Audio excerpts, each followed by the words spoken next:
Good morning, everyone. It is Day of Destiny, and we are here. We are ready. It is Q-School, the final day, stage 2, day 4, and we are on the line. How are we doing, chat room? I hope all is ready. Just looking on Dart ranking already. Stephen Burton has not gone dark green yet. Madness.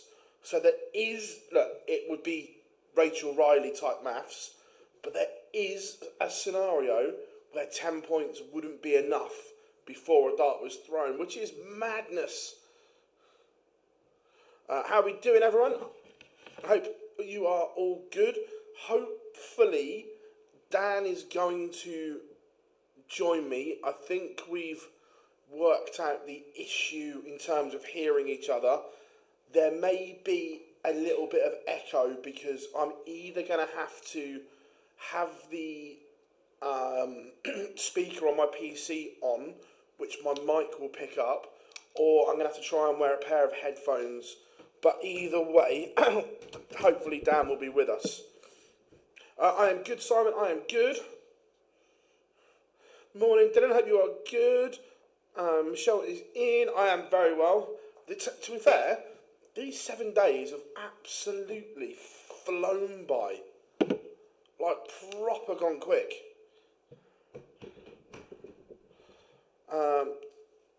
6:33 here in America. Nice, Anthony, nice. Any shocks today? Look, there's always shocks. There's always something that happens.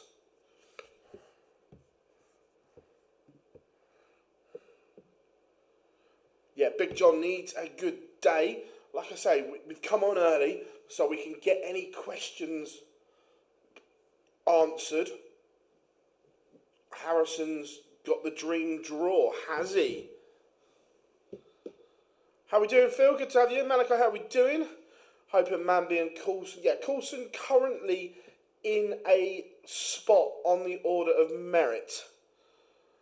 Yeah, look, Charlie Manby had a really good day yesterday. But if he doesn't get a card, it's because of the first 2 days. And as I said yesterday, I understand that everyone wants to see Charlie Manby on tour, and I get the hype. Another year might be beneficial for him.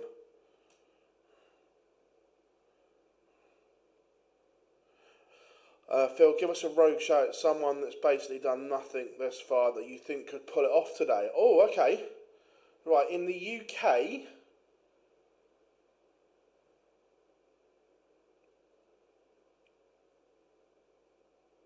there's a couple. Darren Beveridge, Adam Hunt,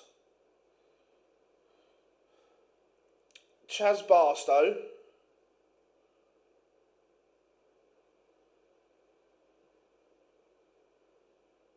there's a few, I'd say them. Then in the EU, they've basically done nothing that could pull it off. Gotto, Matt Campbell, Brian Roman, Ben Robb, Danny Lauby.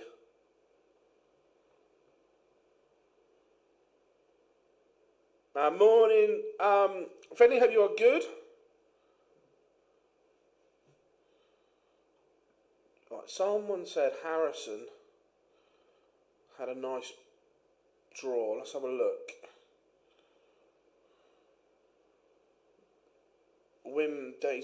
Harrison's on board 16. Let's have a look at the board itself.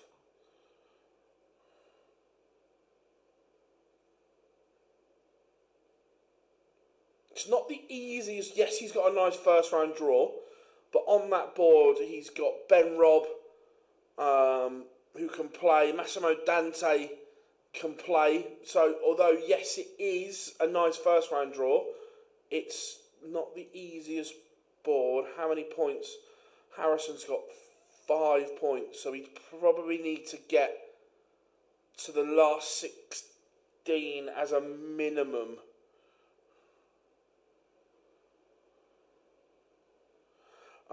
My mate Joe Hammond has been brought back today due to people not turning up. Our mate Smithy. Oh, who's not? So, Kevin McDine is also not playing today. My guess is that is a carryover from yesterday that he's not allowed. I don't know that, but my guess is Kevin McDine has been basically chucked out. Keith Rooney not there today. Nathan Gervin not there today. Interesting.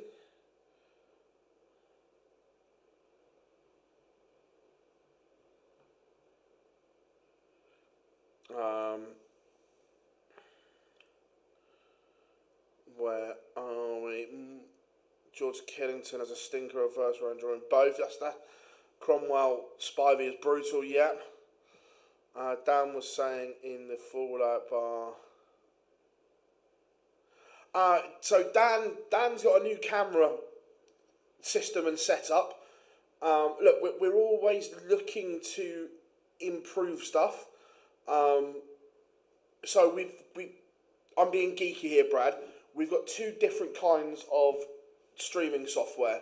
We use a basic streaming software for the Live Lounge and the Fallout Bar because it's easy to get people and guests in and out.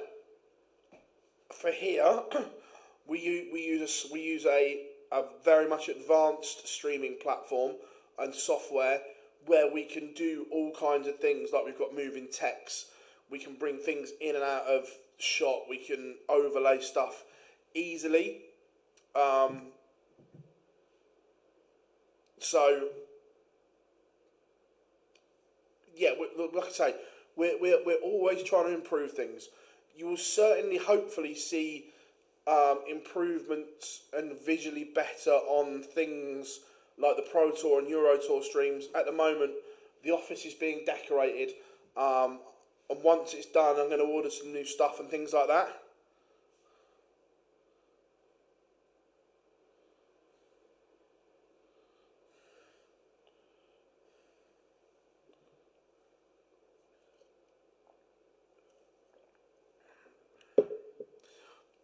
Yeah, with the Live Lounge, that there always will be, Brad, because obviously I'm controlling the software, so I hear things first, and there's that slight delay. Do you know what I mean? It's just us working a little bit smarter, but we're getting there with it.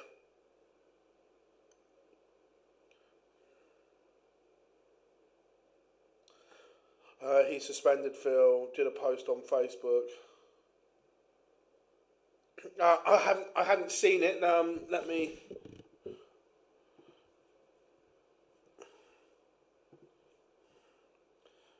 have a look.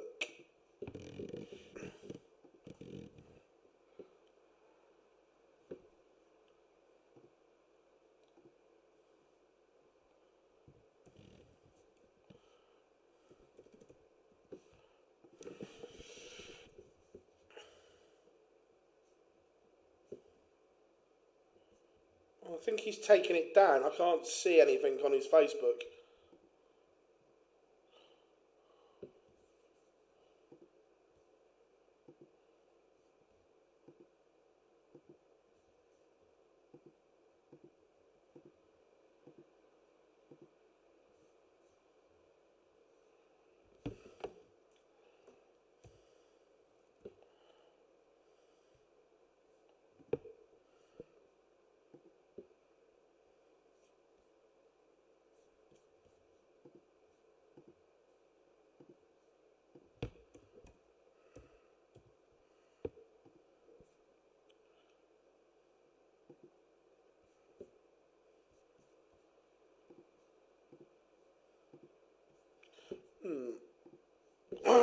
Can't see it. So, yeah, but basically, yeah, it sounds like, from what I've heard, that's correct. Yeah, Jimmy, if I'm being honest, I thought he would go dark green as soon as the draw was done. But there is obviously a scenario that he can.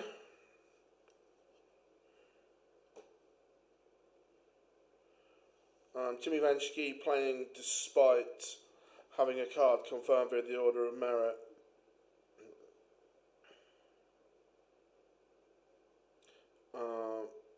Yeah, again, everyone else is hoping Jimmy Vanschke wins outright today.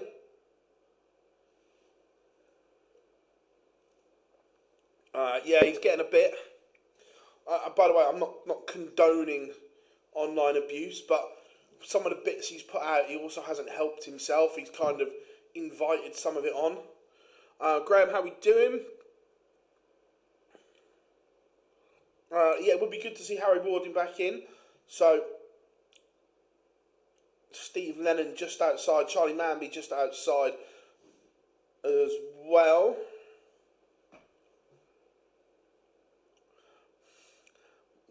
It wouldn't surprise me, Jimmy. It wouldn't surprise me. Jimmy Vanschke. Morning, Ken. Hope you are good. Yeah, look, we can't wait for today. Like I said, we came on early so we could talk you through everything.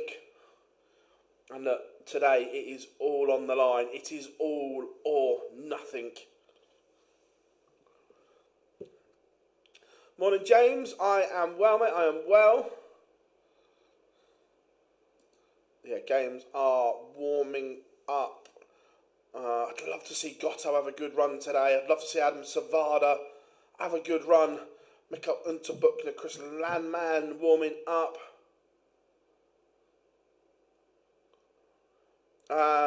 Nico, it's not common knowledge, so I'm not going to put it out there because I don't know how many people know. But let's just say he was an idiot.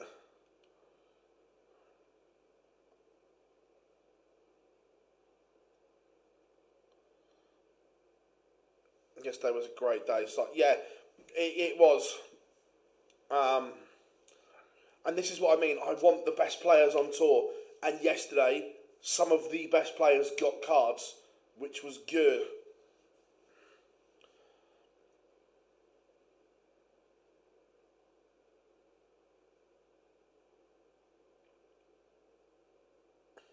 Right, it wasn't. Since hearing Finley, it wasn't just that. There's more to it. Let's just say he may have practiced too hard in his room before going to the venue.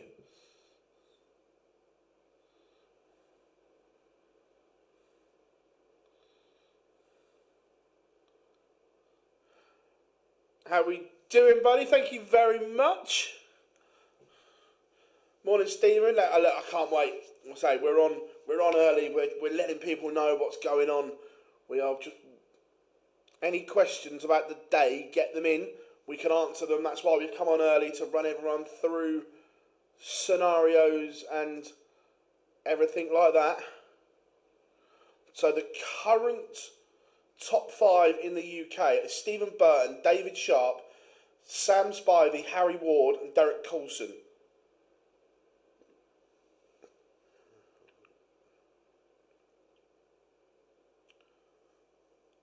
Watching the Isle of Wight players in the car.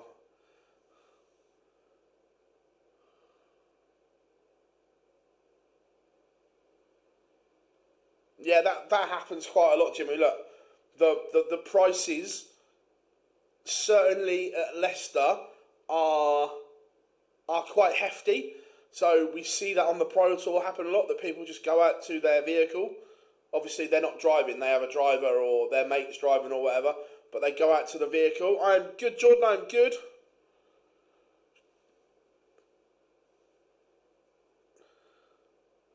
Morning, James. And just ahead, how close is Big John? No Hendo, no party. John Henderson is currently on 5 points. So he's going to have to go on the order of merit, probably to the last 8, but his leg difference isn't great either, so he may have to get to the playoff game. Morning, Jay. How are we doing? Morning, Emma. Hope you are good. Who's getting cards today? Oh.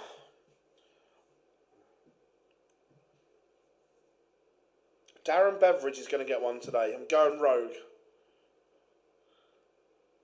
We all hope Pugs has a good day. Yeah, I like Pugs. Where is he on the old? 28 again, only on 4 points. Probably has a little bit too much to do unless he has a great day.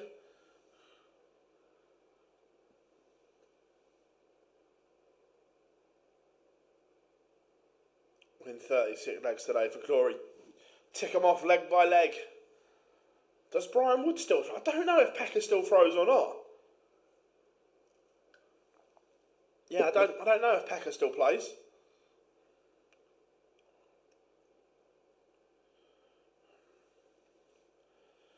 Hope Coulson doesn't blow it. Yeah, I do as well.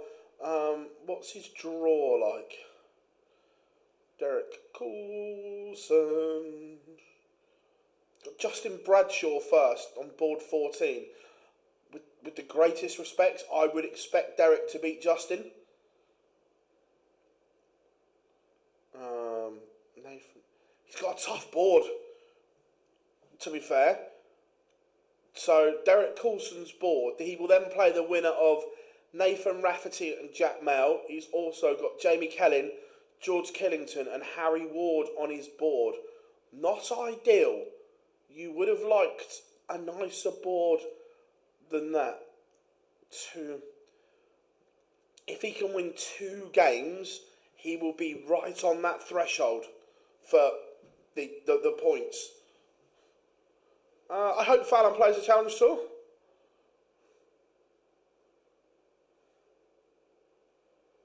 Will Kirk Shepherd ever go? I don't know. Saw him recently down. Nice. Any of the current top 5 in the UK order of merit you think will miss out? Oh, it might be tough because they're on the same board. Derek Coulson and Harry Ward might miss. One of them might miss out because they're on the same board. They both cannot get further than, I think, the last 32 they're scheduled to meet. So if they're both there, that would put them on 9 points. Now, 9 points was the projected cut-off with a plus 21 leg difference. I don't think they can both get there. Kirk is back playing in some vaults. Nice, that's good to hear. Yeah, we were talking about this. I was talking about it I ended up doing a live on TikTok with Matt Edgar last night. I was just scrolling through and he was on and he sent me the invite to jump on with him, and we were both saying that we don't know what the exact answer is, by the way, either, but I don't like how Q-School draw is done. Yeah, very tough draw, Marcus.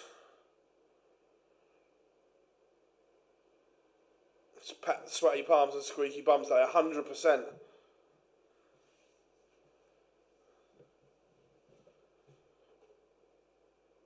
Morning. Wondering how many players are in Q-School pot? How many days does Q-School run for? So, Q-School runs for 7 days total. There is stage 1 and stage 2. Stage 2, if you've dropped off the tour and just lost your card, you go straight into stage 2.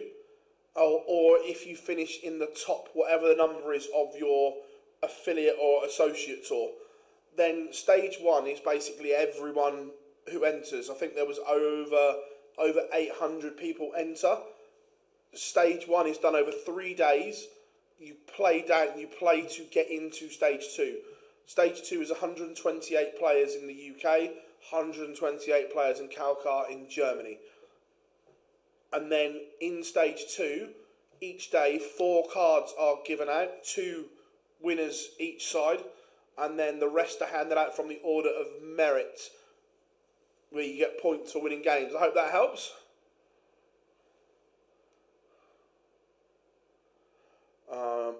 Like, this is probably the best argument for seeding. It won't happen. No, agreed.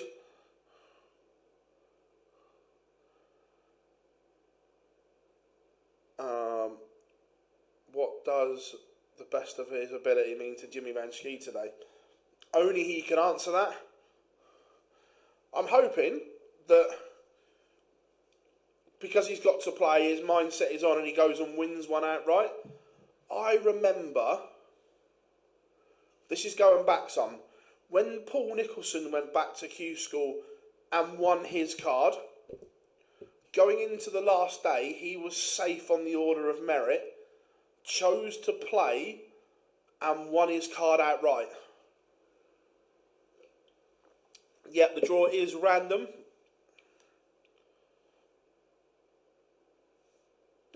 One of the greatest darting days of the year. Notable ones in my opinion. UK Open Day 1, yep. World Final, Quarterfinals Days, Masters Prelim Round. Yep, we will be streaming the Masters Prelim Round as well. Also, we will have watch-alongs for Bahrain and Saudi Arabia.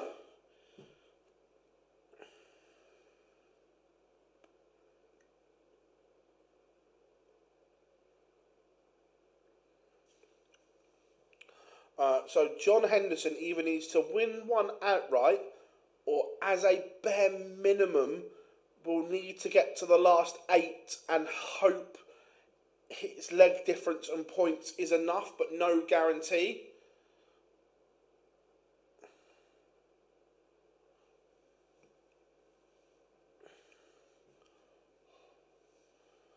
I was looking, there's one day that is absolute carnage for me after the Premier League, and there's a Euro Tour straight after. Which one is it?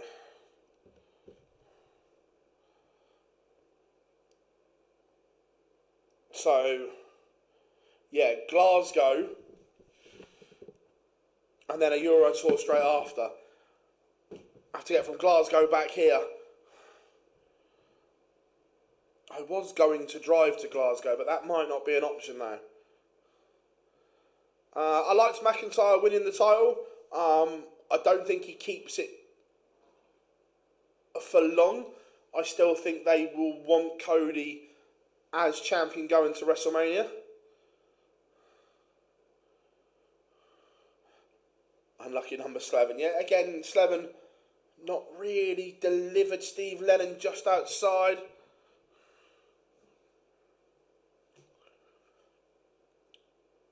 Morning, buddy. How is the rainy Nuki today? Any big news or changes coming from? Look, we are gonna try and just continue to produce good content, make better content. Like I say, the office is being decorated. So once that's done, I've got some new bits being ordered as well. So visually we can make things look better. Jar is going to he's going to come in and film some evergreen content for you guys, some informational stuff that can sit on the website and YouTube for you all as well. Only a 45-minute flight. Yeah, it is, but everyone knows I'm a driver, shall we say. I love driving. But yeah, because of the Euro Tour, I may have to fly. Cut-off points. So again, these are just projections, but the projection cut-off is in the UK 9 points plus 21. No, sorry, plus 18 leg difference. In the EU, 8 points plus 21.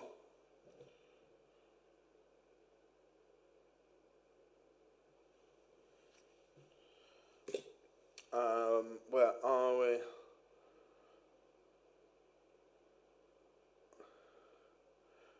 When's the first challenge tour? Coming up. Check your microphone, fella. Sounds like it has switched to use or webcam or something. It might be there's... you're the only one that said that, but also because there's going to be two of us on, I need to have a speaker on, so the microphone might be just picking up a little bit of the speaker in here. Challenge tour is next Friday. Yeah, that's massive. Absolutely huge.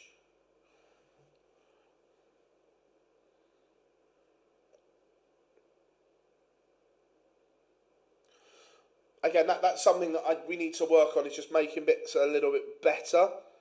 Right, we are close to getting going. Right, everyone, I am just going to pop to the loo before we start, because I was in early this morning to get everything ready for you guys. I'm just going to pop to the loo, and then we should be ready to go for what should be an incredible day. Back in a second, everyone.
Right, we are ready to rock and roll, everyone. Let's do this. Right, we are underway in the EU. Morning, Rob, hope you are good.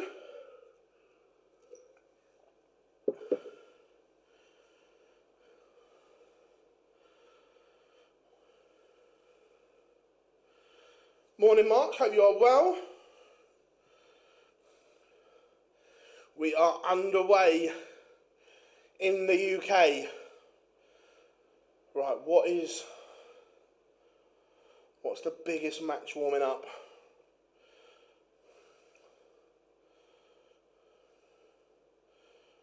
Oh, John Henderson, Dylan Slevin.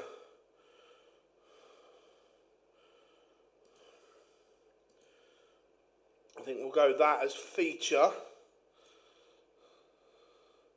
I'm good, mate, I'm good. I watched the Dwan Smith fight this morning. I thought he boxed very well.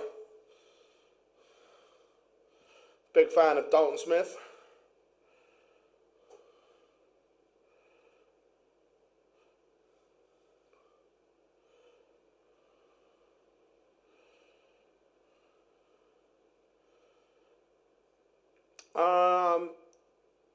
Who was it that said? Tom, do you want to tell everyone else how you managed to change it back? Just that they might be interested.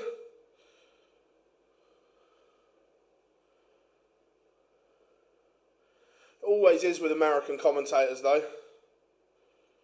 Look, Matt, would I be surprised if Matty Dennett had a good day today? No, I wouldn't. Phil, of all the tour card holders, who do you think pushes to stay on tour? I think Tom Sykes will hit the ground running.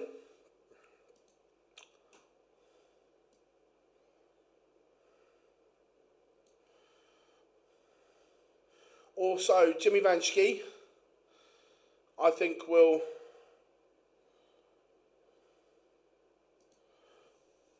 do well. Yeah, Tyler has got a tough day ahead, I agree. But he's 1-0 up on John Park. Danny Goddard, 1-0 up on Kevin Lane.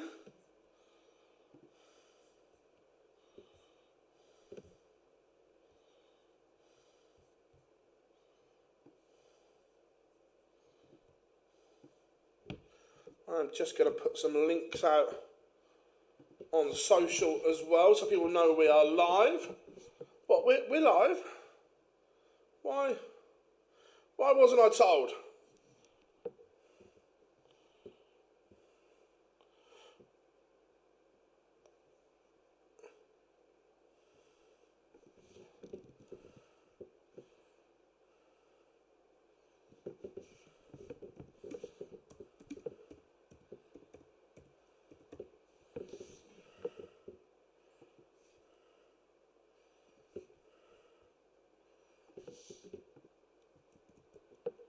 Yeah, I'm not sure why YouTube changed it in the first place.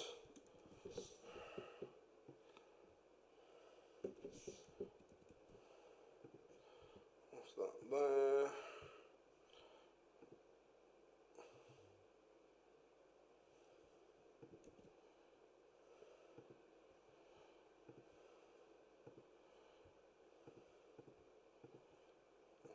There.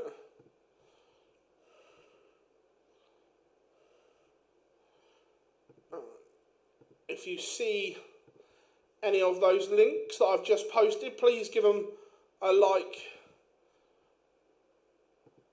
and a share, everyone.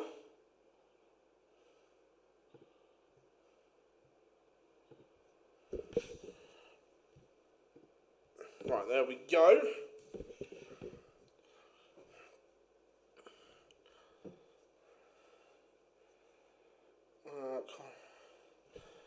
Yeah, I think Sykes will do well. I think Shane McGill. Yeah, I agree.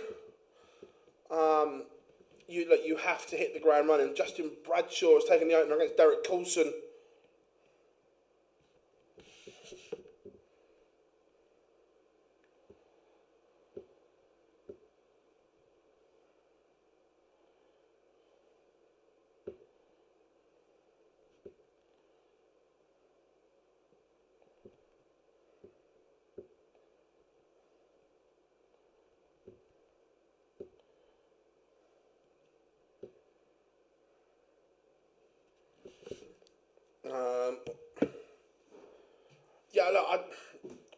really want Andreas Harrison to get a card. I really do. How are we doing? Warren, good to have you in. I really want Andreas to get a card because there isn't 128 players better than Andreas Harrison. As well, it was back in stock this morning. Oh, I treated myself, didn't I? Fanta pineapple. Nothing's been announced yet.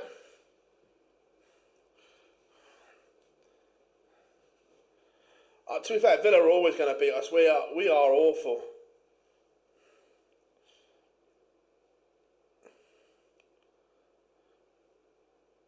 Wonder how many hours in this week. Cheers, Dan. Thank you very much. We love doing it for you.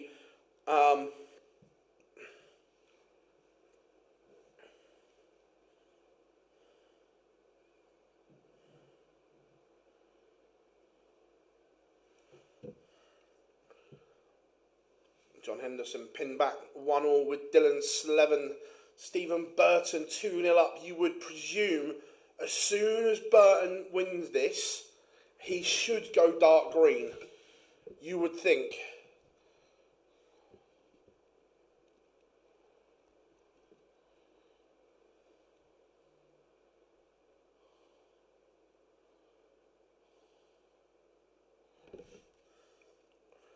Yeah, Hendo Slevin is absolutely brutal. Jose de Souza 3-2 down. Doesn't look like the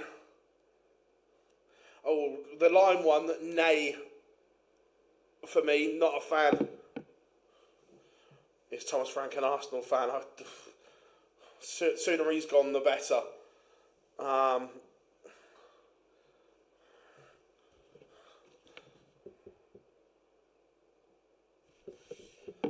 Simon Stevenson 2-1 up on Tommy Lishman. Rob Grundy. Again, Grundy's one that could have a run today. That don't rule him out. Slevin looking to hold here and lead against Henderson. Jimmy Vanschke 3-1 up. Adam Gavlas. I forgot about Gavlas. Yeah, again, you would expect him to get a card from here. 7 points, almost there. Yeah, agreed. Nice to see.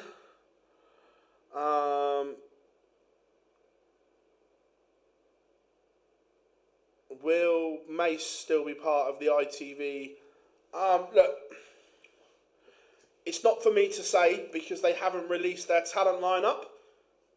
It's not for me to say. Afternoon, Harry. Hope you are good.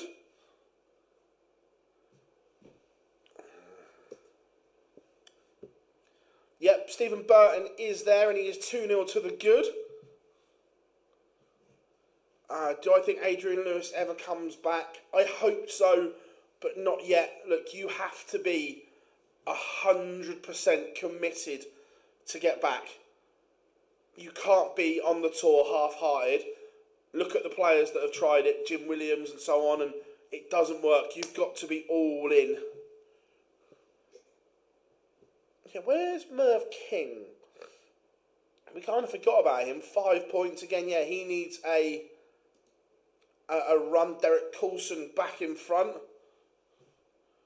Would AD be a good pundit? I'd like to see him have a go at it. Dan, I would like to see AD have a go at it. Because he's not allowed to pull out. Because if he wins outright today, then everyone else on the order of merit bumps up. Jared Cole 1-1 with Killian McCormack. Chaz Barstow levels his game with Jeffrey Murray.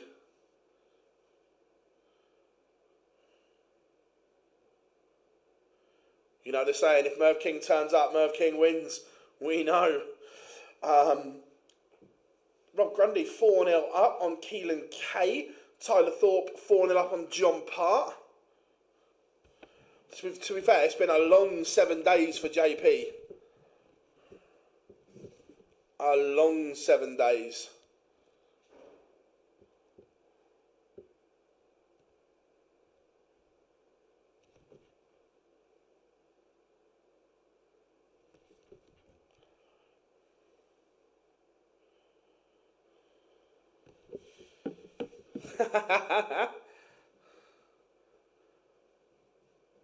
Yes, yeah, the darts is my full-time job. Dylan Slevin has broken Hendo. It could be another year. Look, I say to all these players, I know you're disappointed about not getting a card, but go and get it won on the Challenge Tour. Go and boss the Challenge Tour. It's easier than Q-School. Q-School is a lottery. I don't know if he might just want to go home. Justin Bradshaw 2-2 with Derek Coulson. You think John Part probably hasn't been home since the 9th of December?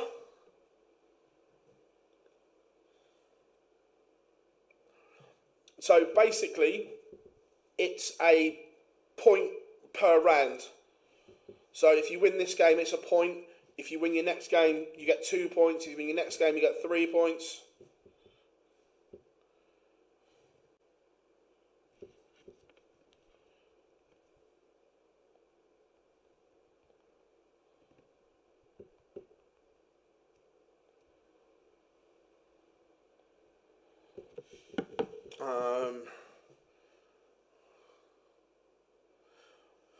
So it's always somewhere between 29 and 35. It all depends on how many people are in their 2 or 1 year cycle. But remember, last year there was only 1 per day each side. This year it's 2. So that's why the order of merit places have reduced. Jared Cole 2-1 up on Killian McCormack. Stephen Burton has been pinned back to 2-2. Phil, when you go to New York or World Series event, is it worth the money you spend on flights, ECT? So, yes and no. Look, do I make money on going to New York? No. But New York is my favourite city in the world. So I justify it in my head that it's part holiday, part work. Does that kind of make sense? Don't get me wrong, the first year we went to New York was amazing because we had Gary dropping great interviews and everything like that. Stephen Burton back in front. Like, you think that the cost of going to Copenhagen for the Nordic Darts Masters is relatively low compared to others.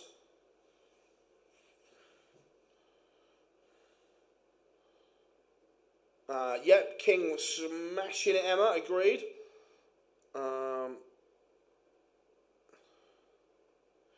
Yeah, look, that Tyler Thorpe has bageled John Part. So, party is out. The Darty party has gone. So that first challenge tour is huge because we know there are always going to be top-ups on the Pro Tour. Even the first one won't be full. So if you have a really good first weekend on that challenge tour, you've got the golden ticket.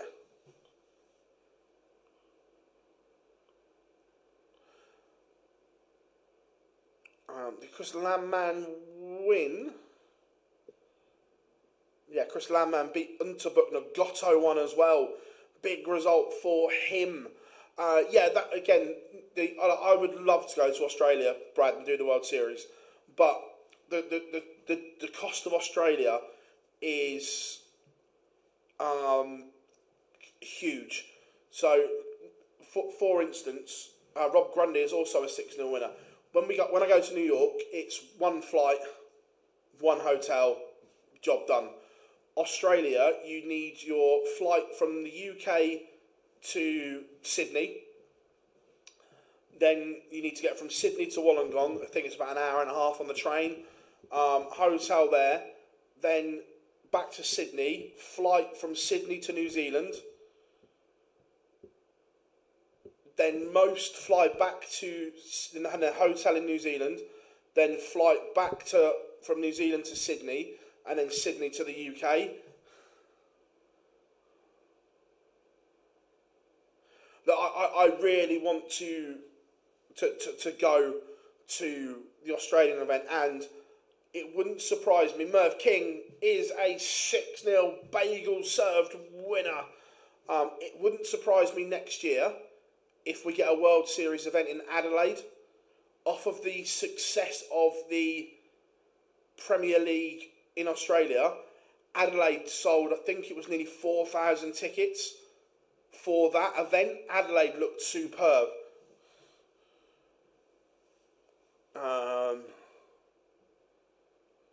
Right, where were we? Young Master thought one, yeah. Going through the chat room, you guys are superb. Top of the challenge tour, fill in every week, 100%. First Pro Tour is in Germany. Yep, Dan.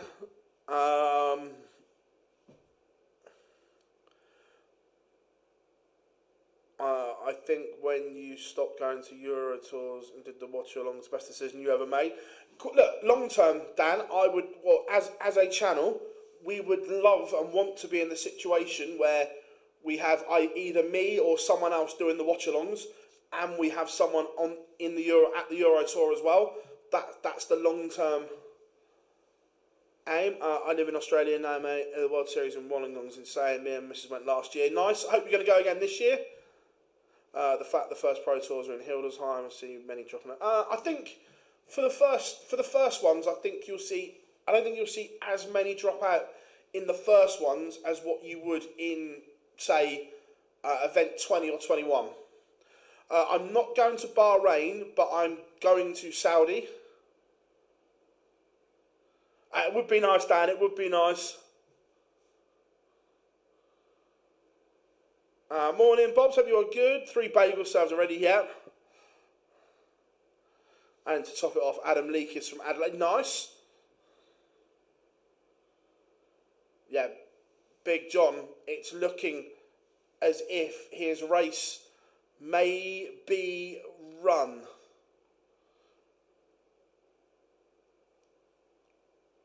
Perez is a 6-2 winner. Jimmy Van Schie not having it all his own way here. Patrick Giach is a tough game, but Van Schie is one away from victory. You look at the sponsors Littler has on his shirt. They're not dart sponsors, they're proper sponsors. We haven't got Dave's Cars or whatever. They are proper.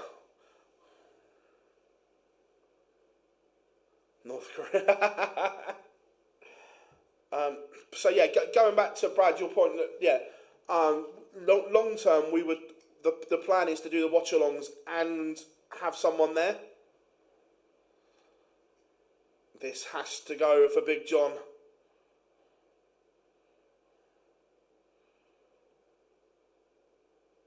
Trotters Independent Traders on my shirt. Like that. How does it work with the match room for the pool and snooker? Given darts is their poster child at the moment, surely it makes sense to throw a few quid and get the most out of the coverage for the events. I think the darts is very well promoted. Yeah, he's got Microsoft, Boohoo Man, KP Nuts. He's doing all right. Phil, so what I think we're going to do is instead of having a live lounge that Monday, Dan's going to do a watch along instead. I think that's the plan. So we'll still be live, but I think Dan's going to do a watch along instead.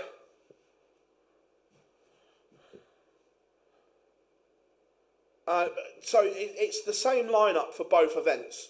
So nothing changes in 2 days. And Saudi's the first one, so I want to see what it's like.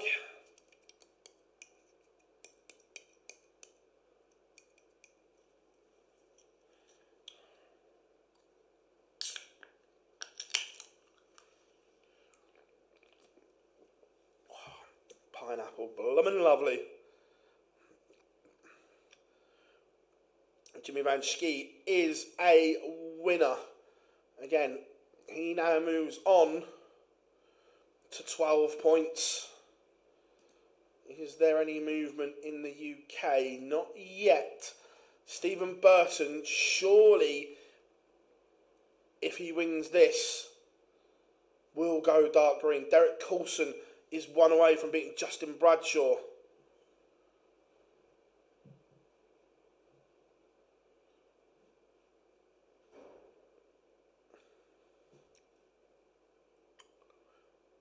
Jose keeps his hopes alive. Danny Goddard, this would be a big win for him. This would put him to 6 points.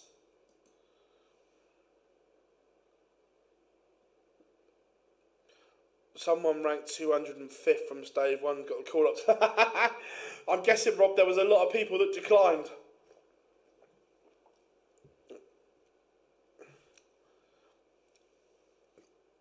Yeah, Big John back in this one. No, Saudis this time of year, it's ginger friendly, as I like to call it.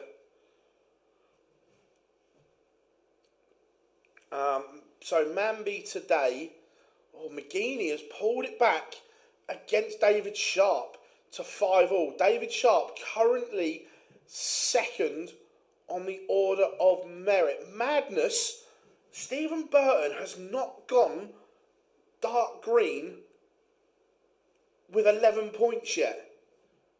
There is still, look, I get the scenarios are unlikely, but there is still a set of scenarios which would mean 11 points would miss out. Derek Coulson is up to 8 points.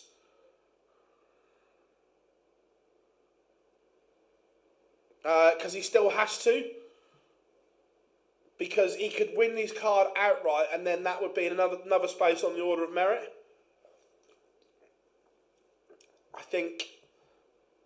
Do I think Manby gets a card? I'm not convinced. Look, he probably will. Could do, might do, not sure. His doubling has been so erratic that when he's on, he's on.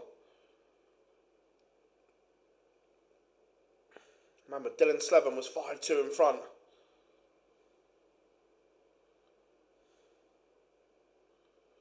Now there's pressure for Hendo. Has to hit. Does. Simon Stevenson has beaten Tommy Lishman. Lou Bevan beats William O'Toole. I'm going to keep an eye on...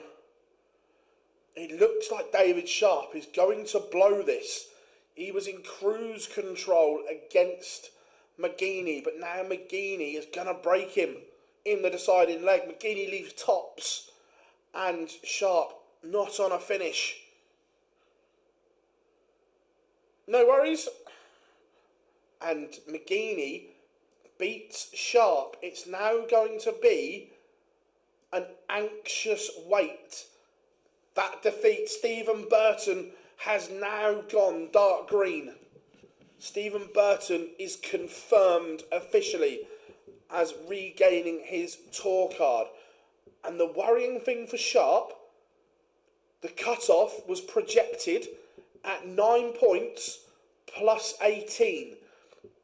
He is stranded on 9 points plus 16.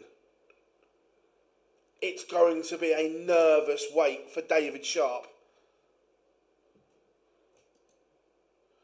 Robbie Martin has beaten Martin Thomas. Chaz Barstow is through. Has Slevin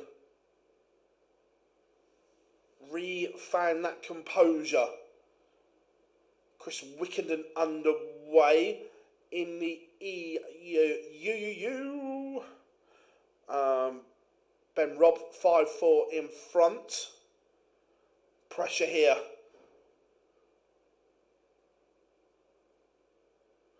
Slevin has missed. Is Hendo still alive? What a comeback this would be. Slevin will not be returning to the tour. It's a massive defeat for Dylan Slevin. But Hendo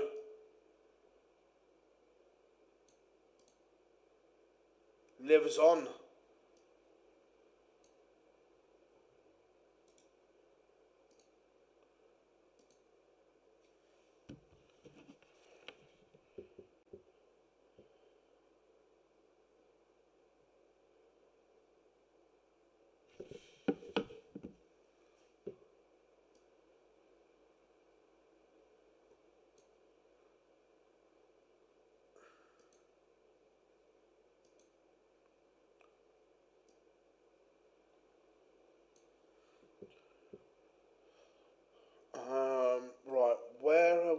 going in terms of big games? What's warming up?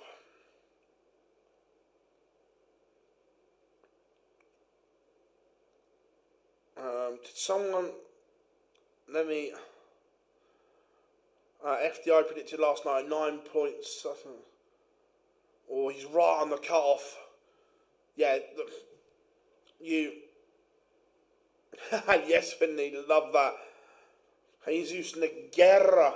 Oh, Gavlas has levelled it up 5 apiece.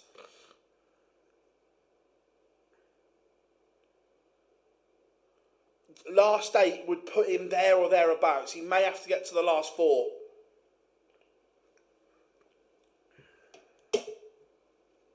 Mambi has 6 points at the moment.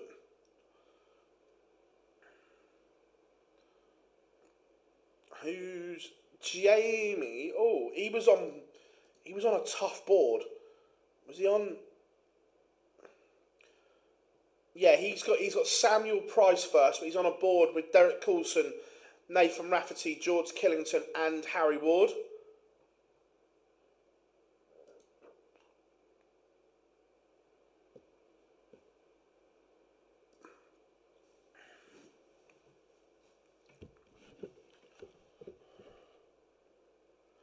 Do you think Willie Borland...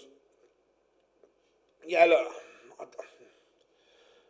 Again, we talk about mentality. You know, Willie is a great lad. But I'm not sure he has the mentality.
Right.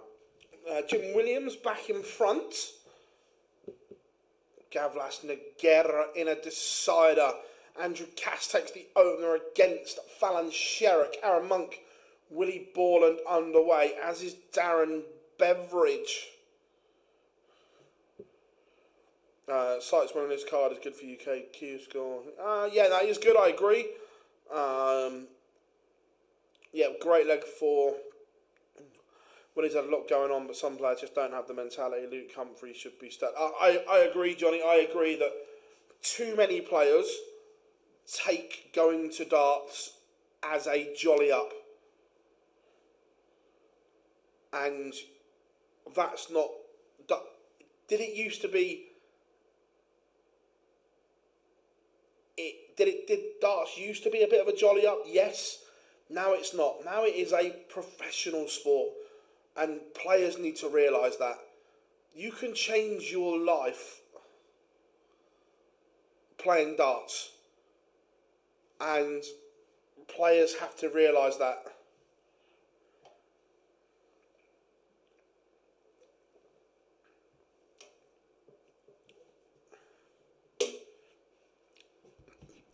It looked a bad one at the time, to be fair, Kev. Chris Wickenden 2-0 up.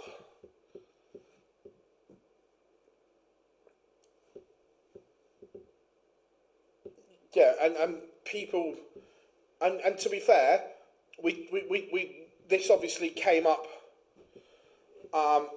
because we were talking about Willie Borland. You look at the game there, Aaron Monk against Willie Borland. There are two players that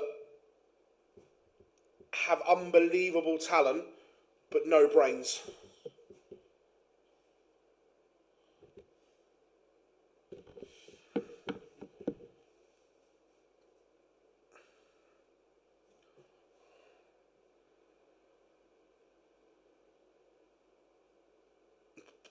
That's good. Gavlas has beaten Nagera. Darren Beveridge 2-0 to the good. Fallon Sherrick has a break-back opportunity here. Gavlas moves to 8 points along with a Landman.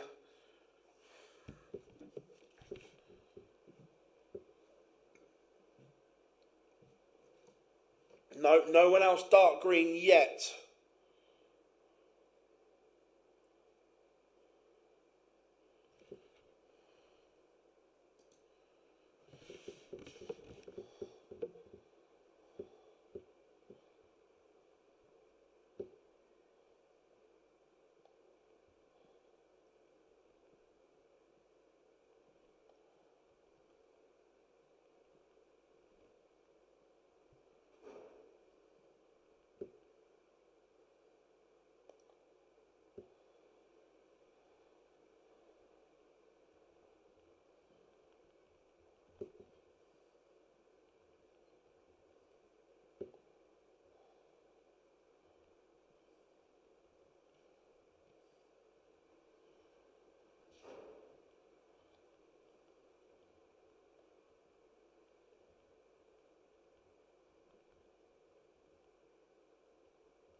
Fallon Sherrick does level it up 1-1. Not a great game, but look, Fallon done what she needed to do in that leg. Darren Beveridge, I think he's going to have a good day. I really do. Is Beveridge going to do the baggish? 3-0 up at the moment.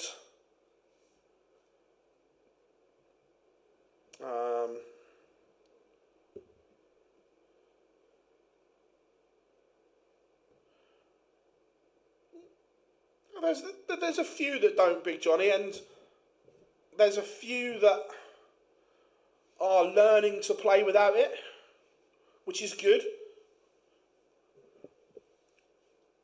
Look, there's obvious cases that have proved you can play without it.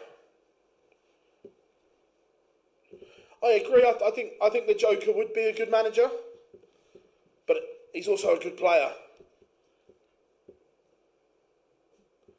Toretto wins. Viva Italia!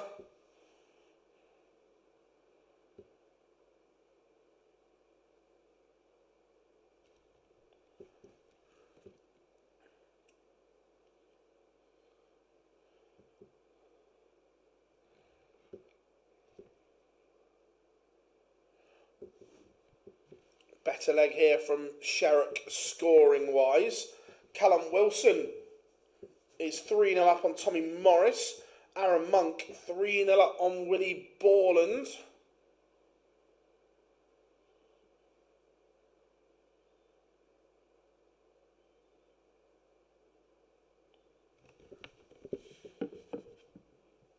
Phil, why does Monk have... Look, he's just a lunatic, Aaron.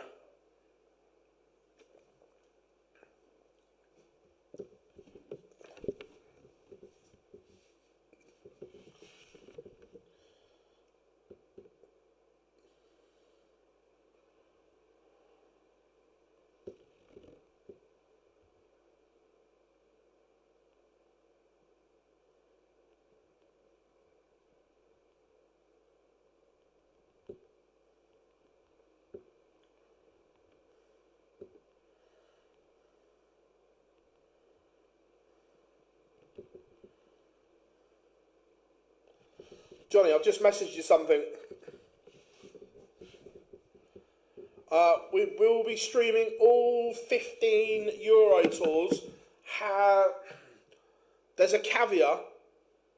We will, but unless Dan or one of the team, I think there's a session on an event I can't do because it's one of my close friends' weddings. So there may be a session that we missed, or if one of the boys can sort it.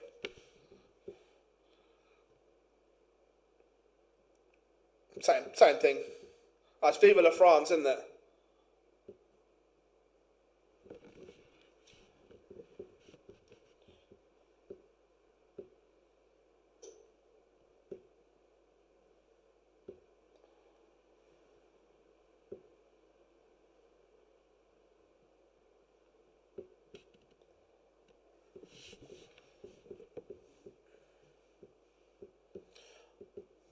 Brian Roman sneaks through. How we doing, Andrew? Good to have you in, mate.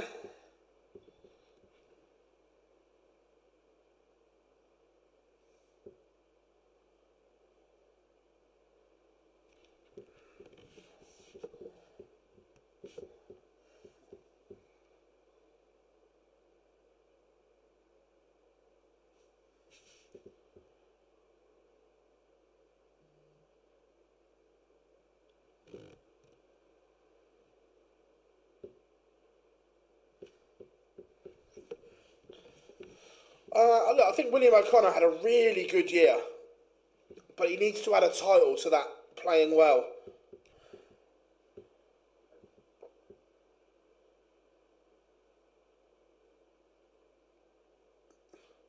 Have you seen the Three Blokes 501 problem vlogs? If you do, I have not seen it. Richard, what are they saying there?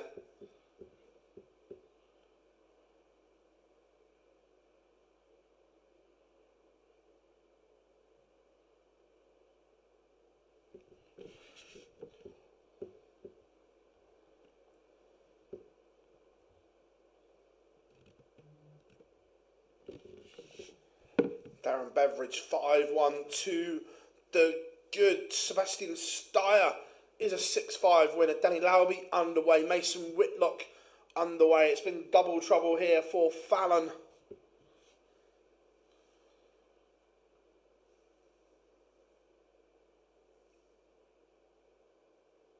Yeah, look, Willie's a straight talker. Lets you know how it is. Jimmy Vanchke, he won his first game. Chris, hope you're good, Sarge. Nice to have you in as always, buddy. Yeah, Vanchke won his first game.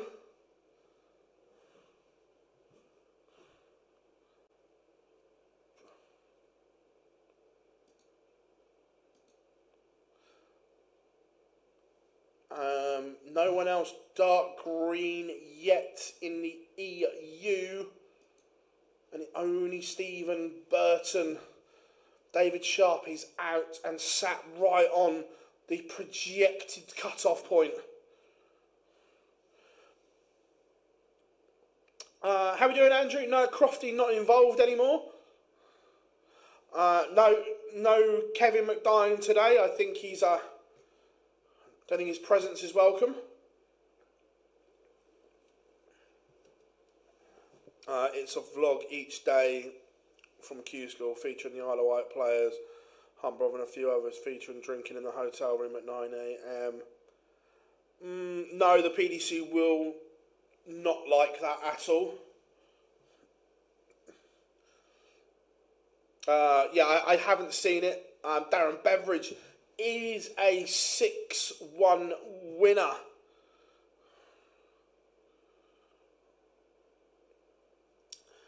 Because he could still win his card outright on the day, meaning that everyone else in the order of merit, there's an extra place effectively.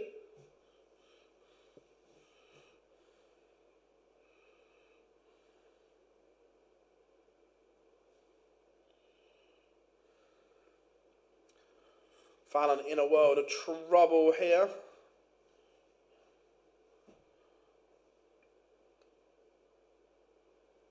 Yeah, agreed. WrestleMania that could help.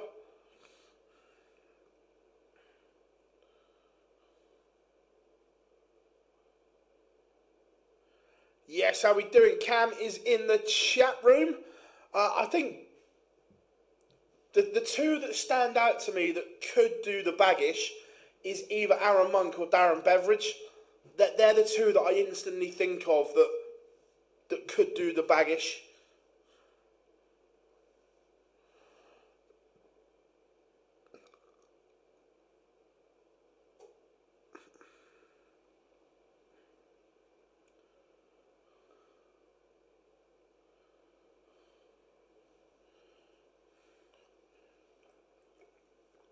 Callum Wilson 5-1 up on Tommy Morris.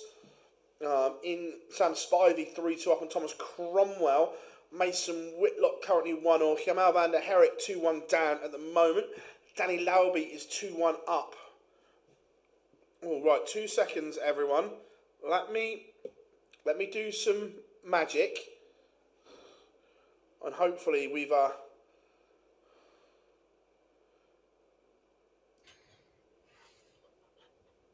can put this right.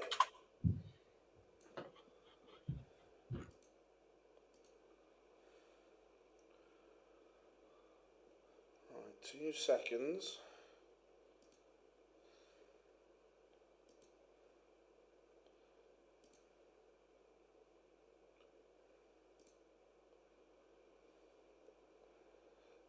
Just need to.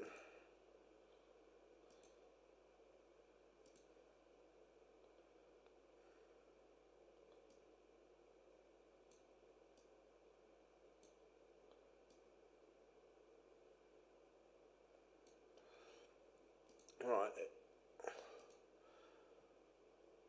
If I now go like this, Dan, can you hear me? I can hear you. Can you hear me? It's a bit echoey, but I don't know. I'm not sure I can get around that. Ooh. Because I need the speaker on to be able to hear you. Unless... Chat room, let me plug some headphones in and see if it's less echoey. 2 seconds.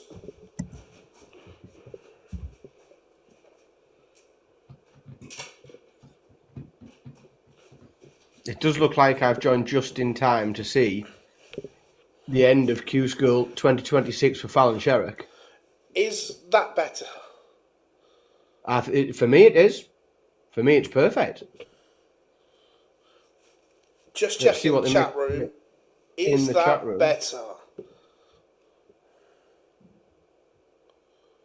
Yes, we got it, mate. We're good. Right. The only issue is this cord isn't too long, so I'm going to be sat like this. How have you got one of the most professional setups in the entire country, and you've got the tiniest little wire on your headphones? I don't use headphones that often.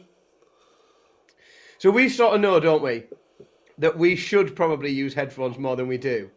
We might need to look at that going forward. Need to turn down slightly. I can do that. I was going to say I can do that at my end, but you might be best. Try that.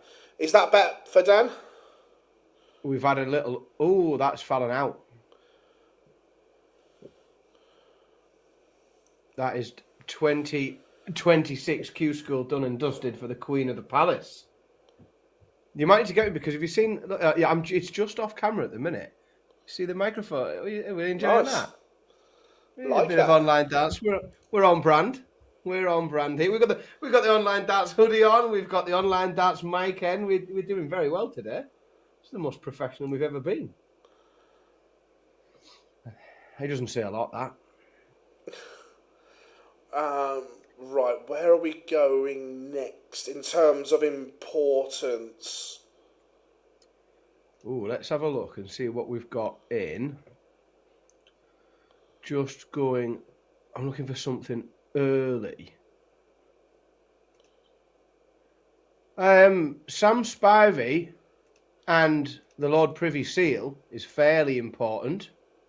Let's go. Another a little bit of a way in, but in terms of UK rankings, Sam Spivey sat in number 5, Thomas Cromwell, the Lord Privy Seal, at number 9. So that is a pretty business end game. Someone is going to get very, very close if they win this one.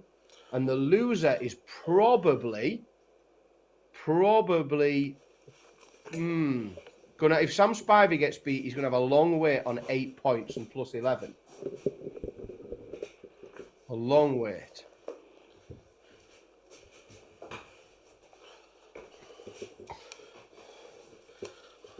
But he might be okay. Thomas Cromwell looks like he's missed a double to level it up.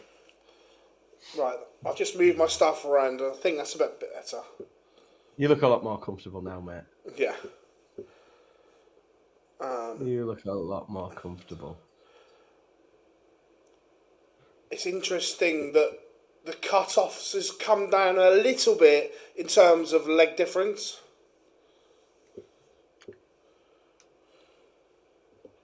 So just because I've followed an awful lot this week, but I haven't managed to get on the stream yet before today. In terms of those, and you've probably talked about this to death, but I'm just looking down those that have gone out today already, looking down the UK order of merit of those that have, that the Q-School is over, the likes of Fallon Sherrick and John Part, Nathan Gervin, Michael Burgoyne. Who are the big surprises for you, Phil, in stage 2 of people that you maybe thought would kick on a little bit and be a bit more competitive? Look, John Henderson is still in, but I expected better from him. Going down, Jared Cole, Steve Beaton, Matty Denon. But again, some of the draws have been brutal. I'm just looking who else. Rob Grundy, I expected a little bit more from. Dylan Slevin, definitely. Jim Williams. But again, does Jim Williams want to be a professional? I don't know. Just trying to think, or just going through who else. Again, Darren Beveridge, but brutal draws.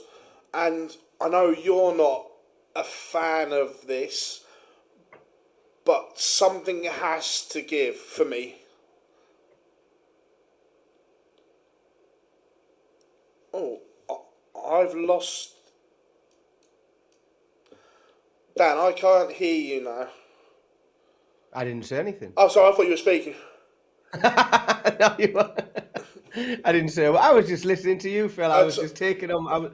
I was listening to your view. So, I'm not saying seed it 100%, but something needs to change because there are too many people there that don't want a card. They're there to play the challenge tour and so on, where the people that get cards or want cards aren't getting them. Do you know what I mean? Yeah, it's very difficult to look at a system for seeding, isn't it? Like, it is really tricky. And the only real, I think, like, logical approach is to look at those that have lost a card and say, well, you'll seed that section. But again, that doesn't always get the best players seeded, does it? Because there's a reason why these players have lost a card, and generally it's because they've played shy for 2 years. And therefore, we see people coming from outside of the system that have played very, very well everywhere else. Jimmy Van Schie is a good example, where really high level, arguably in a lot better form than a lot of the players that have lost a card. So you can seed it, and there are methods and logic behind different ways of seeding.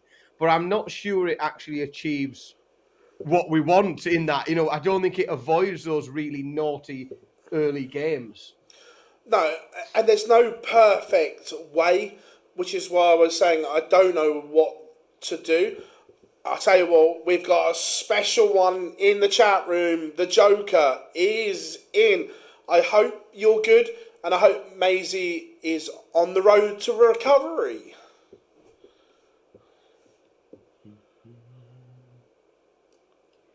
Good afternoon, John.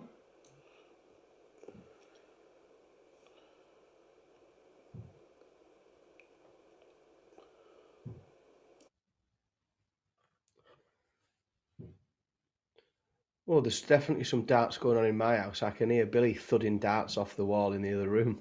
Is he? Yeah, I can hear bump, bump, bump, little sets of threes.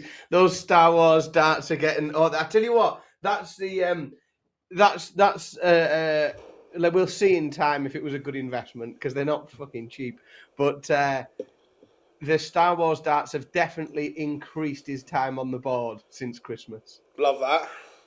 Without a shadow of a doubt. It's also converted me to the idea of quick in and out points as well. It's the first time I've had my hands on a set of Swiss point darts, and I've got a set arriving for me tomorrow because it's converted me straight away. To be fair, the interchangeable point doesn't matter what brand, whether it's the Winmore one, the Target one, the Harrows one, the Mission one. It's such a good thing. Certainly is the way forward. A lot of interest, Sam I'm sure. Spivey is a winner.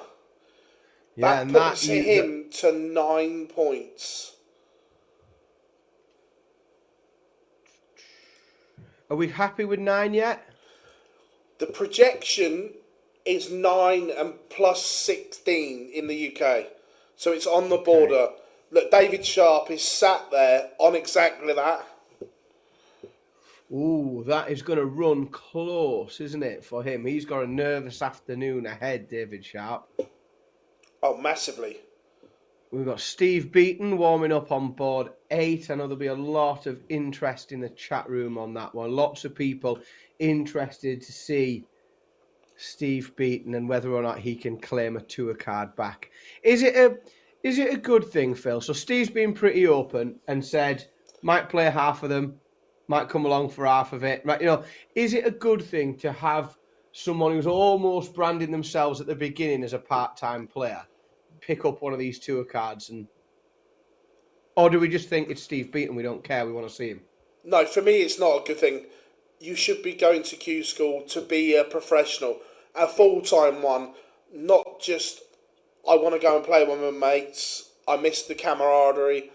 For me, no. Look, it's Steve Beaton, so he might get a little bit of leeway, but I'm not a fan. I think the thing with Steve as well is that because he handed his card back, and he didn't lose his card, he handed it back. It's made even more interesting because, like, he did have that opportunity. You know, if he'd have kept his card and never handed it back, but just then started to say, "Look, I'm getting on now. I'm only going to probably do half of them this year." Everyone would probably just think, "Oh, fair enough. You know, he's been around here forever. It's not a problem. He's kept his card. He's earned his right to do that, make those decisions." But I think it's that the fact that he hasn't had a card, and then, you know, people will then the perception changes a bit in that he's almost, you know, that card could have gone to somebody else that would go full pelt at it. Makes it slightly more interesting. But yeah, he could have still just been on the tour, couldn't he? Yeah, I think he'd have lost it this year. Does that make sense? Yeah, I get you. It is what it is. Also, someone asked about Ben Robb. He won his first game, so he's through to the last 64.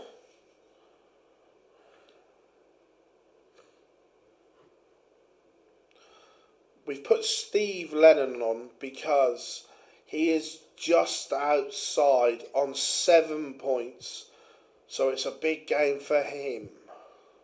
Really big. Interesting one in the chat room there from Craig. If Sam Spivey gets a card and Graham Usher doesn't, does Sam Spivey take over as Scarborough's number 1? Ooh. Got to, hasn't he? He's got to. You've got to give him that title. A lot of love for Jamie Kelling because I've championed him, being one of my mates. He probably I think he's on 2 points, so he would need to probably win outright. Charlie Mamby warming up now on board 7. Is that another player that you maybe expected a bit more for this week, Phil? Did you think he would have had it done and dusted by now, Charlie Mamby? Possibly, but I said this yesterday. I actually think for his career, he's better off not being on tour and having another year. I'm not sure he's 100% ready. I get that.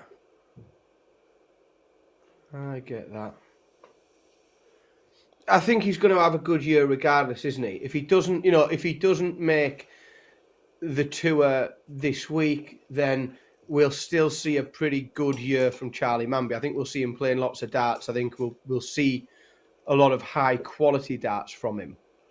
I agree, and I just think that sharpens him even more. That we can see him on the Dev Tour, the Challenge Tour, MODUS, some WEF if he wants. There's so many options, and also we spoke about it earlier. The golden ticket, that first Challenge Tour, get yourself in the top 1 or 2, and you're going to be in everything. Yeah, and that's the key. Don't think we've also got things like UK Open qualifiers coming up as well. We know that there are players here at Q-School. They might not have had a great week. They might not have shown their best, but they'll be turning up to O'Reilly's somewhere in the hope of, another opportunity of getting some TV darts, and especially those like the Charlie Manby that are filled with a bit of confidence that, they can compete when they get drawn against a tour card holder. They have to play somebody slightly bigger reputation than them. 100%. Thoughts on Angry Jeans say he's going to Q-School. I don't get the uproar. I'm with you. If he wants to go, he can go. That's the current system, that you can pay your money and go. It's no different to when the darts referee did it. Did he have a chance of winning a tour card? No. He went for content.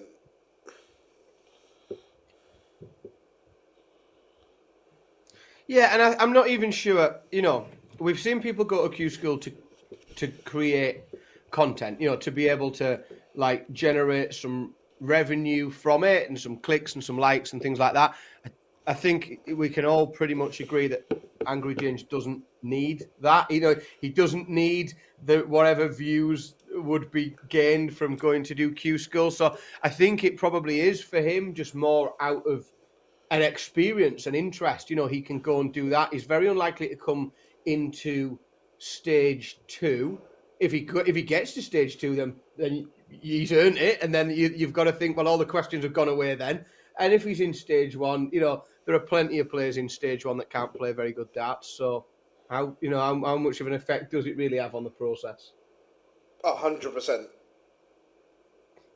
There's some absolute shite in stage 1, isn't there? It just is. It is what it is. So having another player in there, I think he can play a bit, but he's not going to exactly drag down the mean average of stage 1, is he? Oh no, we've seen on the streams that he can play a little bit to a half decent level. The challenge is replication, isn't it? It's replicating it over and over and over again. Let's have a little look at what's happening over in Europe. Dirty Harry just getting underway. Just starting off his game. It's a big game.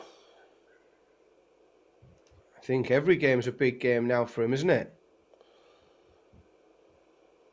Sat on 5 points. It will not be enough. He's going to have to win and go deep today. Why am I lagging? I don't know. I haven't noticed that, but I'm not looking at our cameras a lot. I'm more flicking around an awful lot of different windows to try and keep up with what is happening everywhere. David Cameron 2-1 up, and North American hopes remain alive.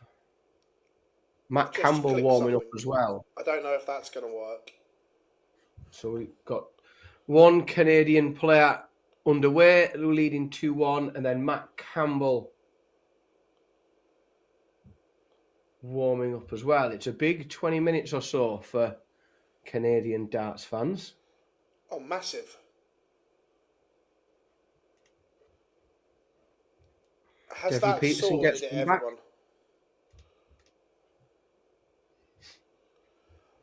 Yeah, we can put Manby on after this.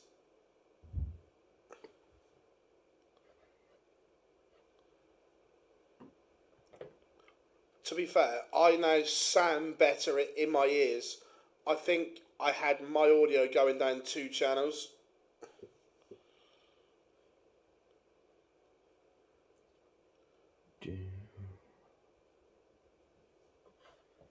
Audio's a minefield. Not my circus, not my monkeys, I'm afraid. Not something that I profess to know bugger all about. I plug the microphone in and I cross my fingers and I think, I hope that works. And when it doesn't, when it doesn't, I get straight into WhatsApp group going, what do I do? How do I sort that out? I love that from Darren. We don't say North America anymore. Canada don't want to be associated with the USA anymore. And yes, Maisie is coming down to watch. Hope you're feeling better, you little trooper. Good to have you in, and I'm pleased you're on the mend, Maisie. Super stuff. She's coming home.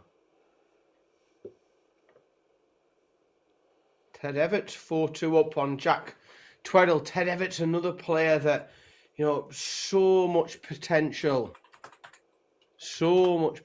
in there as a dart player, and it just hasn't quite worked out. World Youth Champion 2021.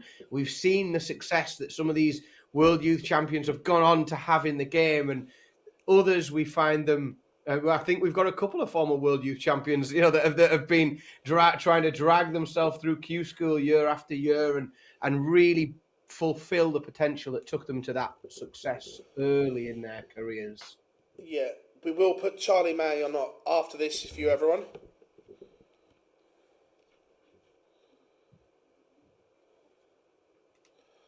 Oh, Aaron Monk versus John Henderson.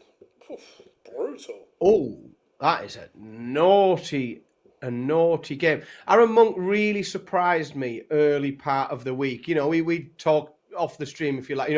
He showed an awful lot more than I thought he had at the minute in terms of consistently. Like, we were seeing game after game of like a hovering around a 90 average, playing really, really well. He struggled a bit this back end of the week. He struggled to maintain it over the course of 5-6 days, hasn't he?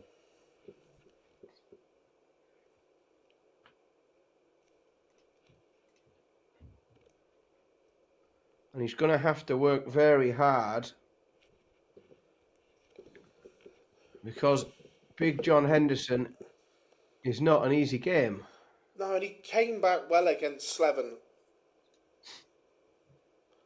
Manby at the moment is on 6 points. So realistically, he needs to get to the last 16 to get the magical 9 points. But then it comes to leg difference. So you're saying last 8-10 points should do it. Yeah, he's on +9 at the minute, and he obviously that will increase if he wins another 3 games. But it's whether or not that leg difference can increase the levels. We think 9 + 16 is probably going to be about where the projection is. So he's going to have to win. He can't come through deciding legs when he wins those. Otherwise, he's going to have to go even further and pick up another point. Yeah, the question was asked earlier, has David Cameron been a talk holder? No, he hasn't. So that would be a first. Dirty Harry is off to a flying start. Andreas Harrison is 3-0 up already on Win Dierks. And again, this is the flaw. If Andreas doesn't get a card, you're not telling me there are 128 players better than him. No, but he's flying at the minute. He's 3-0 up. He's opened this leg with a 180. He's looking very, very comfortable in this game at the minute. He follows the 180 with a 140. So he's looking to try and get this done in 4 visits. Jamie Kelling from 3-0 down, levels at 3-all with Samuel Price. Benjamin Pratt, Namar, that's a big win over Jesus Salate. Harrison. That puts him to 8 points. Harrison down to 81 after 9. He comes back for 81 for a 4-0 lead. I'm just This is looking at the table in the EU. I'm not sure 8 points is going to be enough. You look at, you got 1, 2, 3, 4 already on 8, or 5, sorry, with Pratnamar. So it doesn't give you much wiggle room with players in below as well. 8 might not make it. No, I think you're right. I think you're right. There's an awful lot of players in and around underneath that, 765 mark, and if that's the batch of players, you get a good group of those players that pick up big points today, then it's going to elevate it all quite a bit. And I think you're right. I think that's going to move to 9 points. Jack Aldridge, he's been the star of the show. He's come from nowhere. No one really knew who I was. Averaging 117 right now. Ted Everett's 5-2 up on Jack Tweddle now. He's just one away from another point and a place in the next round. Steve Beaton cruising 4-1 up on Ryan Furness. The bronzed Adonis is looking good here, but he's still got work to do to secure another tour card, reclaim that tour card.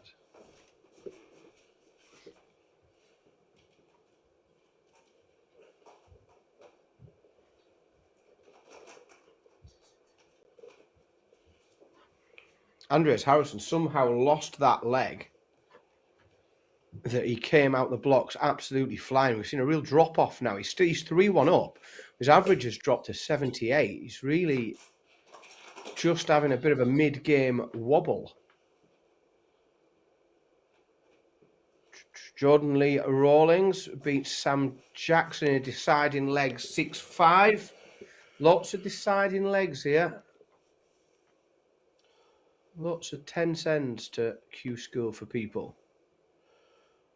We're always taking questions. Fire them in the chat room. Jack Aldridge, 5-1 up, averaging 115. My word. That's huge. That is quite ridiculous.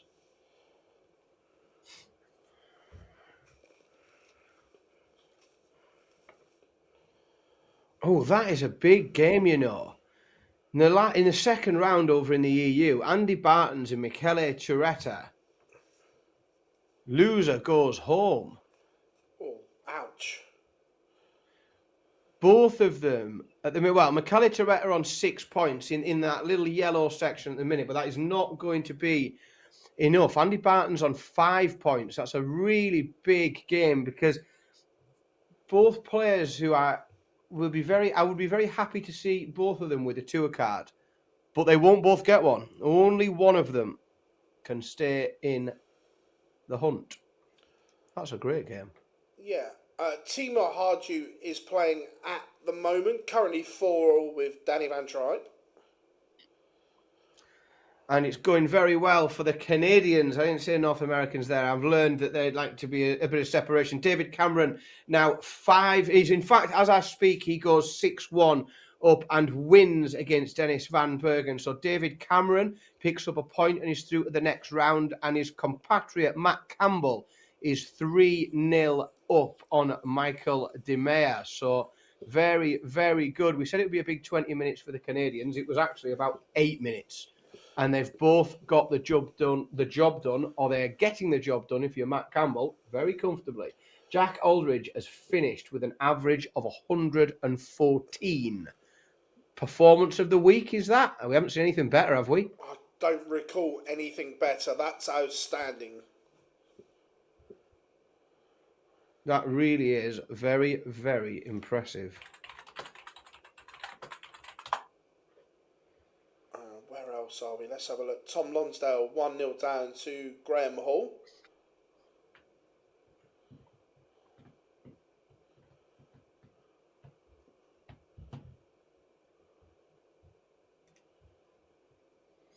Andreas Harrison 5-1 up. He's just put his foot down a little bit. Steve Got Leonard over that is little through. stutter. Ooh.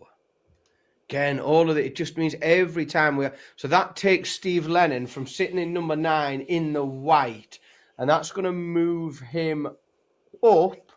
I don't think it's quite enough to take him into the green because the leg difference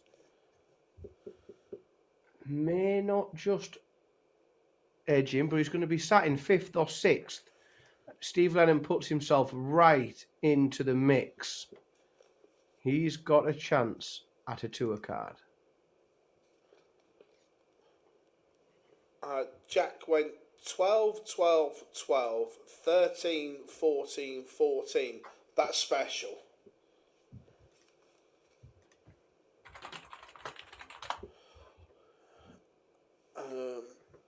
Well, there's a game warming up with 2 players very much on the opposite ends of what they might do in this world of darts, as Richie Burnett and Jensen Walker. Yeah. 2 very different trajectories.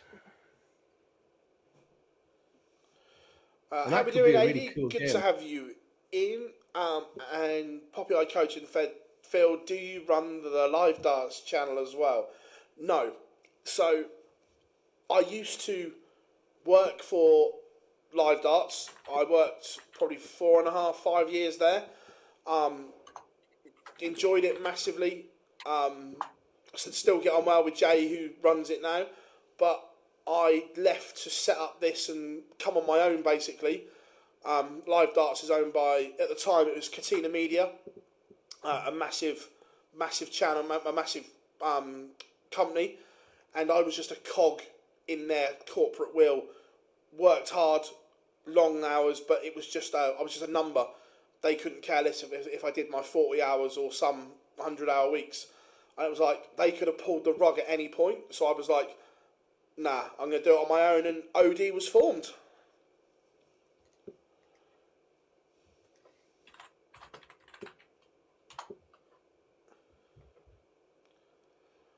Mark, I would love it if Mervyn King got a card.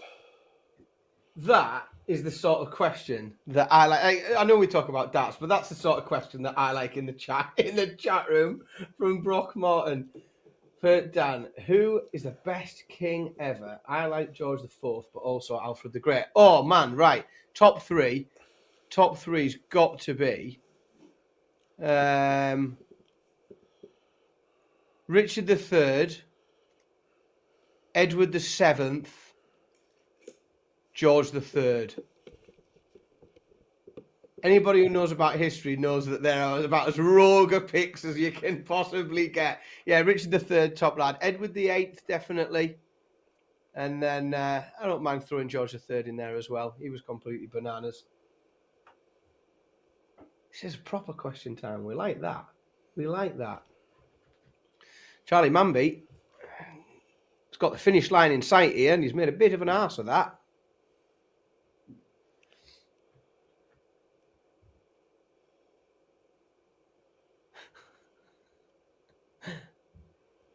I'm not prepared to take stick for picking Richard III because it's very clearly ironic. I thought his work with the Princess in the Tower was top tier, very top work. Oh dear, Charlie Manby. The finishing line's there. His doubling has been an issue all Q-School. Yeah, comes in, starts with a 180, big scores, and he's been given chance after chance here from Martin Grayson. Charlie Manby comes back for double one. Andy Barnes, 2-0 up on Michele Torretta.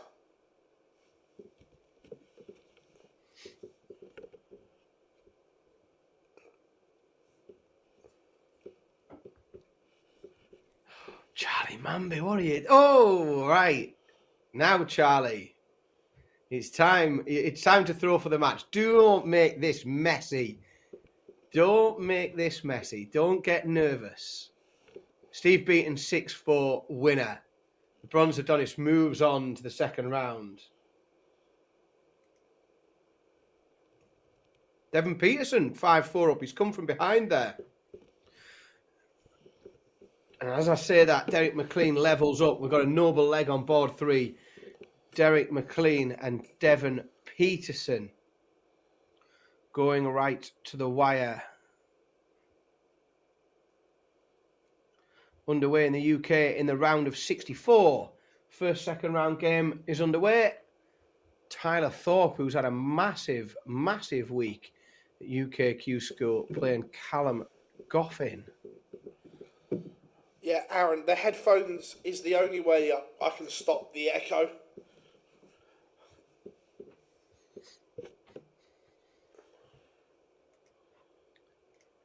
Let's have a look at this one. And Derek McLean has gone ahead early against Devon Peterson. Even though Peterson is throwing for the game, he comes with a visit of just 41. Oh, McLean, massive visit to 137 and a ton on 134. McLean down to 130 after 9. Peterson all the way back on 285 after 9. So Big Dev is going to have to hope for a Derek McLean miss, I think, and a double. I love the fact we're over an hour in and there's still only 2 players dark green on both sides. Burton in the UK, Jimmy Van Schie in the EU. Oh, Devon Peterson is out. Derek McLean takes out 54, came from behind against the darts in that deciding leg. Devon Peterson's 2026 Q-School has come to an end.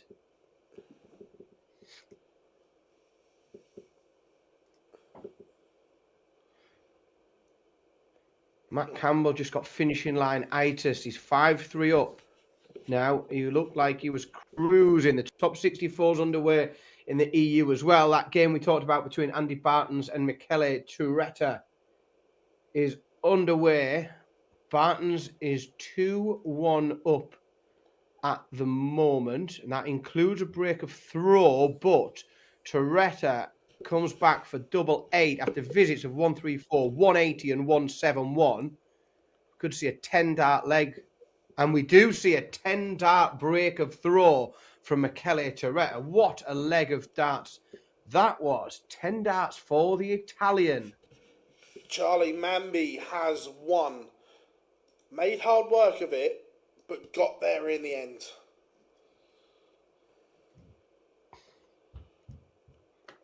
It just does force me to keep coming back and pressing a little refresh on that UK order of merit. Charlie Manby still outside of anything with any colour on it, just on 7 points. He's still going to have to win at least 2 more games today. 7 points now with a plus 12 leg difference. Boris Kirchmark edging closer to victory, but Wesley Van Tripe has just cut the gap to 5-3.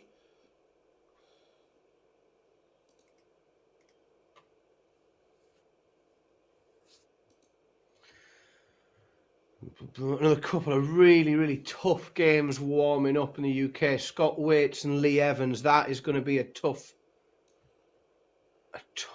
first round match. Richie Burnett 2-1 up on Jensen Walker. Scott Campbell, a great start so far. 4-0 up on Ryan Brandley, racing towards the finish line and racing to the next round. James Richardson 3-1 up on Kieran Tehan.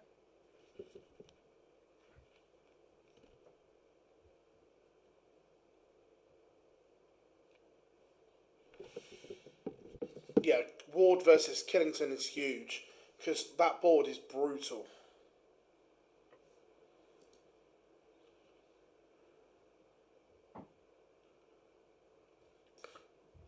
Question in the chat.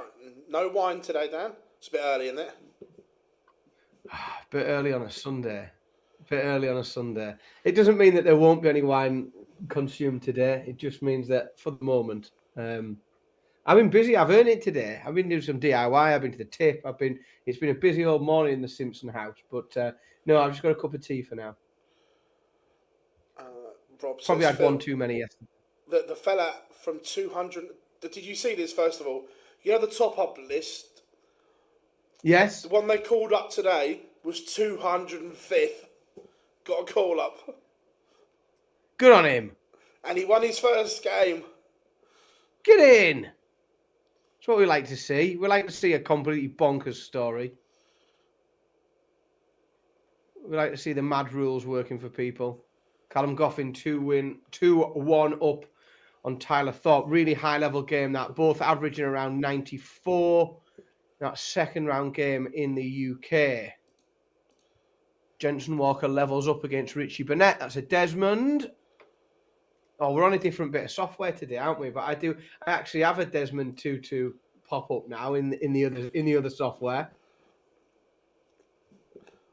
To be fair, we can get it done on here long term. I can get things set up. I was looking at some equipment the other day, which is probably not good for me. But I was looking at something that I can press buttons on, make things pop up on the screen. Quite clever stuff. Was it like a Stream Deck? Yeah. There's some offers on. Once this is done today, I'm going to order some new stuff for the office, a new desk and everything. We had, so there was a couple of those Stream Decks that they did like branded, like, so there's a Discord one and some other one, and they're exactly the same, but they're just branded up. And I don't think they sell as well, because obviously if you're not into whatever branding is on it, they work exactly the same. But so I noticed some quite decent reductions in price, because clearly they're all sat in a warehouse somewhere. And I was a little bit tempted. This Joe is one Hunt. of my favourite comments ever. Toretto's playing like prime Florian Hempel, December the 22nd, 2023, 8:10 to 8:20 GMT. I tell you what, that is a niche. It's a niche call, John, but I've got to be honest, Michele Toretta, and this is, and it should be, because they're both top players, but Michele Toretta and Andy Bartons, what a game this is. It's 3-3 at the minute. Toretta on throw. Andy Bartons has gone 180 with a ton.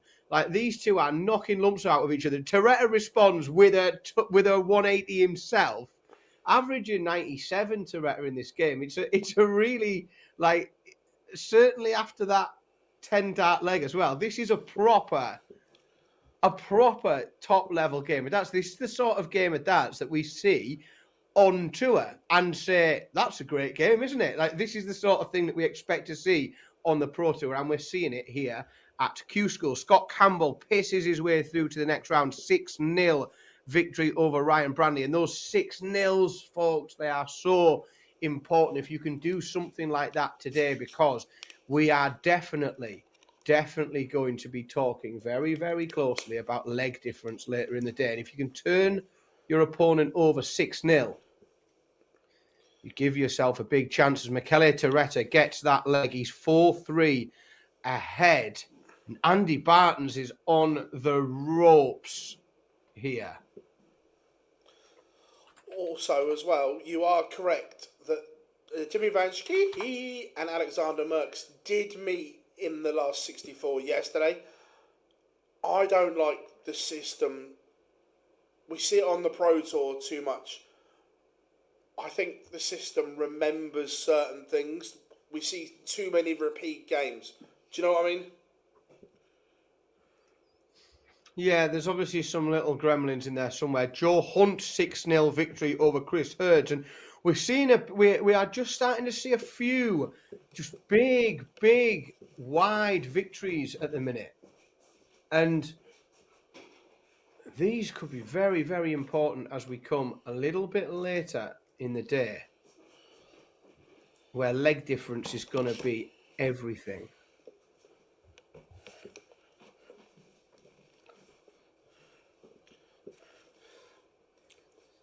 Now, Dan, you mentioned this earlier. I was given these. Now, I don't throw them, and there's no point them just sitting here in a box. I will bring these to Minehead. Oh, I know a little chap that'll be quite excited about that. We might see him at some point. He might pop his head in and say hello to his Uncle Phil. I might say, I don't think we'll get through the stream without a little hello from Billy. So to be honest, Yeah, he's. I am impressed, to be honest. Like they do, you know, you pick them up and you throw them, and you think. I tell you what, they do feel like they've got a good quality to them. They're very, very good. But yeah, he'll be buzzing with them. They might stand up a little bit better than the ones that come on them. Michele Torretta is at it again. 1, 2, 3, followed by a ton. 4-all this one, and what a game! What a game! Malachi, these are the Star Wars K-Flex. Which ones? I don't know. Let's open them and have a look. While you do that, I'm going to show you his case. Give me 2 seconds. I'll grab it. I'm not sure. They're just Star Wars K-Flex.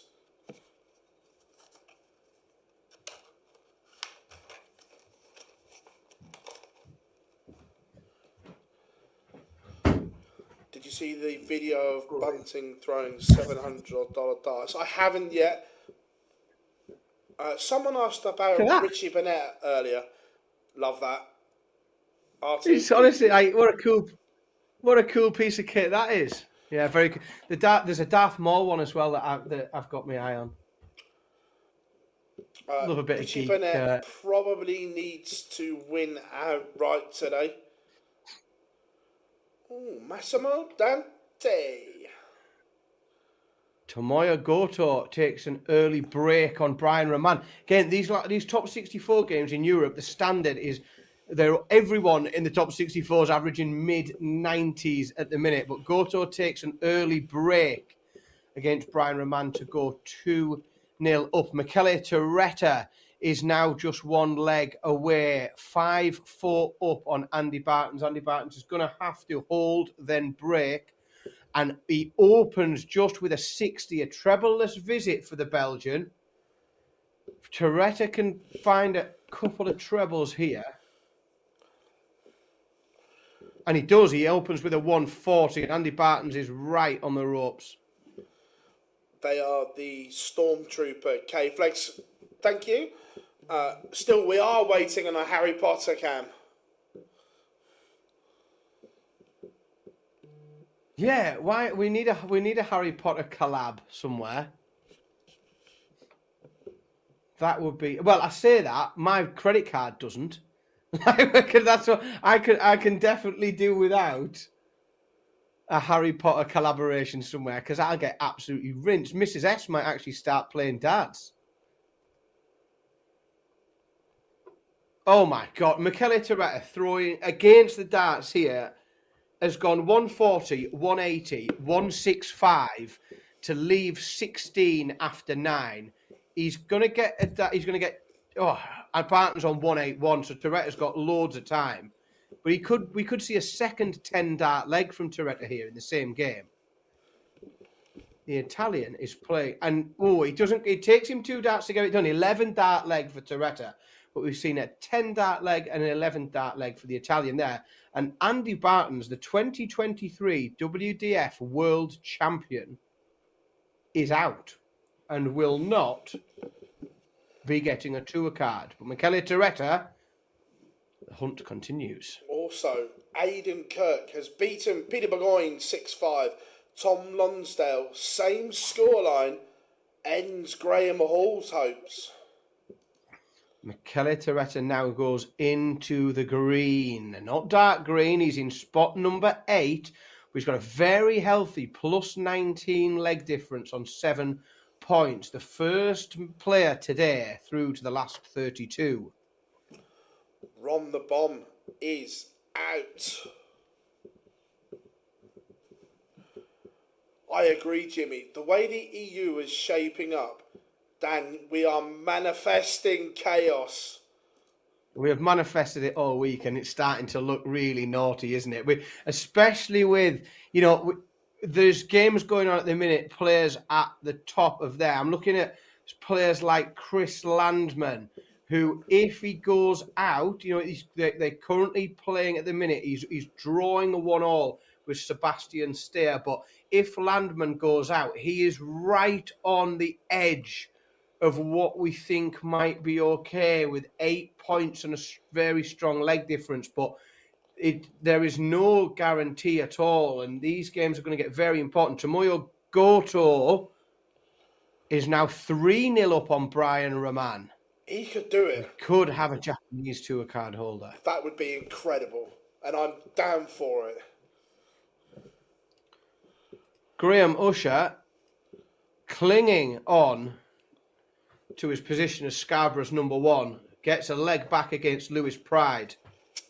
As Rex Cole wins 6-2 against Charlie Large. Aaron Monk and John Henderson, that game we talked about, is warming up on board 13. So that second round game with the Mad Monk and Big John Henderson soon to be underway. Also, what I'm noticing, there's a dip in averages. That for some players, this is day 7 of a very, very long week, and the tanks are empty. I've just spoken to Jamie Kelling on WhatsApp just to say well done, and is he going to the Challenge Tour? Of course. Just had nothing left today, battled through, not good enough just because the tank was empty. It's a long old week if you're coming through stage 1. And if you don't come through stage 1, and you're playing every day up that order of merit, and by now you have played an awful lot of games of darts, because you have to have played several times a day to still be in the hunt, to still be here. So it is an awful lot of darts to have played in a week, and you can understand how people just run out of steam towards the end. Tyler Thorpe won away against Callum Goffin. He's 5-3 up, Tyler Thorpe, 1 leg away from becoming the first person in the UK to book his spot in the last 32. Adam Hunt goes 2-0 down to Stephen Rosney. Early breaker throw there. And Jensen Walker defeats Richie Burnett. The Prince of Wales will not be on the tour this year, Jensen Walker. In the EU, Alexander Merckx has taken a 2-1 lead over Jimmy Vanski. Also, this is brutal, Dan. Next match, Massimo Dante faces Andreas Harrison. The loser is out. No card. Oh, dear. He went full Gary Neville then. Oh, no. That's not what I want. I want both of those players to get a tour card. That doesn't seem fair. I'm not happy. Who can I write to? Where do I send my angry letter? Tomoyo Goto, 4-0 up, and Brian Rahman has got an awful lot of work to do if he's going to be playing on the PDC Pro Tour this year. Goto playing some complaints at pdc.tv. Yes, will do. Not a problem. I'm sure Barry will pick it up himself. Dear me. Yeah, they'll care. Look, we will. The next feature game, we are going to go to the EU, and we will do the Andreas Harrison game against Massimo Dante. Luke Smith defeats Darrell Hunt 6-4. Luke Smith through to the second round today.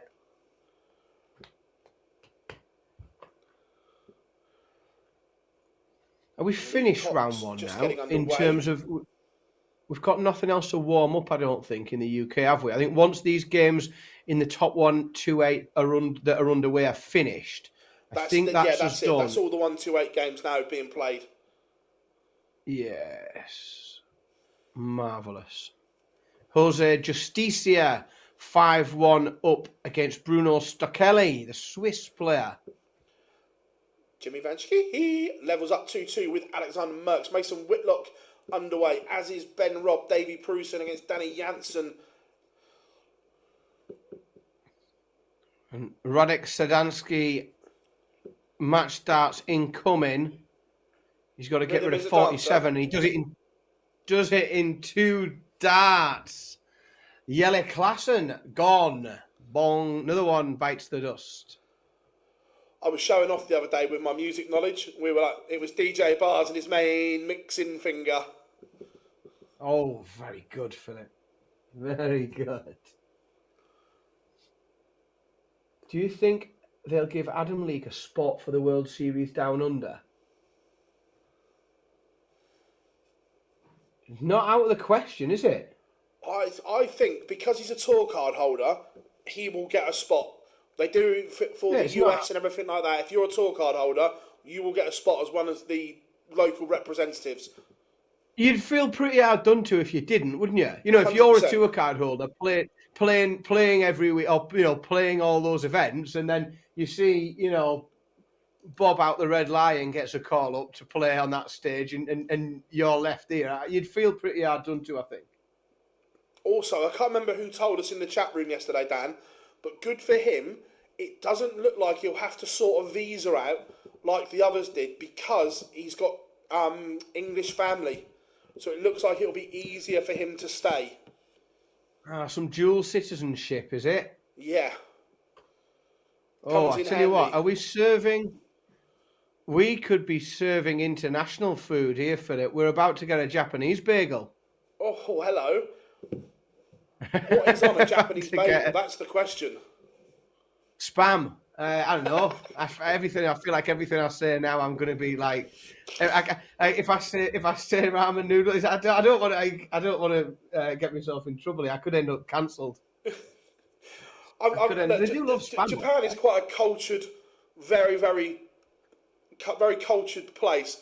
I'm not sure they've got tin spam. Oh, mate, they love it. They lap it up over there. They love a bit of spam. Spam and corned beef. It's like they look spam. Mate, spam is like right up there towards the top. Bit of chopped pork, and it won't be anywhere. We won't be getting served the Japanese bagel because Brian Roman has managed to hold a throw. He's held a leg. It's 5-1 to Goto, and Goto now throwing for the match to get that one done. Book his spot in the last 32 to join Michele Torretta, or in the last 32 players in Europe. Chris Landman is behind Sebastian Steer 3-2 up on Landman, and Landman is going to have an incredibly nervous afternoon because he is almost exactly where the early projections thought we would be, but we're starting to think it won't be enough now. Yeah, also some bits to pick up here. Graham Usher is out. Also, Patrick Quinn in the chat room as well, showing us that he has got Rob Grundy next. That's a tough game. Tough game for both, He's to be losing fair. to Rob Grundy. Also, Dirty Harry will probably be live within the next 10 to 15 minutes. I would say Adam Smith-Neal isn't banned anymore. He has served his suspension. And also, Graham has just pointed out in the chat room, in the next round, we will have Charlie Manby against Matty Dennant. Brutal. Oh. Unlucky with that draw. The pair of them can consider themselves quite unlucky there. Scott Waits within one of a place in the second round, 5-2 up on Lee Evans. That has been a decent game played at a good level. Right. This result, I'm not sure. What do you think? So, as it stands, Jimmy Van Schie is losing to Alexander Merckx, which means Van Schie will not win a card outright. He has one on the order of merit, but he is so far clear of everyone on 12 points. They all want him gone, but he's not. He's going to stay there. So does that mean...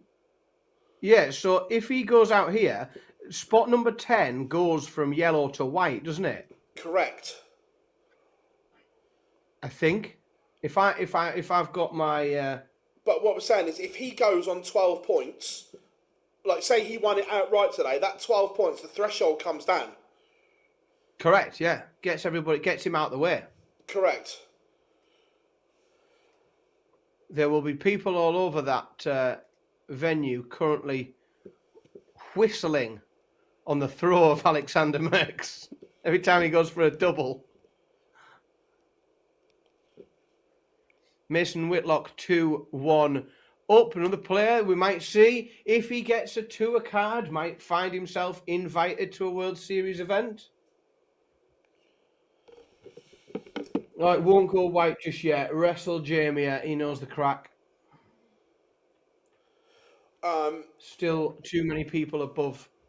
Tristan has asked, who's in light green? So at the moment, in the UK, it stands like this. Stephen Burton is top number 1 in dark green on 11 points.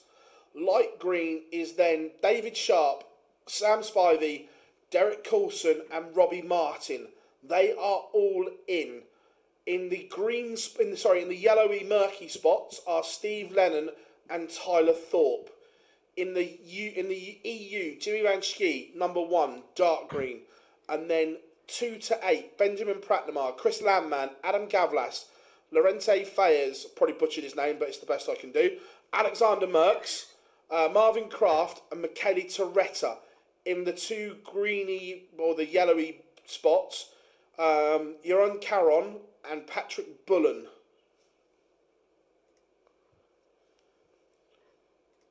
They are your spots. I tell you what, the real Adam Savada's turning up. Patrick Bullen as well, Phil. So Patrick Bullen in that bottom spot is currently 5-4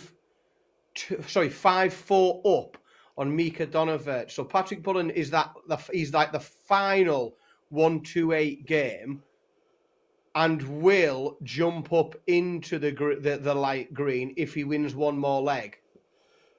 Also, Adam Savada averaging 102 is 3-0 up. The Reaper has turned up. Casual.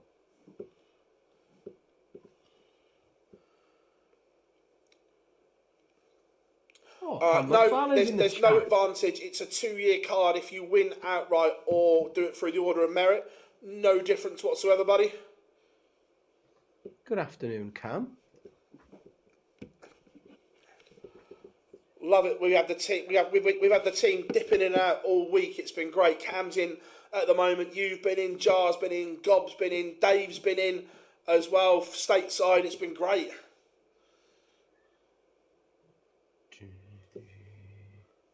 Darren Beveridge takes an early break, a throw on Chaz Barstow, 2-0 up.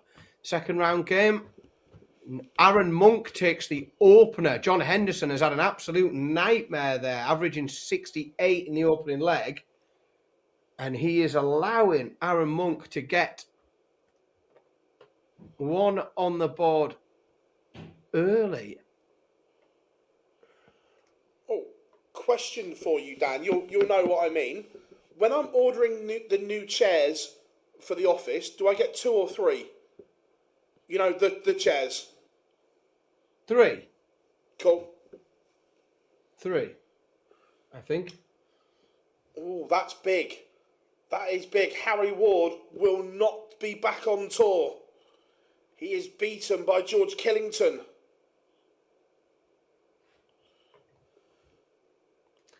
Yeah, that's a funny point in the comment. Somewhere out there's probably 2 German lads doing a watch along, absolutely butchering all the British players' names. 100%, yeah, bang on.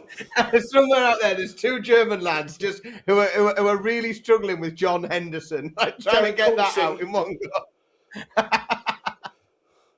Love that idea. Yeah. Love that. We butcher the EU names. They butcher the UK one. Quite right.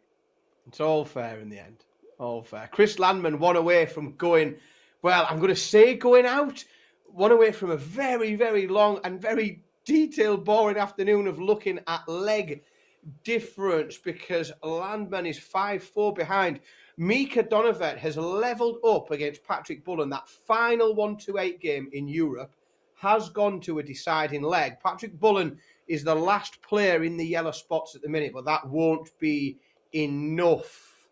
He's going to have to win this deciding leg if he wants to keep the dream alive. Let's go to Henderson Monk. Could be anything. When it goes live, we will go to Andreas Harrison in the EU. Promise. Yeah, we're not yet warming up on that one a bit. Some names warming up. Like, I think virtually everybody warming up at the minute in the EU has played on the big stage in the PDC. We've got Adam Gavlas warming up, Jeffrey the Swan, Danny Lauby, Jose de Souza. Like, these aren't just sort of, rogue players that are having a go at it. These are players that we have seen on big stages, playing big PDC events on the telly. Right. Some news. Alexander Merckx has beaten Jimmy Van Schie. He moves to 9 points in second, but interestingly, Dan, has not gone dark green yet. At the moment, 9 points plus 14 is not enough. No, but that still could mean at this point, because we're so far out, if you like, we're only in the second round.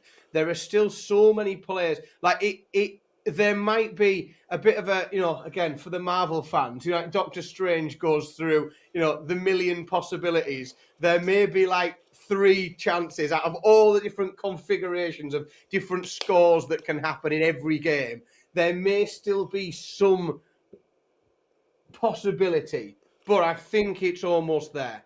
I think we'll see him go dark green fairly soon. Once we see all that needs to happen for that, I think, is more results to come in. Stephen Burton victorious. So we've seen the 2 fates of the 2 lads already in dark green. One gone out, and then Stephen Burton in the UK, he stays in. He finds himself in the last 32. Stephen Burton has had an absolutely superb week this week. Yeah, also in the chat room, no one's interviewed Cammy. I've spoken to him personally. He's not doing any media at the moment. He's concentrating on getting himself better, but he's okay. Also, no, if you are a UK player, you cannot go to Calca. You have to play at HMP Milton Keynes.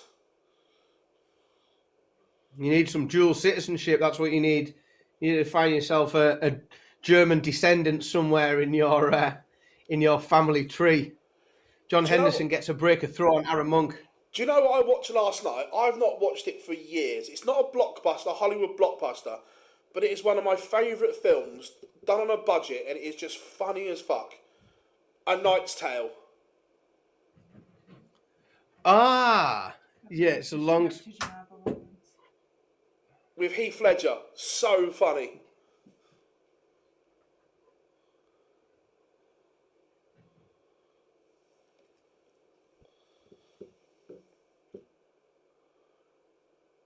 You okay, mate? Looks like Dan has frozen. Looks like Dan's done something to his setup. We'll get him back in a minute. Yeah, it was just on, and I was like, I haven't watched this in years. It was so good.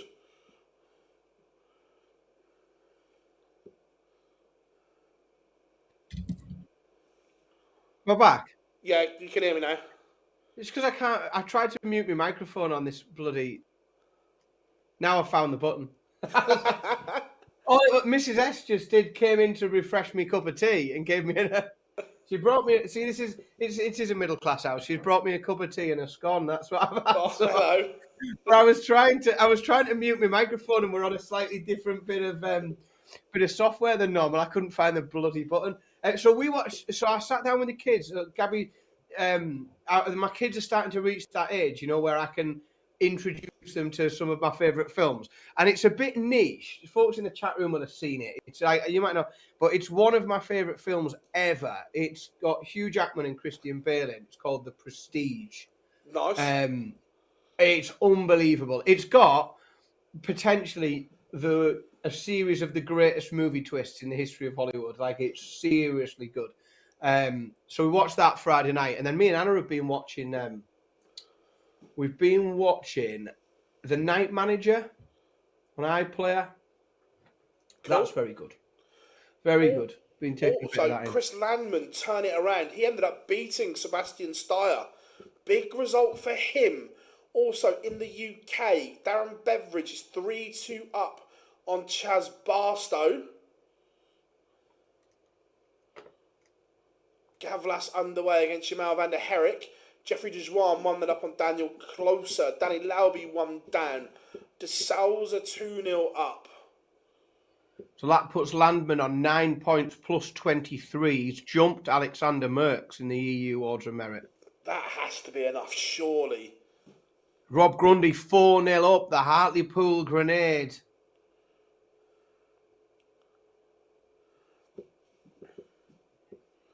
There's some brutal ties going on here.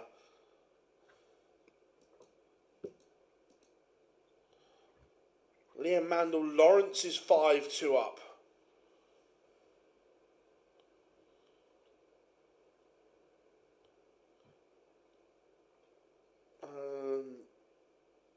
Yeah, I'll tell you what, this is a massive game. Sam Spivey against Robbie Martin. In terms of the order of merit, they are both in the green. One of them will go. Spivey is on 9 points. Martin is on 8. You would suggest that if Robbie Martin loses this tie, he will not get a card.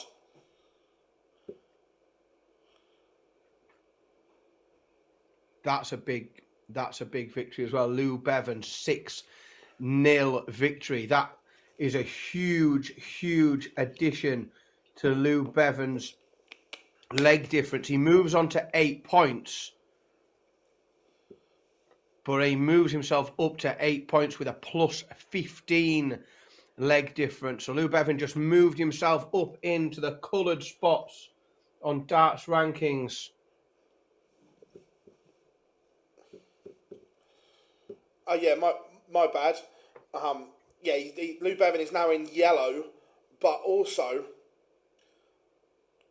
8 points is not going to be enough. Nope.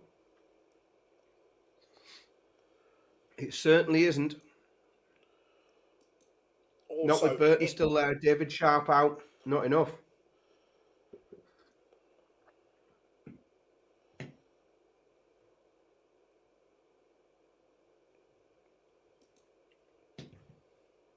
Benjamin Pratnamar warming up against Jeffrey Keane.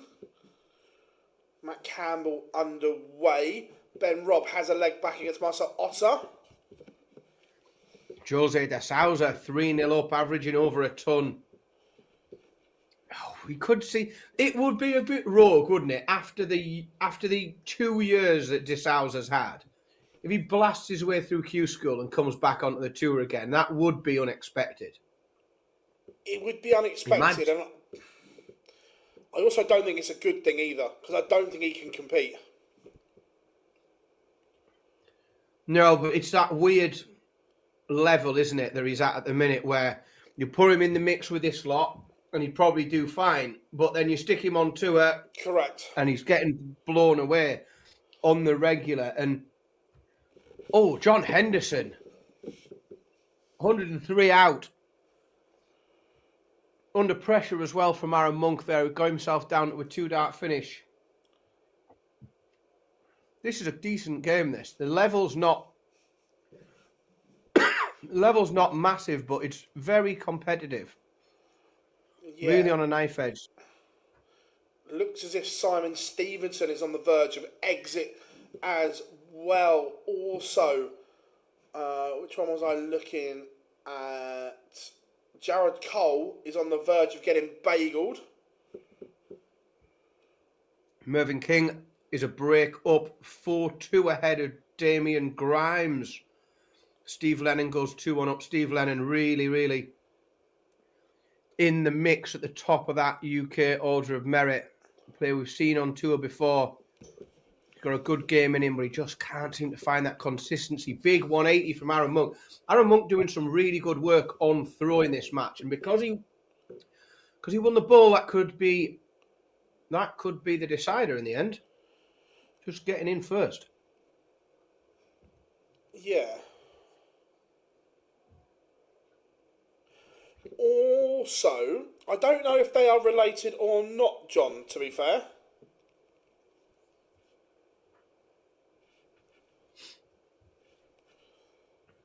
Yeah, Aldridge is up against it. There's 10 points difference in the average, but he's behind. Aaron Monk 4-3 in that feature game. Just having a look over here because we've got a noble leg. Martin Dracht missed match starts to allow Mason Whitlock the opportunity to force a deciding leg. But Mason Whitlock, 2 visits in a row, can't find a treble. Visits of 60 and 59, whereas Dract opens with a 140, backs that up with a 95. He's missed match starts already, but he's way ahead of Mason Whitlock in this deciding leg.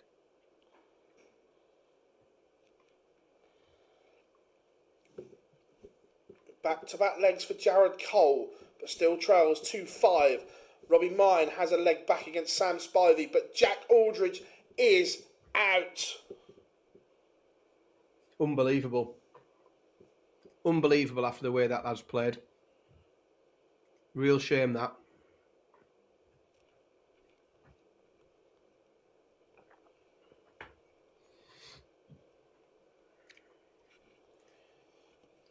Mason Whitlock. Both Dract and Whitlock find a 180. Whitlock all the way back though on 104. He needs 104 with 3 darts to get to the next round. He can't do it. He leaves 32. Dract comes back for more match darts. He's on 28. Danny Lauby is 3-0 down. Does the it? American First has dart. it all to do. First dart in the double for Martin Dract. Mason Whitlock is out. Rob Grundy is through, though, in the UK. A 6-1 winner. As is Jose de Souza, 6-0 for the Portuguese man of scores.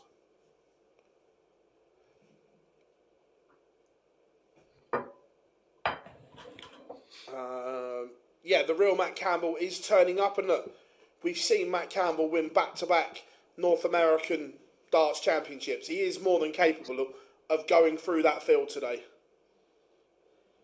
3-0 up now, Matt Campbell, averaging over a ton. He has the ability. Does he have the brain cells is another question for another episode.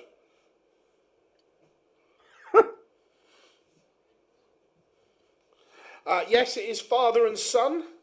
And we're not talking about the famous Boyzone single. That's a bit niche, isn't it? Oh. Well, it's niche. You go Boyzone, I go Cat Stevens. That's probably my age.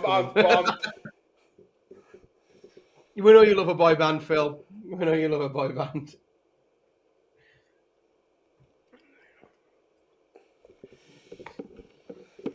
Right, what is coming? Damien Grimes, wins 2 on the bounce to level up with Mervyn King, as Darren Beveridge is a 6-3 winner over Chaz Barstow. Ice cold through to the next round. Mervyn King up against it now. Against the darts, 4-all. Grimes has levelled up. Were you never into the boy band era? No, I was listening to a lot. I mean, as you might guess from the equipment on the walls behind, I was listening to AC/DC, and that's what I was. Yeah, I've always been a little bit heavier in my tastes. Well, it's a real. My music taste, as you know, is really weird because it draws a line between very heavy rock and Motown and soul and Stevie Wonder. Yeah. There's a bit of everything in there, but no, I was never a boy band fan, I'm afraid. Cameron, everyone that watches the channel knows I am a huge Matt Campbell fan, and it irritates me because for me, he has the ability to be a top 32 player, but like there are many others, he hasn't got the mindset to do it, but he has the ability. He is so good, Matt Campbell. It just, if that mindset was right. Henry Coates 6-2 win over Mark McGeaney. Yeah, if you see on this channel some frustrations, it seems, with Matt Campbell, it genuinely comes from a place of us knowing how bloody good he is and what he could do in this game. And it's frustrating when we don't see that actually manifested, when we don't see that actually come to light. McCoy, is it AC/DC? Oh, I'll tell you what, Jared Cole was 5-0 down, Dan. He was 5-0 down. We've got a noble. I mean, remarkable. Absolutely remarkable. And I don't know if that's Daniel Ayres. I mean, he hasn't shat himself because he's averaging 102. So it's not just a case of that. But my word. Yeah, correct. Correct. Derek Coulson averaging 104 is Tell you 3-2 what. up on Jack Mayle at the moment. Aaron Monk's got a chance here, Phil. We have... No, he's not yet. Landman has not gone dark green. It surely must be coming. Oh, 2 treble visit for Monk here.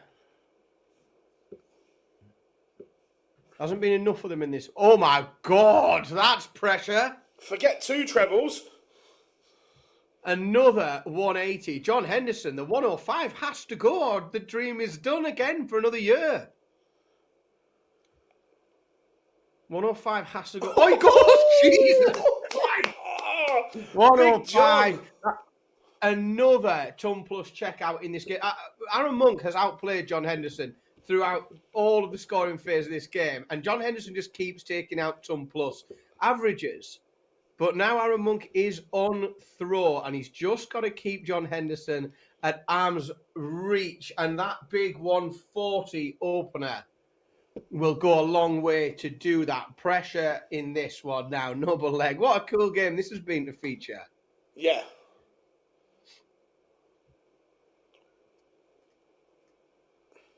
Mervyn King is 5-4 up on throw, throwing for a spot in the next round. He's made hard work of this against Damian Grimes.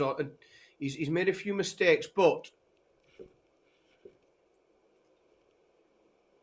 Mervyn King is doing what he needs to do at the minute. Surely not. Is that the score? Get in! Up the Portsmouth. Play up, Pompey. Up the Portsmouth. Here we go. Jared Cole is out after that comeback. Daniel Ayres falls over the line 6-5. Derek Coulson has daylight between himself and Jack Mayle, 4-2 up. A win here would put Derek Coulson on to 9 points. Would you just look at this, by the way, Philip? Henderson and Monk. Like, what? This is the deciding. This is the noble leg. Both of them. 1-2. Oh! Aaron Monk. That's it. 140, 100, 140, 121. Thank you very much. Oh man, I mean that was what a leg of darts that was. That's a proper game. Woo-hoo! That's what we like. We like a bit of that. What a game. The difficulty is that, I mean, and that was really impressive, but still so much to do for Aaron Monk. You know, that's 4 points. He's got to make the final today, but that's what you need, though, isn't it? You need a bit of that in you. Oh, wow. Wow. What a game this is, though, Dan. Massimo Dante against Andreas Harrison. You know, I say it enough times, and I often say, I will look at a fixture, and I say, can they both lose? Is it possible? Can they both win? Can we just do that? Is there any chance we could come up with a way where they could both win, please? Goodness me. Steve Lennon has moved on to 9 points. 9 points plus 15 he is on currently.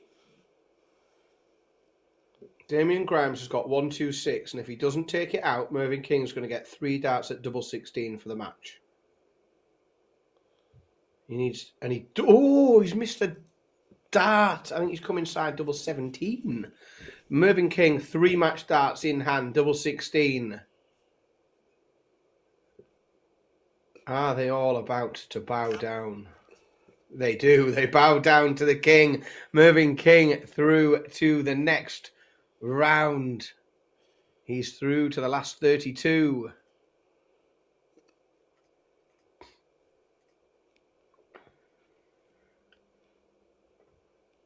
These numbers are just starting to thin out now, aren't they? As we start to roll down these orders of merit, they're just becoming a bit thinner and thinner with how many little dark boxes, black boxes around the names.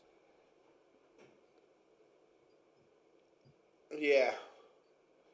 I wonder if my Mervyn King shirt's around. I might have to go and get changed at some point, Philip. Are you If he goes on a deep getting a run. little bit excited that the King's shirt may have to be busted out?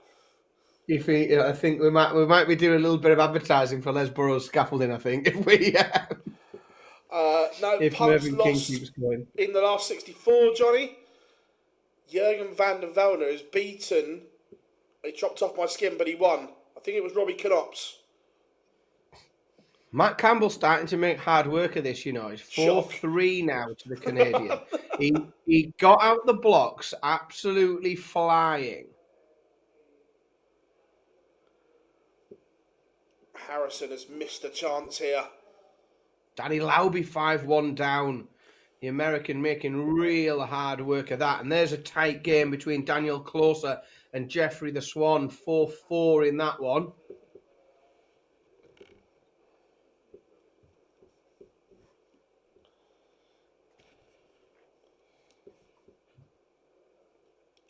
Harrison missed a chance there. Oh. That's some level as well. Derek Coulson and Jack Mail. It's 4-all. Coulson averaging 98, and Jack Mail averaging over 96. And these are two players that have a very, very good chance. But you've got to win this game. Derek Coulson on 8 points plus 18. It won't be enough. If Derek Coulson can win this game, that could be enough. He finds a big 180 at the right moment, Coulson. He's down to a 190 after just 6 darts.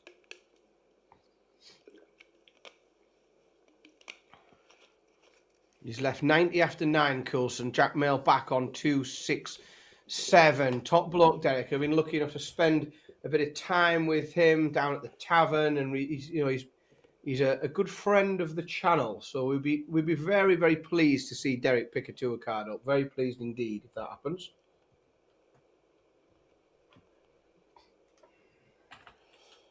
I tell you what, it's an interesting one. Robbie Martin is 5-3 up on Sam Spivey. What in the blue hell is going on in Portsmouth?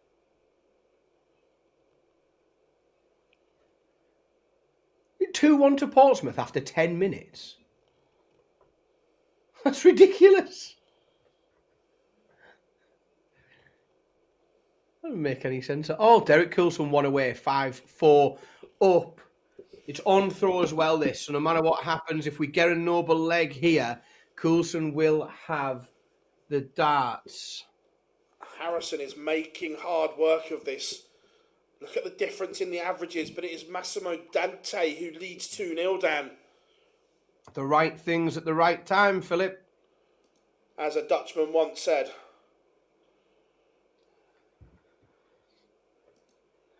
I'm going to keep an eye on Spivey and Martin as well, because a defeat for Spivey would leave him on 9 points, but below the projected leg difference cut-off. Go on, Derek. Big visit. Harrison Big visit, yeah. breaks straight back.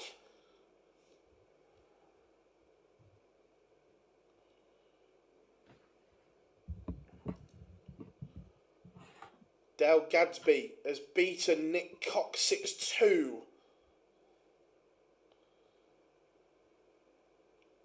Some massive, massive moments coming here. Charlie Manby takes the opener against Matty Dennant, 1-0 up in that one. Matt Campbell Pride, 1 away. Jack Mail down to 114. See what pressure Coulson can put on it from 168. Not a lot, only a 60. So Coulson down to 108. Jack Mail's going to get a go at 114 to force a noble leg. Push this match to a decider. Yeah, yes, Jimmy Vansky, he has a card. He is dark green on the Order of Merit. Sam Spivey, leg back against Robbie Martin. Derek Coulson, 108 for the match, and potentially 108 for a tour card. Depending on what happens on that Order of Merit. Oh, they've both had stinky as shit visits there. 38 and 38. Jack Mill on 76, Coulson reads 70, but Mill will get to go first on it. He comes back for 76 to force the decider. Can't do it. Coulson 70 for a spot in the next round. Andreas Harrison has gone through the gears there. He's up to his average to nearly 97, and he's 2-2 with Massimo Dante. Derek Coulson, 2 darts, gets rid of 70. 6-4 win over Jack Mill, and Derek Coulson moves to 9 points, and I think he's going to overtake David Sharp and Steve Lennon in terms of the leg difference as well. Derek Coulson is very, very close now. Very close. I will be very, very pleased to see Derek Coulson pick a card up if he does.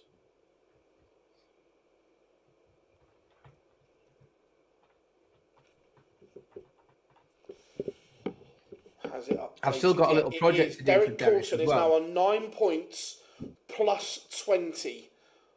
So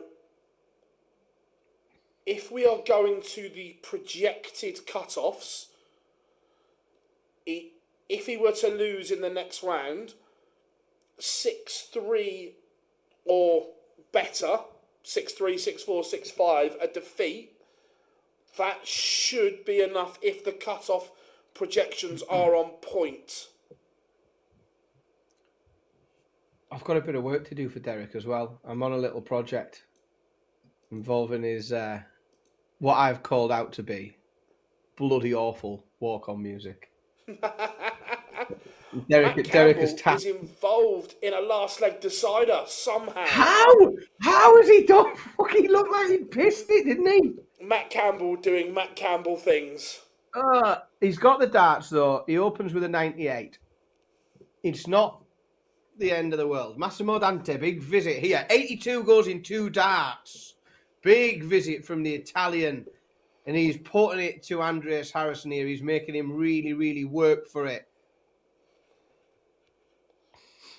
Big visit that. Matt Campbell with a 140. Might have just steadied the ship here in this deciding leg. Matty Dennant pulls one back. Charlie Manby averaging 106.5, but it's a Desmond in that top 64 game with Matthew Dennant and Robbie Martin. 6-5 victory over Sam Spivey. Sam Spivey, he's going to come down from plus 13. I think he's going to be on 9 plus 10, and Sam Spivey is not safe on 9 points. I don't think that is going to be enough. He's not safe on 9 points, Sam Spivey. He's got a nervous afternoon ahead. Matt Campbell's going to get at least 6 darts from 75 to get this job done. Yeah, he's going to get 6 from 75. I don't think 9 points plus 12 will do it. I think Sam Spivey will not get a card. Right, Matt Campbell is going to come back with 3 darts at double 10. Oh, and Spivey's he's missed double 12. And Robbie Martin's come back and took 120 out to bin him. Goodness me, what a finish from Robbie Martin. Match darts, Matt Campbell. Oh, he's missed 3 match darts again. Oh, Matt Campbell, what have you done? He's left double 7 from double 10. He's got inside on the 6. Fucking hell. Brilliant 95 from Harrison to hold. Oh, wow. Matt Campbell, you are really up against it now, mate. Faze is down to 30. He's going to come back for double 15 if Campbell can't get this done. 3 more match darts. It needs all 3 of them, but he gets it in the end. Matt Campbell, 6-5 5 winner, and he has done that by the absolute skin of his teeth. Right, you have to excuse me for a minute. The draw's gone. In the UK, Lennon has Burton. Now, worst case scenario, let's say Steve Lennon loses. I don't think his leg difference is going to hold up. No. Right, excuse me for 1 minute. Too many cups of tea. I don't think this is a must win for Steve Lennon. That plus 15, let's say at best he loses 6-5, plus 14 won't cut it. He has a work to do. Michele Torretta is 2-0 up.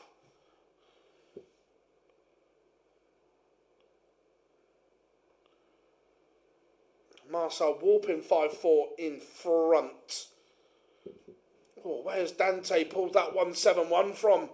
That could be huge. Harrison was eyeing a potential break. He still might. He's made a mess of it. Massimo Dante, 97 to lead once more.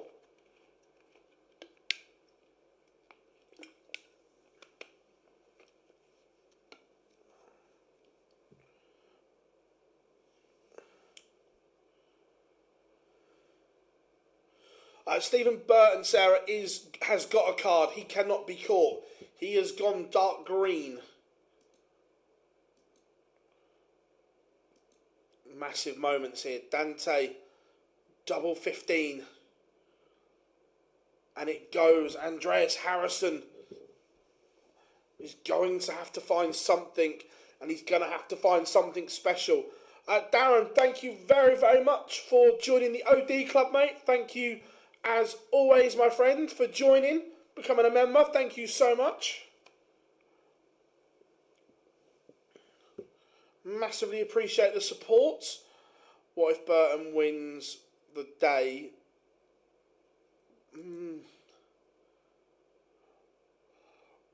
Possibly, but it then depends how far Lennon drops. Because people below him are still in.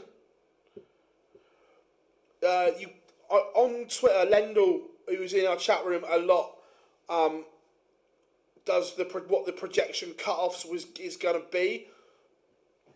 Landman against Campbell next. That's huge. Oh, that's naughty. Naughty. David Sharp is out, and he is sat right on the projected cut-off. He lost in round 1. And he is sat on 9 points plus 16. That is the cut-off. Harrison's in a world of trouble here. A world of trouble. It's really not clicking in this game, is it? Even when he's throwing well, he's doing the wrong things at the wrong time. Ryan O'Connor takes the opening leg against Steve Beaton. 5 visits, no big treble. On that one, James Beaton 5-2 up on James Richardson, and we're now just starting to warm up in the UK on those last 32 games. Steve Lennon and Stephen Burton, Lou Bevan and Luke Smith just warming up. We are underway in Europe in the top 32. We are motoring through there. There's Michele Turetta, keeping that average up in the mid-90s, 2-1 ahead of Martin Dracht.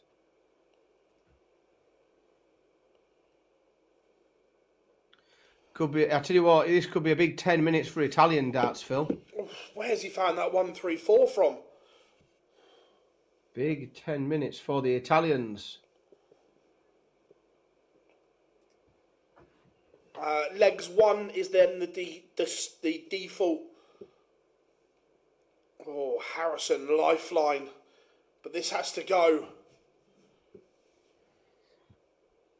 And it's just still to stay in it, isn't it? It doesn't go.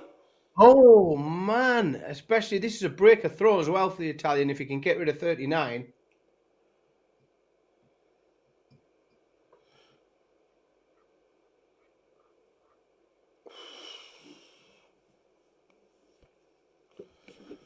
Would it be averages or would it be something stupid like legs won against the throw?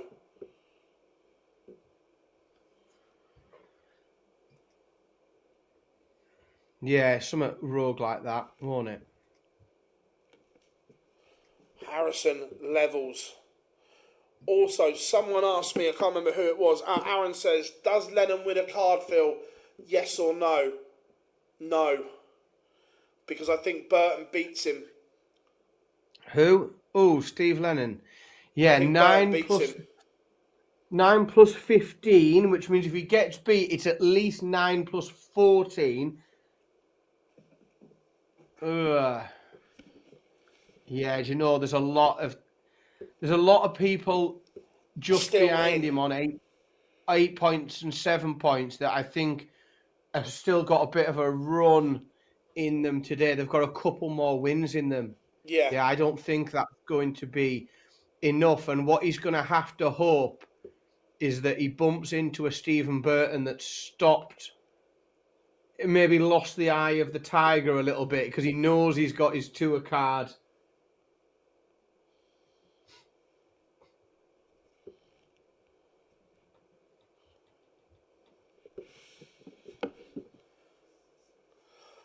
anyone ever won a tour card after losing first round in the first 3 days? Danny Baggish did something remarkable. I don't know the exact, but Baggish did something insane when he won his card. Yeah, I think Danny Baggish was on 0 points and then just came and won, didn't he? Yeah. Won the event on the last day. Trevor's asked how Steve Beaton is doing. Steve Beaton is currently... He's 2-1 up on Ryan O'Connor. He was 1-0 down. He's rattled off 2 on the spin. And he's 2-1 up playing in the second round. Danny Baggish lost the final. That was it. Didn't he lose to Glenn? I can't remember. I know it was mad. Oh, Massimo Dante. Is that the mistake that Harrison needed? This is to break and go 5-4 in front. He's had his chances for Andreas. Yeah, he's had doubles 2 legs in a row now. He could have had this match won, and now Harrison is throwing for the match from nowhere. Destiny. Adam Gavlas is going to win his card back. He has had more lives than I've ever seen. He's dodging more bullets than the Matrix. He's got a... Where is he? Where is Adam Gavlas? He goes to 9 points plus 19. Yeah. He's going to skip over Alexander Merckx, take him out of contention. Jensen Walker is a 6-1 winner. Again, I said this yesterday. I don't think he's ready for the tour either. Matty Dennant trails Charlie Manby 5-4.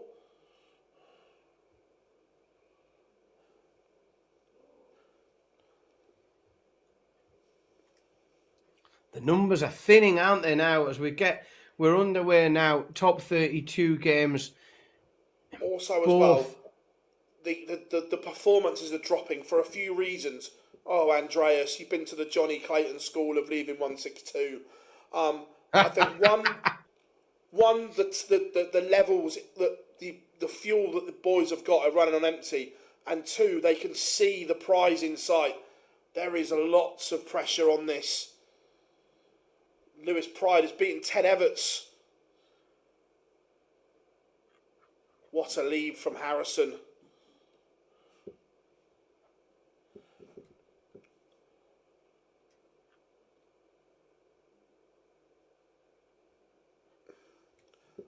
Andreas Harrison lives on. That result puts him to 7 points. He is still a way off.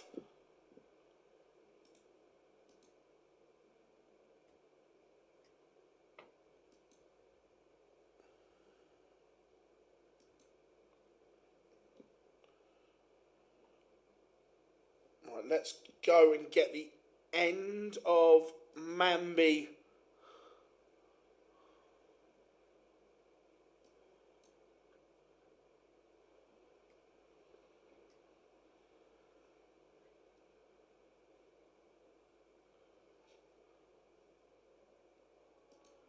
against Denon. Denon has missed the chance to send us to a noble. Charlie Manby can now win it. So somebody asked in the chat room who Derek Coulson is playing in the next round. He will play the winner of Samuel Price and George Killington. Manby Samuel Price at the minute. Match starts.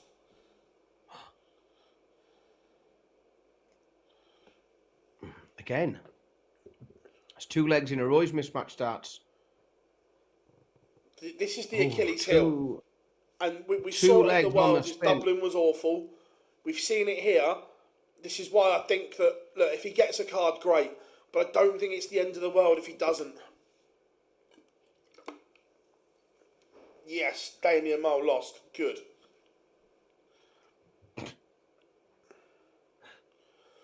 Pratnamar against Savada. Ouch. Gilbert van der Meiden 2-0 up on Tomoyoto Goto. 5-2 Charlie Manby was up. And the scoring phase is fine, but it's getting the job done, isn't it? And he's just not getting over the line. I am glad that Damien Mole lost. It's no secret, I do not like Damien Mole.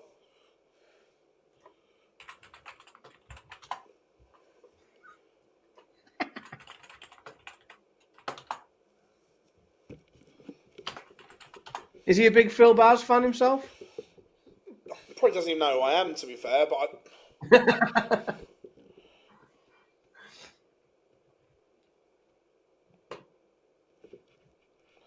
Derek McLean victory over Nathan Potter. I've noticed a bit of buzz in the chat room about Derek McLean. There's a few fans in there, or friends and family, so I definitely think there's going to be a bit of celebrating in our chat room. Charlie Manby, pressure. Oh, finally, under pressure, he gets it done. 96 goes. Matty Dennett did a good job to stick with him in that last leg, but Charlie Manby moves on. Plays Daniel Ayres in the last 32.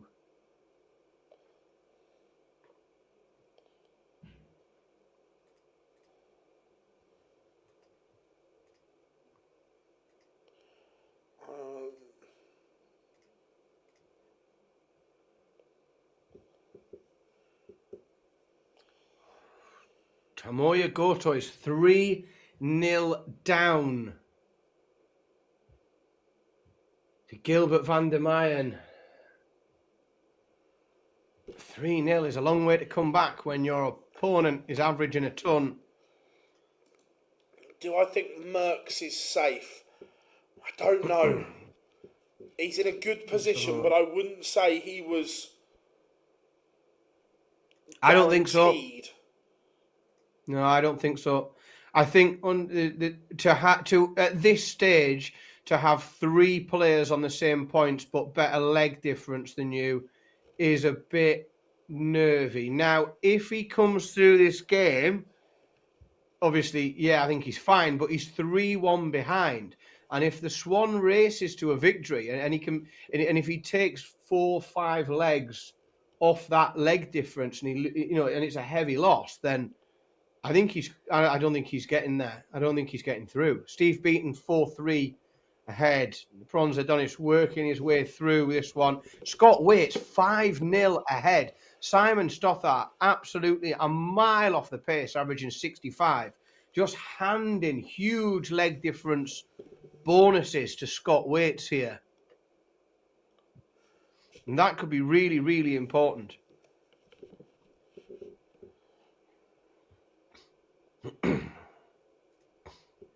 Work still to be done for Charlie Manby. He's moved to 8 points now, but he's the lowest leg difference of those on 8 points. And a lot of that is these legs that he's given away when he's been a mile ahead, missing match darts, and taking 3-4 legs to get that final victory. And the leg difference is now really showing for Charlie Manby because all the others on the same amount of points are ahead of him.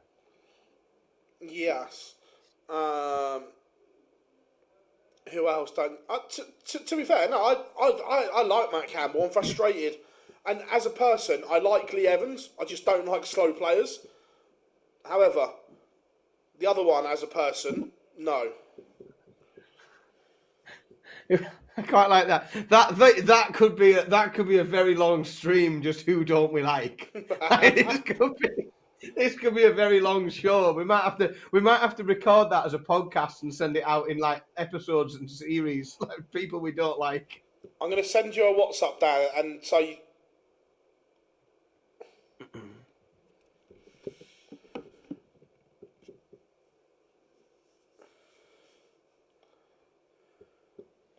That's why I don't like it.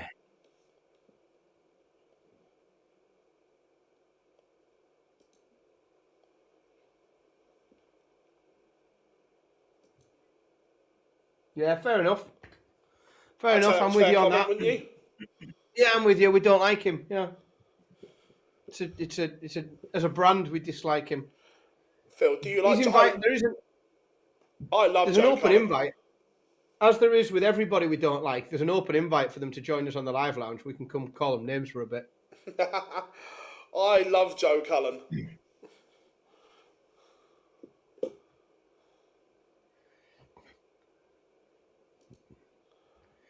Gotto tasty has game this, back, but still a long way behind. He's a long way back. The Swan 4-1 up now on Alexander Merckx, and it's becoming a long, long way back for Alexander Merckx. This is a really intriguing one as well. Michele Torretta and Martijn Dracht 4-4. Dracht has a chance to break the throw here. He's got 68 at 4-all, and if he can break the throw of the Italian here, he will throw for the match. Yeah. Has Liam Mandel Lawrence played yet? Oh, good question. I saw him. I saw him play. I don't know if he won or not. He breaks the throw of Torretta and goes 5-4 ahead. Martijn Dracht now throwing for the game. Wow, and it could. We said it was going to be a big 10 minutes for Italian darts. It could be a disastrous 10 minutes for Italian darts here. Torretta is in the green, but that 7 + 19 will not be enough. And if he doesn't break the throw of his opponent here and then hold, he'll be gone. Steve Beaton victorious. Good news for the fans of the Bronze Adonis. Yeah, he I've is just still put in the two links for the Order of Merit, EU and the UK, in the chat room for anyone that wants to have a look. It's great. It's tell you what, still Jensen plenty to play for. Jensen Walker is having the most throwback draw today because having defeated Richie Burnett is now facing Mervyn King. Like somehow, like Richie Burnett is just like having to play PDC of the early noughties to get through to a tour card today. It's quite remarkable, his draw. Yeah, still, there's only two players, one each side in dark green. Alexander Merckx, is he about to fall? Steve Lennon, this is a must-win game for him. We think, or the projection, is 9 points plus 16 leg difference. That's the projection. Merv King has just got underway against Jensen Walker in the last 32.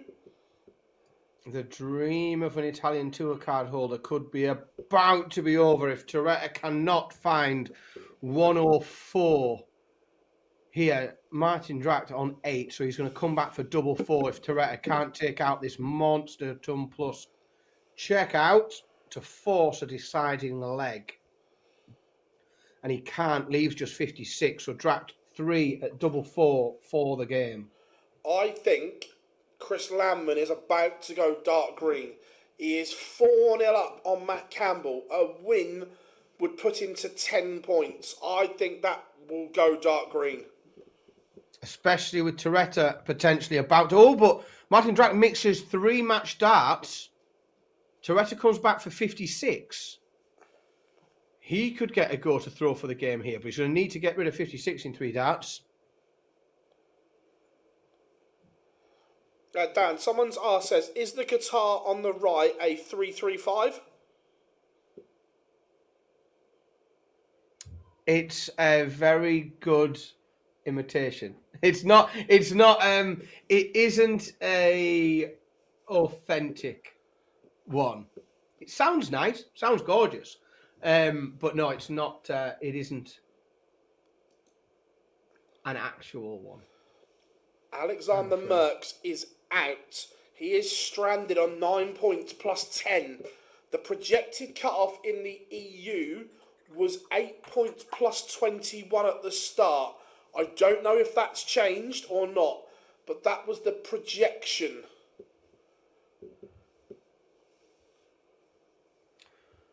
Michele Toretta is gone. And he has not racked up enough points.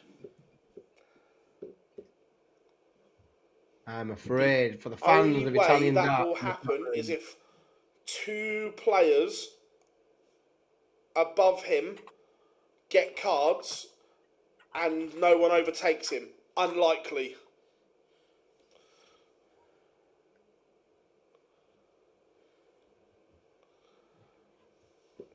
Steve Lennon involved in a great game here with Stephen Burton.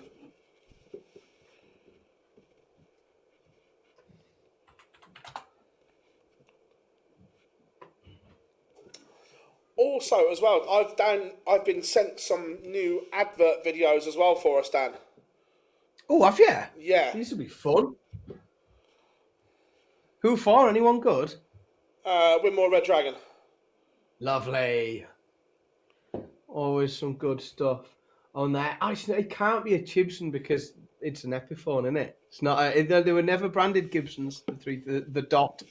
It's an Epiphone. That one. The house is full of. My house is over. There's a drum kit over there as well, and there's a bass over there. It's a bit musical. This room. It's a bit of a musical room. Andreas Harrison 1-0 up on Marcel Otter at the moment. Jeffrey Dwan waits for the winner of that game. Yeah, we just got this last top 64 in England as well. Samuel Price has won away. He's 5-4 up on George Killington. The winner of that, folks, don't forget, plays Derek Coulson in a game that could guarantee Coulson's card if he's victorious. Jensen Walker takes a break of throw. He's 2-0 up on Mervyn King. The King has got some work to do. He's going to have to come from a break down there in the UK. Varda is 2-0 with Benjamin Pratnamar. Burton back in front, 5 legs, 5 holds of throw. Gotto has gone, beaten 6-1 by Gilbert van der Meijden. Van der Meijden averaging a shade under 95. Savada leads Pratnamar. This would be a big result. Ooh. Remember, Pratnamar is currently in second in the order of merit. Tell you what, we've got an Iberian Peninsula derby, as we've got a Spain versus Portugal. I've seen the top 32 in Europe. Jose de Sousa taking on Jose Justicia. What a tasty little game that is to be enjoyed with some, paella and sardines, I think, if you want to be really cultural. Big old glug of red wine. I do love paella. Yeah, I'm a big paella fan. Big fan of a decent paella. Done right. Got to be done right. What else is going on? No way, Joe says. Very good. Top work in the chat room. Top work in the chat room. Lee Cox is 3-2 up on Sean Fox. Oh, Lloyd Walker takes an early... 2-0 up on Rob Grundy. Darren Beveridge going about his business today. 1-0 up on James Beaton. Merv King gets one on the board. And we've got a noble leg in that last game in the top 64. Board 14 just taking its time a little bit to catch up with everybody else. George Killington and Samuel Price, 5-all. Over in the EU. Matt Campbell is fighting back against Chris Landman. The Dutchman 4-3 up on the Canadian now. Danny Jansen 3-1 ahead as well. Simon, at the moment, no, because I haven't had a chance to ask anyone because I've been here all week. So if I can sort anyone out this evening, maybe. We'll be there, though. As in there. me and you. We'll be on. You Plenty and him. to talk about. Me and thee. Campbell checked out 153 to make it 4-2. Ooh, ouch. Good finish for him, but ouch for Landman. Big moment there. Burton has broken Lennon. Yeah, another big moment there. Adam Cervera just going. He's got that break advantage. He's now 4-2 ahead. Opens with a 140 against a trebleless visit for Benjamin Pratnamare. And the American is looking very likely from this point to pick up another point here and keep moving forwards. Andreas Harrison, that breaker throw early, 2-0 up against Marcel Otter. Remember, everyone, if you haven't yet, make sure you drop us a like and subscribe. You guys are absolutely smashing it for us, so please tap the like button and subscribe to the channel. Also, just looking off what you said there, if Andreas Harrison wins this, he will go into a green spot. If he wins it big, it will do his leg difference the world of good. Leg difference is now so important because if you look at the UK, for example, all of the spots in green, if you take Stephen Burton out, who's gone dark green, but all of the light green spots and the top yellow spot are all on 9 points. The leg difference is the only thing that matters at this point because everyone else has won 2. You know, you're in a big list of players who've also won their match. So leg difference is so vital. And that's where I'm starting to worry about those players that they're there or thereabouts, but their leg difference is way off. The likes of like Charlie Manby, for example, Mervyn King's another one with it hasn't got that big bolstered leg difference, coming through tough games, but not building that extra bit. Steve Burton, as you predicted, Phil, is looking to get rid of Steve Lennon. Stephen Burton 5-2 up, averaging 93. Again, Stephen Burton has been absolutely brilliant all week, hasn't he? Yeah, he's been superb. And I said it yesterday, and I'm going to say it again. And Stephen Burton isn't the only one in this bracket. There are a few. That there are too many yo-yo players, in my opinion, that win a card, lose it after 2 years, win it straight back, lose it after 2 years. They have to find a way to be better when they get there. Do you know what I mean? Oh, and he has. Like, let's be blunt. He's had a shit year this year. Like, he's played every single... He played all 34 Pro Tour events this year. And he only made the third round 3 times. 31 times, he either got beat in his opening game or his second game.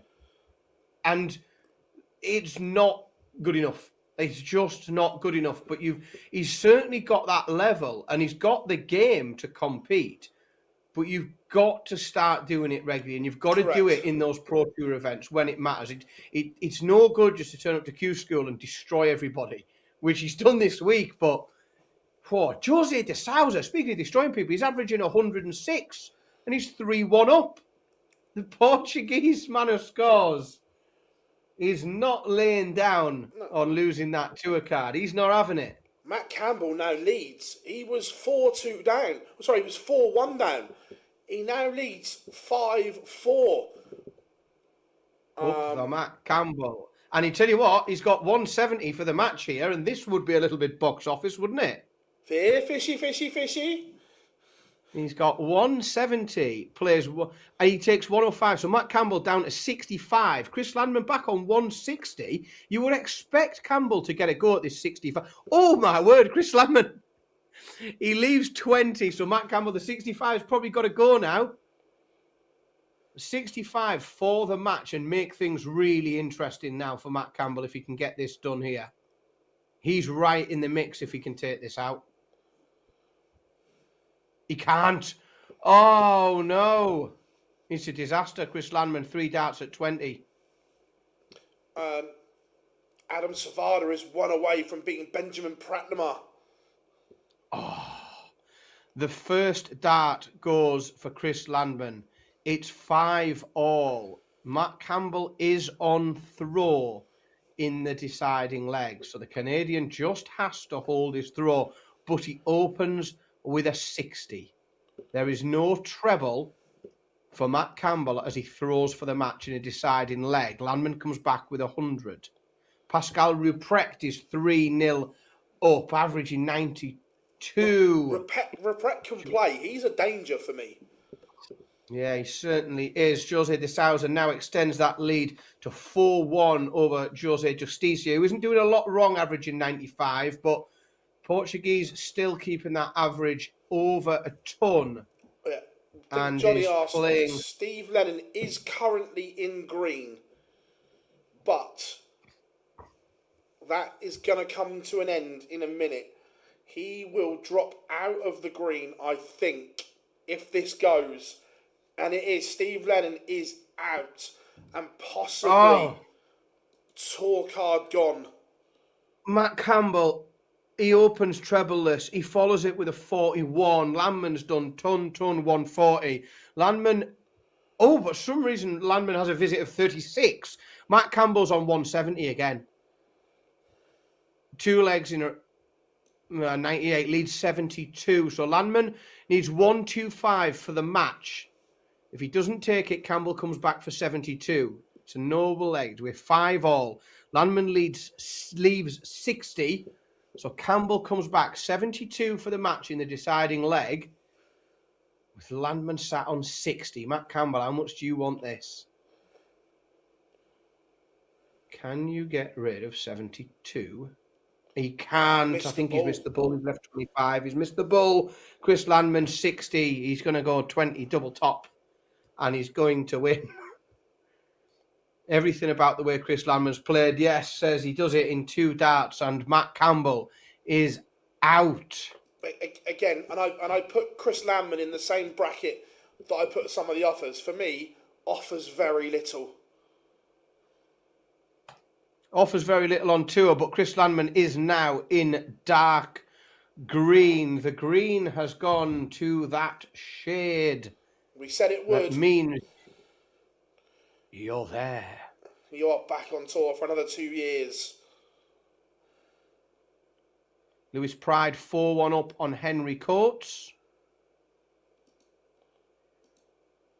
Robbie Martin takes the opener against Steve Beaton. Charlie Manby 4-1 up, averaging 108.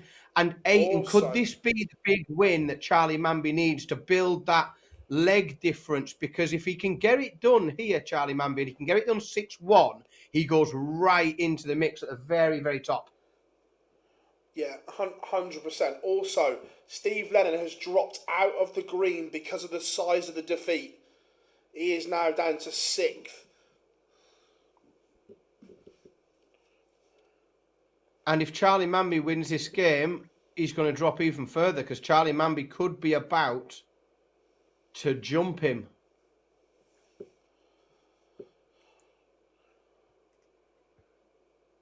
Aaron Monk 2-1 up on Aidan Kirk. That would be a final day rogue story, wouldn't it, Phil? Aaron Monk steaming all the way through. And again, he's my mate. I've known him for years.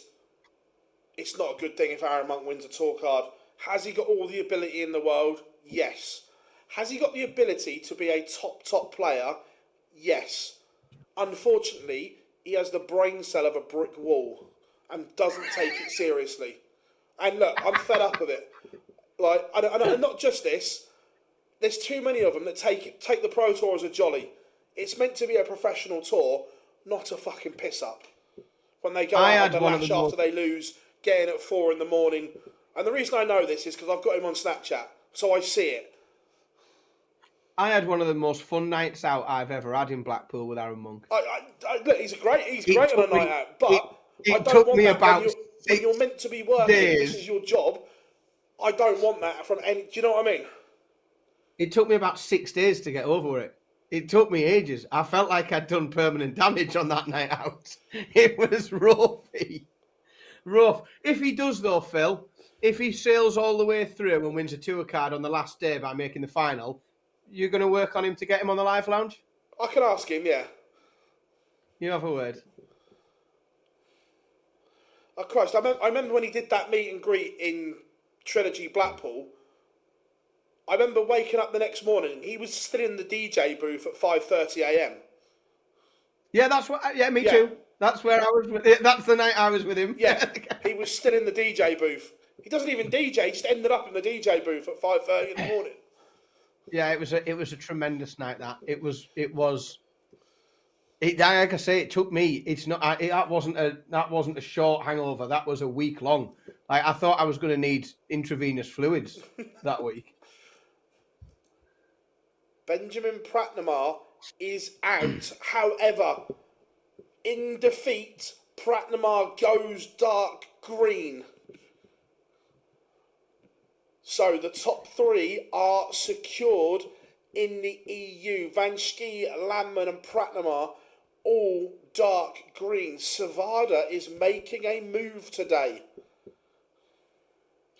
I'll tell you who else is making a move, and he's sitting just outside, but it's getting nervy. Jeroen van der Velde against Benjamin Royce. Now, 5-all in a deciding leg in the EU. Van der Velde's on throw. He's on 194. He's on 294. Royce is on 286. Less than 10 points between them. Really on a knife edge, this game.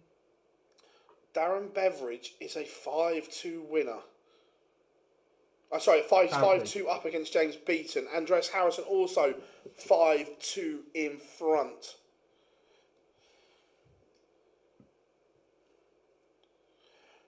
True story as well. Well, and I'm not saying this is big or clever because I don't drink anymore. But I was one of the only people, Dan, that Aaron wouldn't drink with. Wouldn't drink with you? Wouldn't drink with. That says a lot. That says a lot. We might get you back for a week or so, mightn't we, one day? It'll be 4 years in May. A long time, that. Long time. I have to check if I've gone 4 hours sometimes. Andreas Harrison has moved into the green.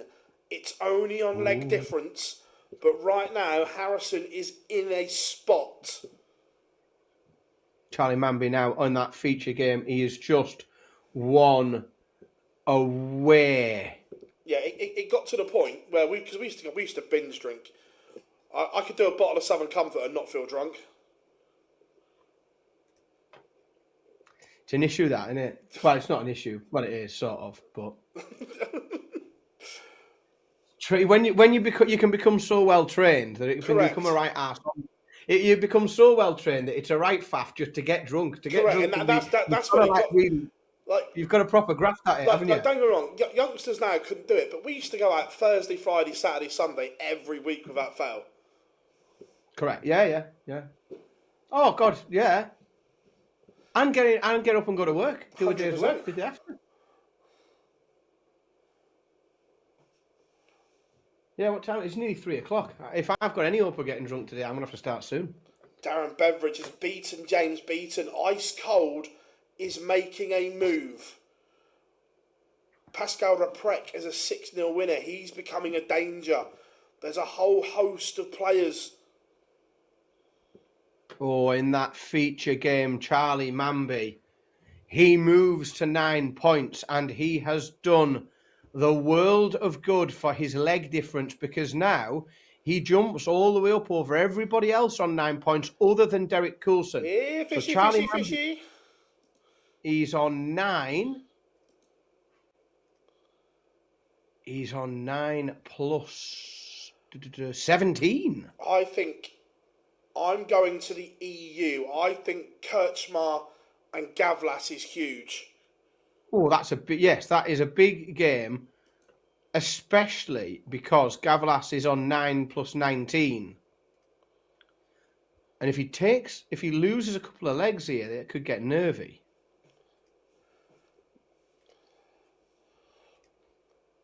Derek Coulson 2-0 down to Samuel Price, who was averaging 115. Seems almost unfair to average 115 against someone at Q-School. Rob Grundy is fighting his way back into this one against Lloyd Walker. He's still getting beat. It's 5-3 now. Walker throwing for the match, but opens only with a 43. Grundy comes back with 1-3-4, so he's pinched the initiative early. Rob Grundy is not going home just yet. Jeroen van der Velde came through that decider against Benjamin Royce, and Jeroen van der Velde has put himself in the mix as well. He's up to 8 points. He's into the yellow, the number 10 spot. Right, in this tie, Derek Coulson cannot get smashed because of the leg difference. Right now, he's 9 points plus 20. If he's to lose, he cannot get hammered because it would be a disaster. It's hard work when your opponent's averaging 116, though, isn't it? Yeah. Difficult to not get hammered. Oh, and he's upped it to 117 now, just so you know, Samuel Price, on 138. Jesus Christ! What is he doing? He's averaging 119 now. He's just got rid of another one. Coulson's averaging a ton and getting absolutely hammered. He's averaging 119, Phil. That's absolutely ridiculous. And this is going to be massive for Derek Coulson because he's already, if you look at the leg difference, if it was ended now, then he would drop all the way down below those other players on 9 points because he's taking a pounding. Oh, dear me. So there was a really good... John says, because these yo-yo players aren't really much value on the tour, but they know how to navigate Q-School, what can be done to make sure promising players get through? It's a good question that they do know how to navigate these events, which is it's a great comment because we see like when the World Championship qualifier and so on that it's the same ones that know how to navigate a qualifier or an event like this.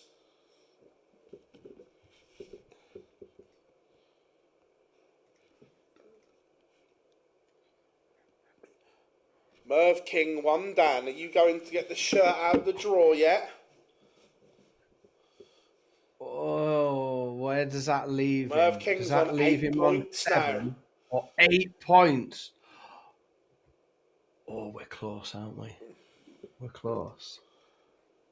De Souza and Justicia. The numbers have dropped, but we've got a Noble. Merv King's on 8 points, Emma, at the moment. 8 points plus 17. Steve Lennon will now not get a card. He has dropped out of the yellow spots as well.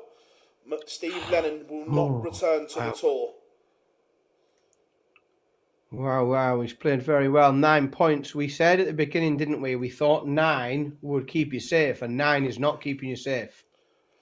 9 points is not enough. I still think 9 will get you there, but I think the leg difference might be higher than plus 16. And that's what Derek Coulson is having to battle with at the minute. He's on 9 points, but he finds himself at the minute facing 108 average from Samuel Price. Coulson having to work very hard, if he does lose this, he's got to protect that leg difference because Stephen Rosny has jumped him on the leg difference. The leg difference is it's constantly shuffling everybody around. Yeah.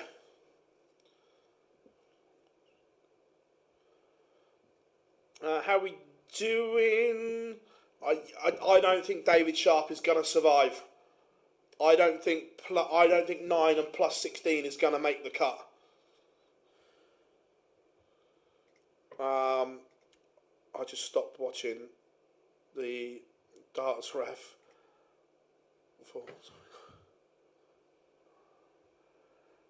know I see this ball. No, nothing wrong with that. No, Dan's superb. Coulson can't afford to get battered here. No, he can't. Andreas beat Dante, and then Andreas has gone on to win his next game as well against Marcel Otter. He is now in the green. Rob Grundy is gone, Dan. Oh, well. Oh, my word. Derek Coulson 170. Oh, there we go. Fishy. Derek Coulson finds a 170. And he is somehow, the first 3 legs of this match, Samuel Price was averaging 115. He's still averaging over 108. But Derek Coulson has pulled it back. There is only 1 leg in it now. And if Derek Coulson loses this match, if he can keep it to just 1 or 2 legs, then he could have just secured his tour card. Also, a couple of big things have happened. Jose Justicia misses match darts and De Souza punishes. Monk leads Kirk from 4-2 down. Aaron Monk has won 3 on the spin. And of course, Anthony is in from the Lone Star State of Texas, just getting things underway. Adam Savada is making a move, my friend. The Reaper has won his first 3 games of the day. He's probably going to have to win outright. 8 points with a good leg difference was the projected cut-off, but it might not be enough. But he's certainly going to have to get to that playoff game. I don't think it's going to be enough, is it? I mean, the only thing is, where some of the draw might help that. So, Jeroen van der Velde knocking each other out in a minute. Yeah, Jeroen van der Velde is playing Chris Landman. Chris Landman seems to have to play everyone else who's at the very top of this order of merit. He's been the spoiler today, Chris Landman. But yeah, so Jeroen van der Velde, he's the if you like, the lowest ranked player on 8 points. So if Landman dispatches him, it just thins those numbers out at the top. But I still don't think 8 points will do it. I still don't think it will. Yes, we did miss it. If we're being honest, we put the feature game up and then we look at everything else. I don't really look at the feature game because that's up there for you guys while we look at everything else. Yeah, I've got that many windows open here on that many screens. It is very, very difficult to keep track of anything, really. It is tough. Again, that's a tough game. Warming up in the last 16 in Europe, Jeffrey Dwan against Andreas Harrison. It does not get any easier, does it? No, and someone's asked about De Souza. He's in the same boat as Adam Savada. Getting to the playoff game might get him there, but he more than likely is going to have to win it. If Adam Gavlas wins this game, I think he will go dark green. Well, he will because he'll go to 10. But if he loses, I don't know if his leg difference is good enough yet. Steve Beaton 1 away now. That would end Robbie Martin's hopes, I think, as well. Yeah, agreed, because he's there in the yellow at the minute. 9 plus 14. We don't think that is going to be enough, but it will be a benefit to players like Derek Coulson and Charlie Mamby and those other players on 9 that will just keep those leg differences out the way of them. Yeah. Once this one is done, we will go Dwan against Harrison as feature game next, because that is huge. It's effectively a tour card shootout because the winner goes to 9 points. Oh, Coulson's just missed a couple of doubles to break through and keeping it. If Samuel Price takes out 72, this gap is just getting bigger for Derek Coulson. And he is right up the top, but this is going to really hurt his leg difference. Price misses, so Coulson comes back for double 5. Never straightforward. Never an easy one, double 5. And he misses 3 darts. He busts double 5. Samuel Price now He needs tops for a 5-2 lead, which he takes in the first dart, and it's going to get really, really nervy, I think, for Derek Coulson after a really strong few days. Steve Beaton wins 6-3 over Robbie Martin. Steve Beaton is still in with a chance, but I think he's another player, isn't he, that's going to have to... What's he got to do? Maybe make the last 4, but potentially have to win that last game. I've just put there's a link, that's the UK one, but if you go to the menu at the top, you can go visit the EU one as well. Oh, that's a massive game warming up as well. Savada against Reprek. There is some unbelievable ties in the EU at the moment.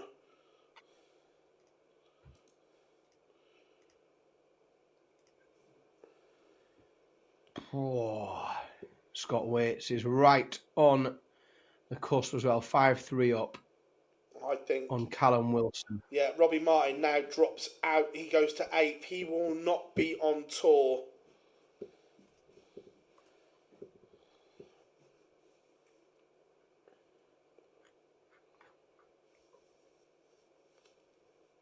It's getting nervy.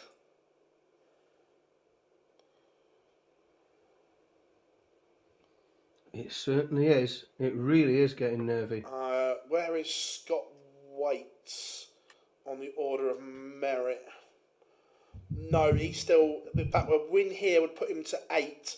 That won't... He still needs to win a few more games to return to the tour. Boris Kirchmar is in front, and he kicks off with a max 180.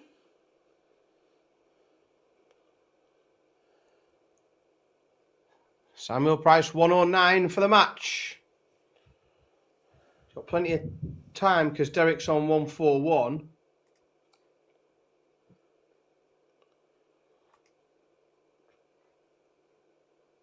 Loads of time.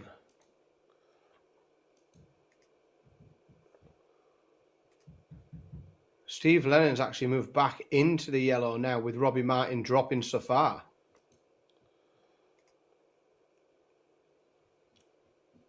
I think that one of Thorpe or King will get to him though.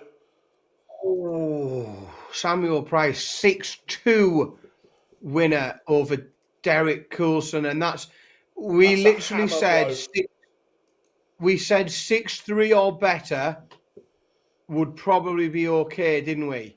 That drops him, so he's now 5th. David Sharp moves up to 4th on legs 1. Oh, he could miss out by 1 leg. Oh, Derek. Coulson in trouble. Bear with me a minute. I just need to nip back out and have a quick word with Billy. That's all right. Boris Kirchmar is 4-2 up now. He has broken Gavlas. Even in defeat, though, I still think Gavlas will go dark green.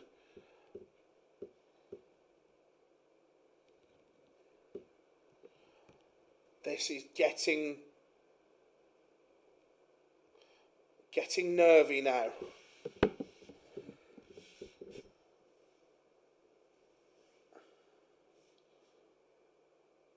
Yeah, Tyler Thorpe's played well. He's plus 24 leg difference.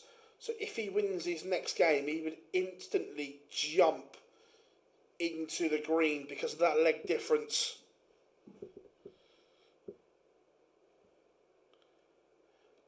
Yeah, again, now it's at that point where if you're going to lose, you cannot get hammered. Like Derek Coulson there, he lost, but the leg difference has taken an absolute hammering. That's the issue.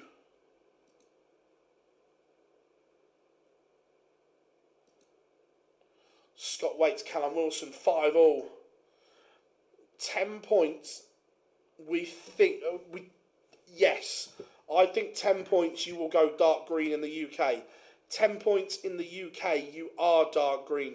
Pratnamar is dark green in the EU with 9 points plus 25.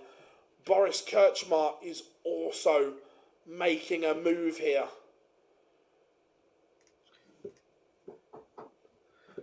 Oh, I come back. He went away for a minute, and all of a sudden, Scott Waits looked like he was breezing through. Was he 5-2 when I last looked? Now it's 5-all, and he's in a decider. He's been dragged into it, hasn't he? Yeah, an interesting one in the UK. It is 1 versus 2 in the order of merit. I don't know if that's a good thing or a bad thing. It's probably a good thing for the likes of Charlie Manby, David Sharp, Derek Coulson. Like, it's probably a good thing for them because it increases the chance of one of them getting out of the way, doesn't it? Right, Aaron, say Stephen Burton beats Rosny 6-0. That would put him to plus 16, and it would put him below David Sharp. So again, that he's right on the cusp.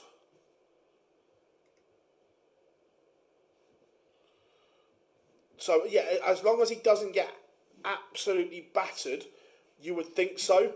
But a 6-0 defeat would be catastrophic. Maisie is home to watch the best. Yes, love that, Maisie. Good to have you in. Yay! Massive Lawrence visit from is 5-4 up. Scott Waits hits a 177 in the deciding leg to leave 16. Callum Wilson 131 reply, but Waits is going to come back with 3 match darts. He's got 88 for the match, Scott Waits, and he will put himself right in the mix. He's edging himself closer and closer to that. Oh, but he misses him. He misses 3 match starts, so Callum Wilson comes back for 24 in a deciding leg. Oh my! To get rid of Scott Waits.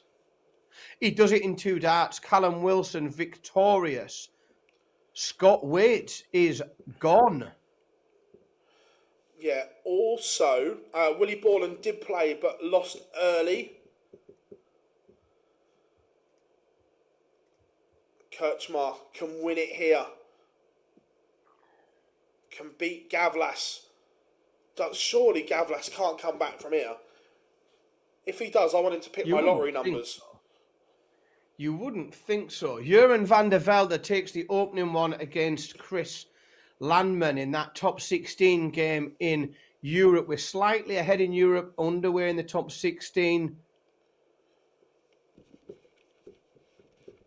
We're just getting ready, warming up on the top 16 in the UK. We are right on the business end now, folks. It's all going to become very clear very, very soon. Not many matches left today. No. And Gavlas does hold. But Kirchmar has the darts here.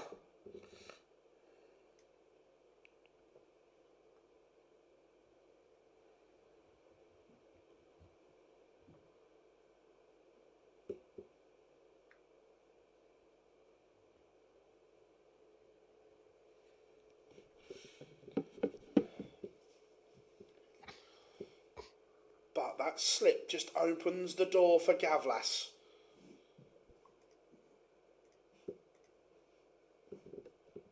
We will keep an eye on the Liam Mandel Lawrence Marvin Kraft game.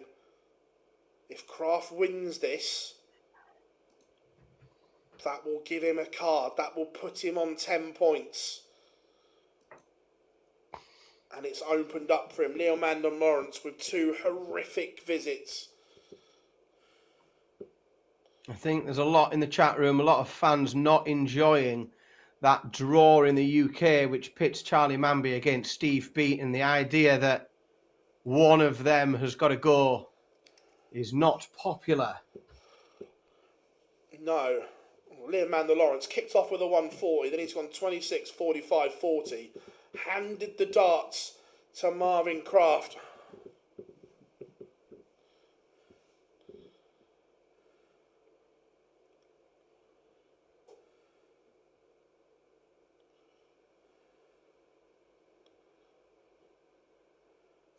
Oh, young Jeroen van der Velde is 2-0 up on Chris Landman.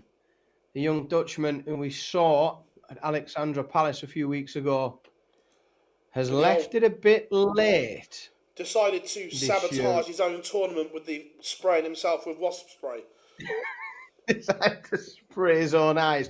He's left it a bit late in this round, this Q-School phase, but 8 points at the minute. If he gets to 9 here, he will put himself in the mix. And is this the sort of player that we want to see on Tour van der Velde? Someone that's going to play every event, working his way up in the game, big future ahead of him, needs to build a bit of resilience. Abraham Gavlas. He wants you as well. He wants you to be sat there for 34 days this year, Philip, watching him on the stream. I guarantee he would never be featured game on a Pro Tour stream. People will think the internet's frozen again. You have to look for his eyeballs moving or him blinking to see if your internet hasn't.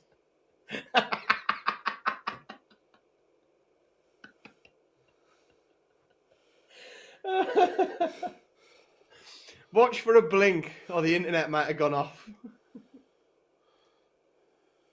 We're having a little bit of a delay in the UK.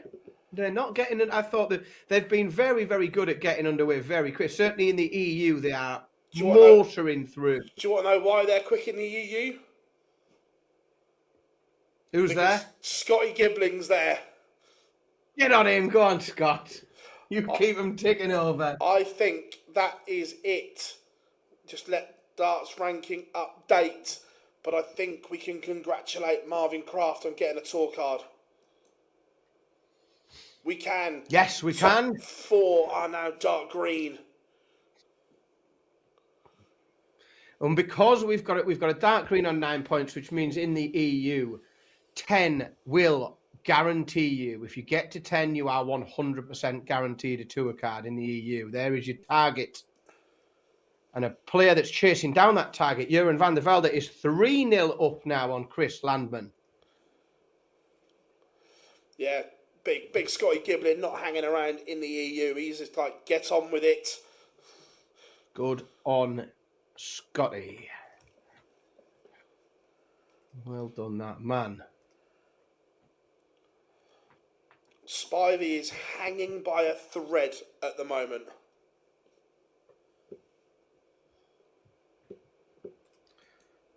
Let's have a look.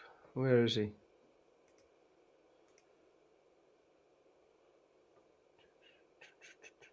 Right, Boris Kirchmar to end the nightmare, but I still think... Oh, Boris. Why? Uh-oh. Why? Why, Boris? All you had to do was hit 88.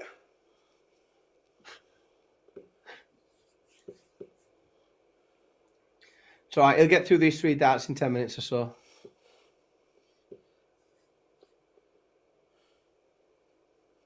Boris is nodded off, waiting for Adam to have his go. So we want to shake Boris back away again. Sure, go. I'll go. Time for breakfast soon.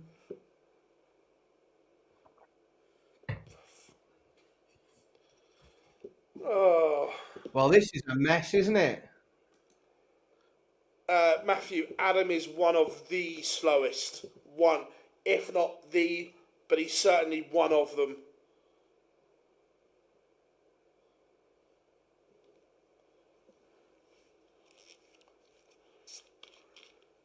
Something like that. It's a tough watch. It is a tough watch. 4-0 now, Van der Velde and Chris Landman. We've seen some unbelievable darts from Chris Landman, and he's averaging 76 and getting turned over. Van der Velde, who is sitting at the minute, he's sitting on 8 points, but he's 4-0 up, and he is doing his leg difference the absolute world of good here against Chris Landman. And if he comes through this one, this could be huge, especially with the amount of legs that he could be about to pick up. Yeah, I think he's on par with Toilo.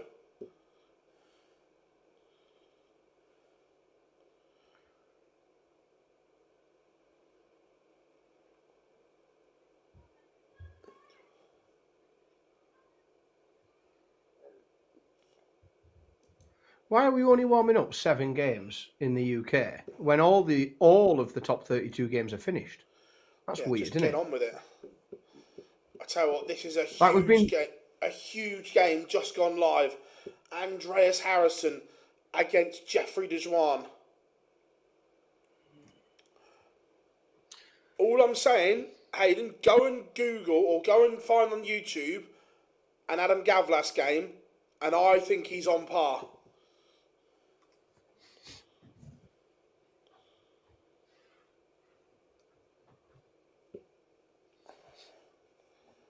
It's going right to the wire as well. It's a big visit, that 140 there from Gavlas against the It makes him darts. favourite. He's going to get first go at a finish. Big Boris is going to have to put some pressure on it. Oh, crikey, done he just? Crikey!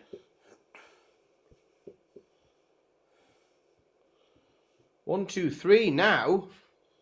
Looks like it has to go for Gavlas. But Boris has had some problems in the doubles these last few legs, which is how he's ended up in a position from, what was he? Don't know how far ahead he was, but he should have pissed this.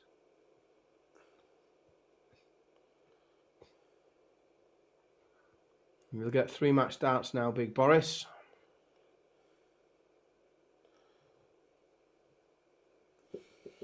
There you go. But I think Gavlas will still go dark green. Let's update. Yeah, winning those 5 legs, so he'll only drop to plus 18, won't he? Yeah, Gavlas is dark green.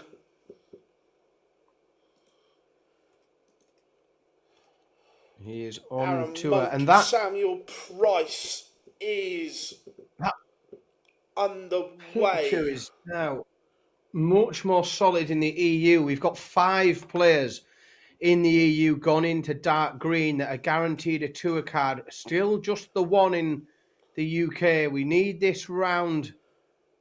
I think, this top 16 round in the UK to really start to see what things are looking like. Jeroen van der Velde 5-1 up on Chris Landman now, and the young Dutchman is edging his way closer and closer to a tour card in the EU section.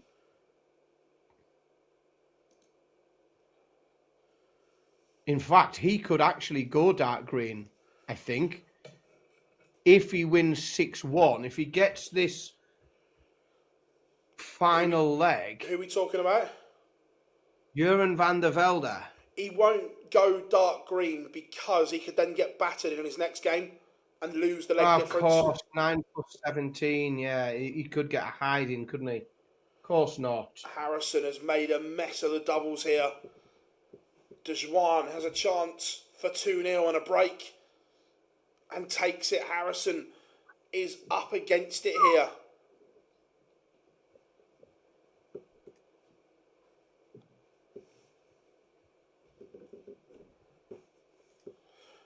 Do you expect Charlie to get a card now? Who's he playing? It's such a hard call. I don't know. That's of the games that are available. If he wins, that is a very tough. If he beats Steve Beaton, yes. If he loses, yes. Even if he loses 6-5, he is right on the cusp of the predicted cut-off. Although he will stay above Derek Coulson on legs 1. Yeah. Even if he takes a bit of a beat to it. So if he gets beat 6-5, he'll be on plus 16, the same as Derek Coulson, but he'll be above Derek Coulson on legs 1. Correct.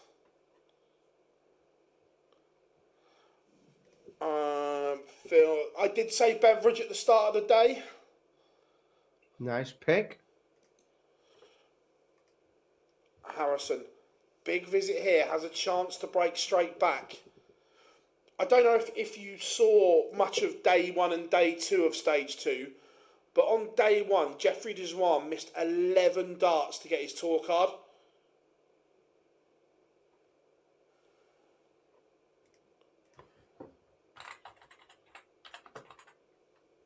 $140 may not be enough.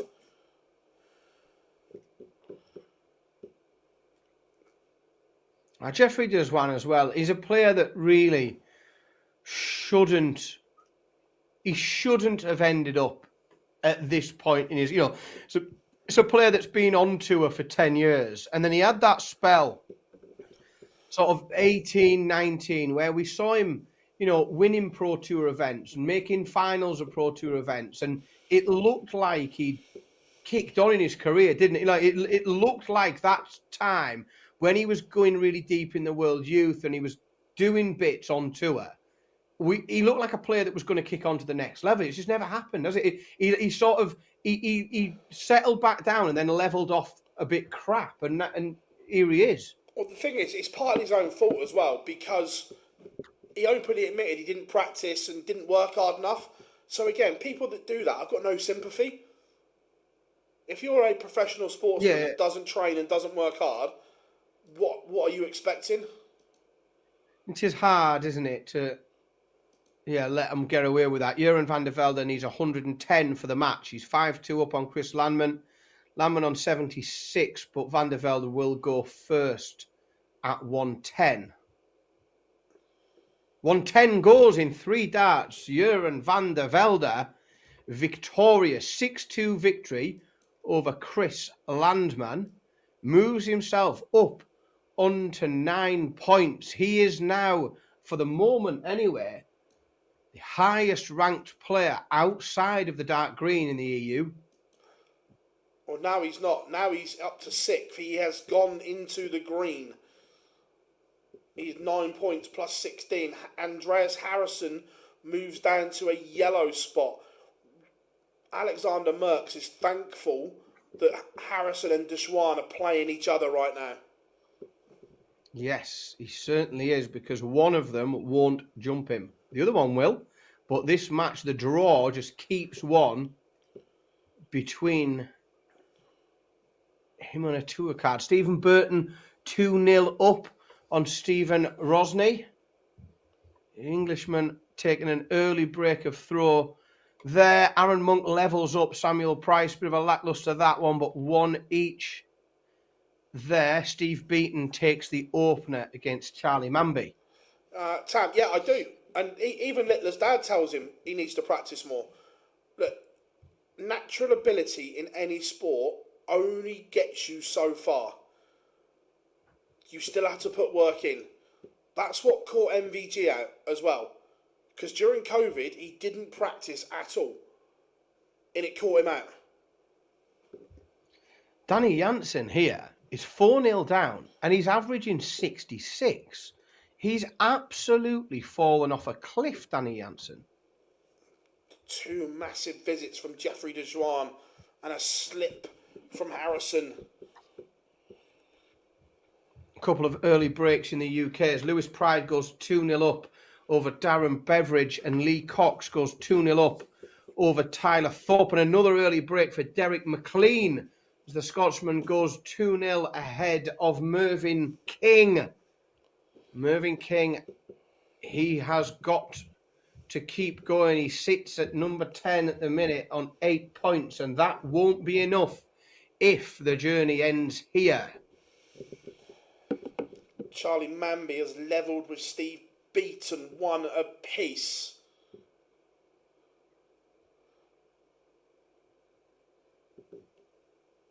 Once Harrison Dwan is done, we will go to Manby Beaton, okay? But this one is effectively a tour card game.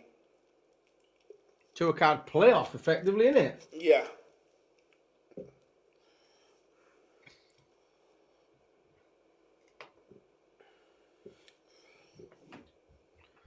Right, so Stephen Rosny has just won a leg. And what that means is no matter what happens now, he can't drop below David Sharp and Derek Coulson. That one leg from Stephen Rosney, that pretty much gets him a tour card, I think. Because that means no matter what happens from here, he can't drop beneath Sharp and Coulson. Looks like Harrison is about to be broken here. Some leg from Dwan. Pascal Ruprecht takes the opener against Adam Cerveda. 1-0 to the German. Dwan leaves tops. Harrison is right up against it here.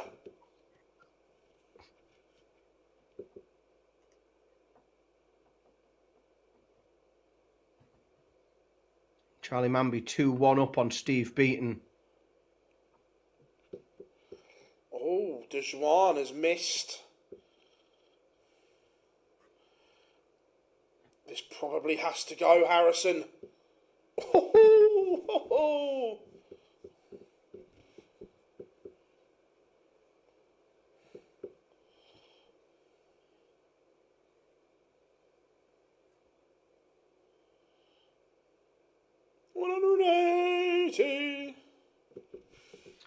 Aaron Monk levels up. It's a Desmond on board 7. 2-2.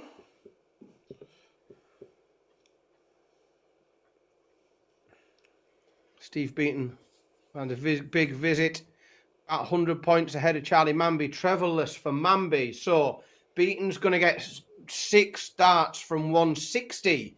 See where he can set up. He leaves a ton. See if Manby can put some pressure on that ton. He could put a lot of pressure on that ton. For me, Fallon not winning a game is not the biggest. Look, the way where Fallon's come from this year, in terms of health and what she's been through, I didn't expect an awful lot from her. I'm expecting a big year from her this year. Now she can play more and put the time in, but I wasn't expecting a great deal from Fallon.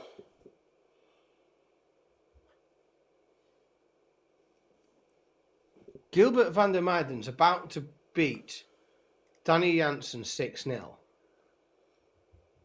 Janssen's only averaging 67.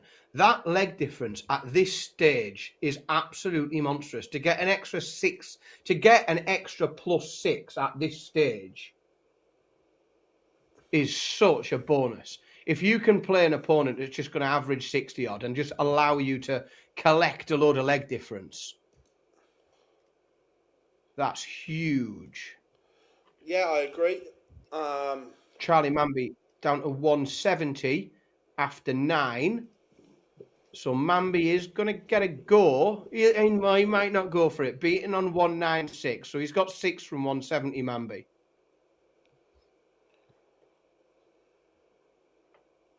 Only a 58. Steve Beaton, 2 treble visit here. Could make it interesting and perhaps tee up a break of throw. Yeah. Again, Harrison applied pressure, but applied it too late. And Dwan back in front. That is a 6-0 win. Danny Janssen gone. Gilbert van der Meijden picks up a big little lump of leg difference there, up to +13. He's competing now. He's in the last 8.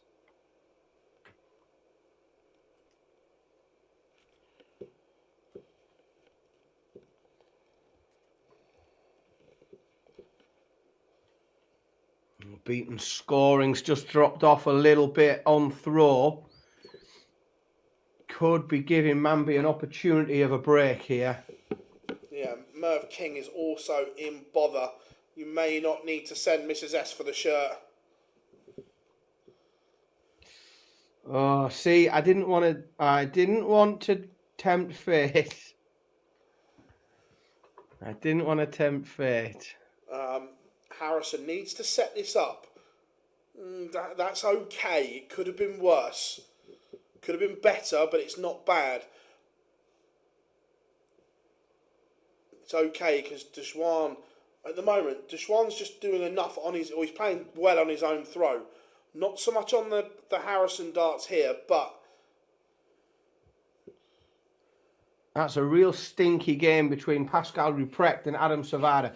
Ruprecht just finds himself 3-0 up, but only averaging 77. This is it's a bit underwhelming, this one. It's all getting a little bit nervy. Charlie Mamby, big ton plus checkout. I didn't click back quick enough to see what it was. It might have been 115. Someone in the chat room will have seen it, but that was a big break of throat over Steve Beaton. 4-2 young Charlie Mamby leads now. Yeah, and that's the thing. That we all follow dart players on social. All I ever see Dwan doing is trying to be a DJ or playing Call of Duty. Beveridge misses the 9. Ouch. Neither are hobbies I approve of. Yeah, Marvin Croft obviously knows he's got a card, and that adrenaline dump has hit. That mission accomplished. I think that's exactly what happened to Chris Landman. You know, we saw absolutely monstrous performances from him. And then all of a sudden, his average just plummeted down to, early 70s. And I do think that was a little bit of an adrenaline. So I think Luke Littler does still sit within the age range where I think it's acceptable to play computer games. I think there's only a few more years before I've always thought it just becomes a bit weird. I don't mind them doing other stuff, but you never see footballers not training. You never see boxers not training. But it openly seems where you hear dart players talk, no, I haven't practiced, I haven't done this, I haven't done that. Darren Beveridge levels up. He fights back to 3-3 against Lewis Pride. That's a tight one. Yeah, fishy. This would be massive against a 40. Oh, didn't get close. Didn't get close.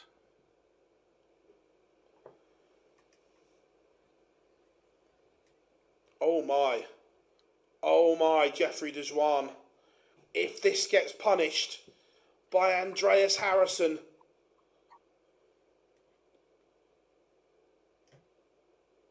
Oh my. Harrison has punished the mistake and will now throw for effectively a tour card. That is absolutely huge. That's so big. And then start 60. Dirty Harry now on the cusp of a tour card, but that's not the start you want, is it? Is it at all? Charlie Mamby 1 leg away now. He's 5-2 ahead of ending the dreams of many of Harrison, getting Steve Beaton back on tour.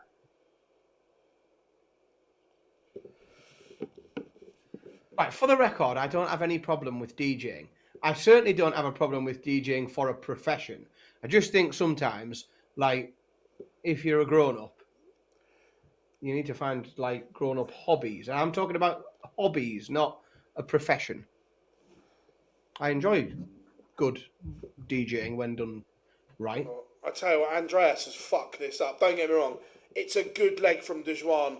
But when you're throwing for effectively a tour card, you have an absolute stinker. No treble after 12.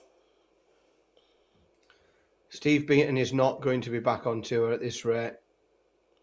He's got another leg on the board, but he's 5-3 behind, and he's going to have to rattle off another 3 on the spin. He can't make any mistakes from here. But every leg that Steve Beaton picks up here, that little extra one he nicked back, is just having a little effect on Charlie Mamby's leg difference. Samuel Price has beaten Aaron Monk. And we've got a noble. Dwan breaks straight back.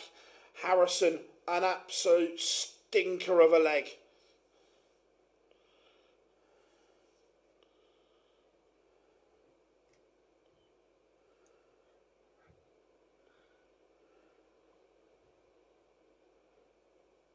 Ruprecht is 5-0 up against Adam Savada, only averaging 81. That game, both players have fallen off a cliff compared to what we've seen for the rest of the day. Jose de Sousa 3-0 up on Marvin Kraft. Again, Kraft only averaging 62. That's another player that we've seen go green in the order of merit, guaranteed a tour card, and then that average is just dropping to a Dan Simpson level. 60 average is no good. Let me just double check, but I think we'll have another dark green in the UK in a second. We do. Jonathan's in Bolton. I'm going to Bolton next week. I'm sick of being in Bolton for work at the minute. Seem to be there all the time. Stephen Ronsney has gone dark green. And Harrison has fucked it up.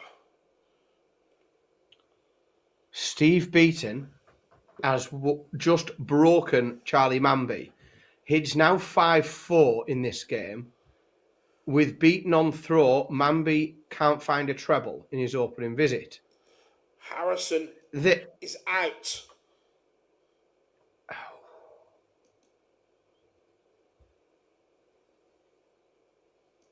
Bolton is quality. Yeah, no, it's all right. I stay in... I always use the same hotel, and I'm up to about 100 and odd nights there now, and I stay in a place called the Last Drop Inn, the Last Drop Village. If you're from that area, you'll know it. It's nice.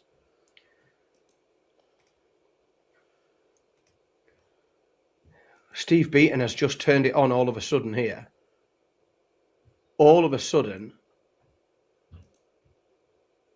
he's come from nowhere. I had him written off. I sort of pretty much announced that Steve Beaton won't be back on tour. He needs 73 now to force a deciding leg against Charlie Manby. Why won't this Beaton load? comes for... Oh, I think he's missed the ball. Manby wants 127 for the match. 127 in game. We could see it here, you know. Charlie Manby for a spot in the next round and a tour card. He does it 127 in game and a tour card. Well done, Charlie Manby. Ah, poor Steve Beaton. Poor Steve Beaton, but Charlie Manby has gone dark green. There is only one place left, or in the order of merit in the UK. David Sharp is clinging on. In the UK, right, this is now interesting. Oh no, that battering that Repreca's handed out has done him the world of good, because it means even if he gets battered 6-0, he cannot drop below Andreas Harrison.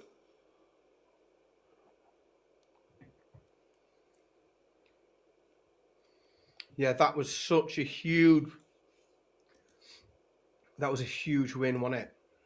So important. Those legs. The scoreline's the one. Now, Jose de Sousa is currently 5-0 up. He is doing his leg difference the world of good. However, it's utterly meaningless to Jose de Sousa because he's played that crap. He's played that crap for the rest of the week that his leg difference is completely irrelevant. He has to pick a tour card up outright.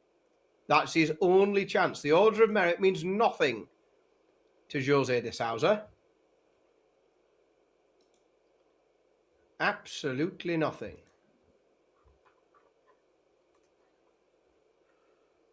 And we are... Oh, God, we're getting close now. To be fair, a bit like I've said about some of the others, I don't particularly want Jose back on tour. Be over the moon if he could actually start playing darts well again. Like, he's a good watch when he's at it. He's just so far away from being at it at the minute that it's a crap watch, isn't it?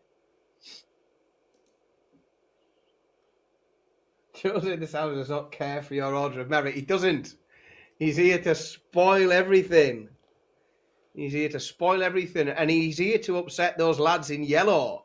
Because those lads in yellow, don't forget, if someone above them in the order of merit, if a Marvin Kraft, if a Jeffrey the Swan, Jeroen van der Velde, etc., if they pick up the automatic tour card, then that opens up those spots in yellow. Jose is here to spoil the party. The thing is, he would just lose it again within 2 years. He's not good enough anymore. You're correct. You are correct. We are very close now to having our final 8. Just 3 games underway in both the UK and the EU.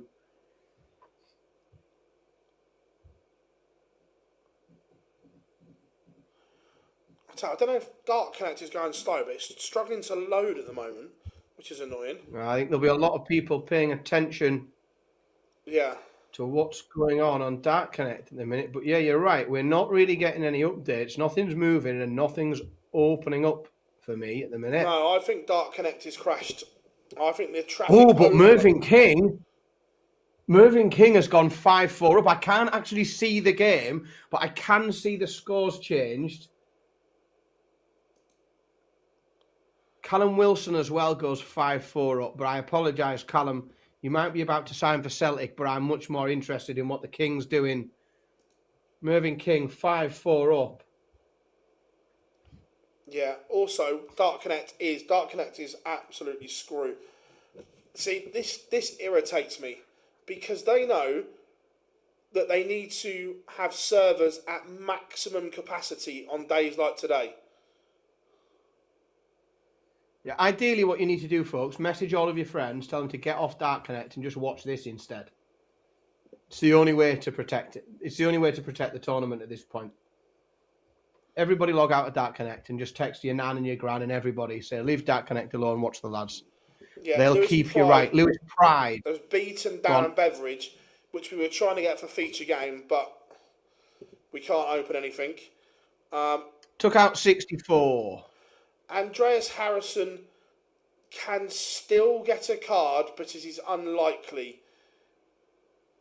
He basically needs a miracle. We've seen stranger things happen.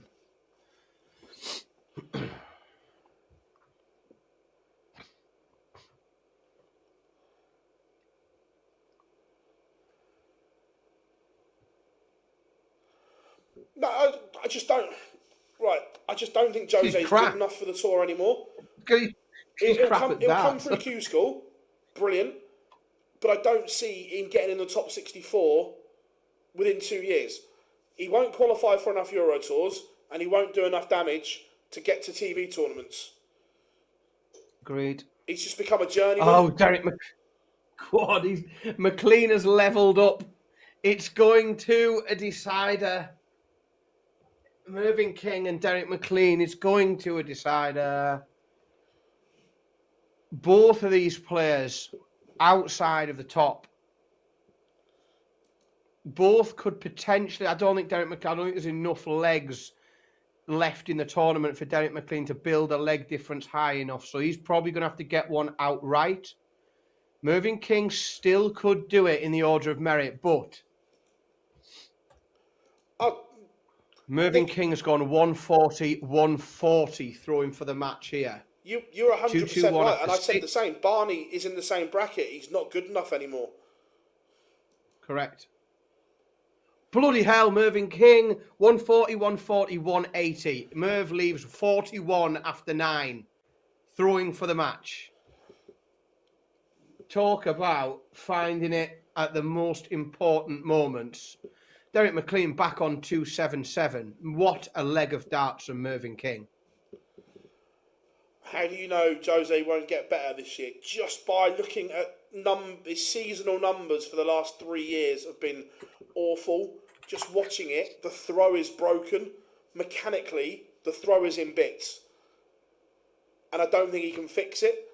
So without fixing the throw to start with, it doesn't get any better.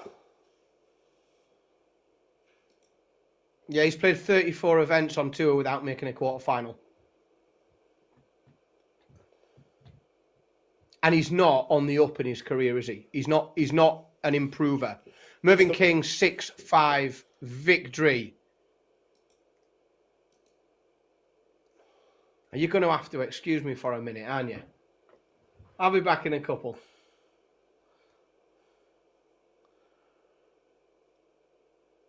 The Merverts assemble.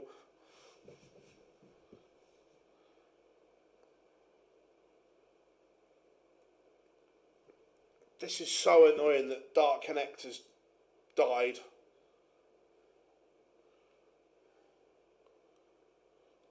So annoying.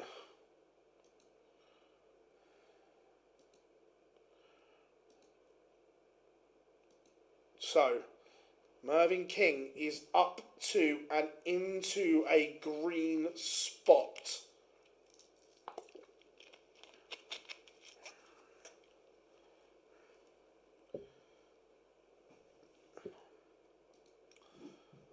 Boris Kurtzmar is making a move.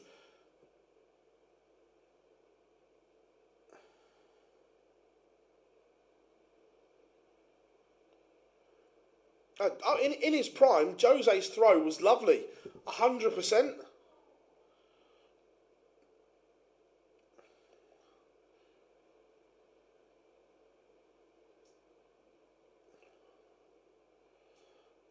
Again, just looking.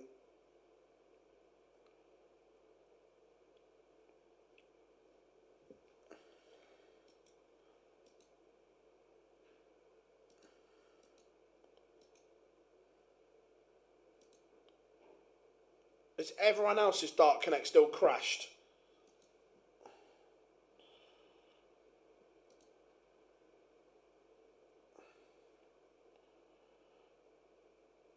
Can anyone catch the king? They can. So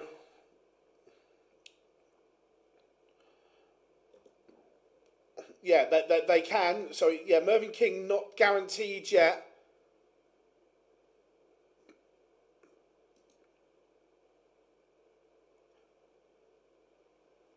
He is in our house, mate.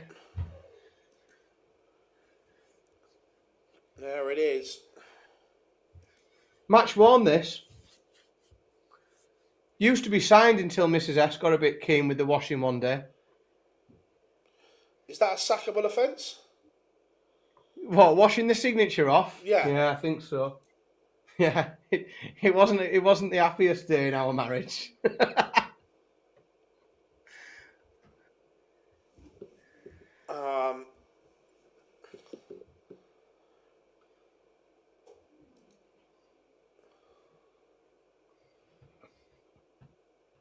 Yeah, my Dark Connect is still having a mare. Yeah, it's not catching anything up, is it? No. What I found, if I try and open a game, if I then go and have, if I go and have 5 minutes doing something else, and you just leave it tick over, then it's eventually opening something up. But it's not keen on it, is it? It's not happy at all. It's not one bit happy. It's just annoying that they know that this is the biggest day. You have to have servers at absolute maximum capacity.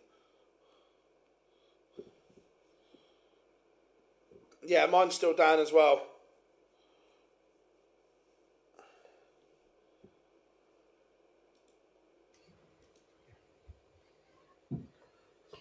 I'll tell you what, we always said Q-School gets interesting, and it still isn't done yet either. There is still everything on the line. Coulson wants Manby v Thorpe or King. I don't think Derek Coulson can get there, you know. Do you not? No, because if you look at the draw, sorry, I might have to go quiet while I just work this out. Oh, the bloody Dark Connect thing's not working either. That's annoying.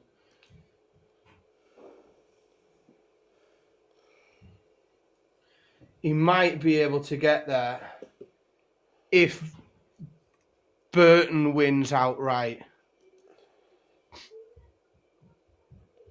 Are Burton and Manby in the same half then? Yeah, I think so. That's what I'm trying to get back on the... I can't get it to load up. Right, come back to here. Let's look at the results. So, 1, 2, 3, 4... Oh, I can't. They're not doing it on boards, are they, though? So, technically, Burton and Manby could both get there, maybe. So... Manby and Thorpe.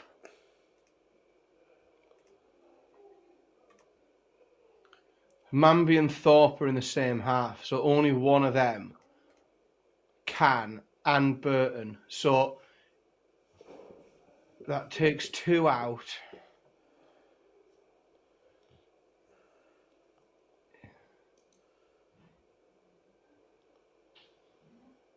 Well, it's still possible, I think.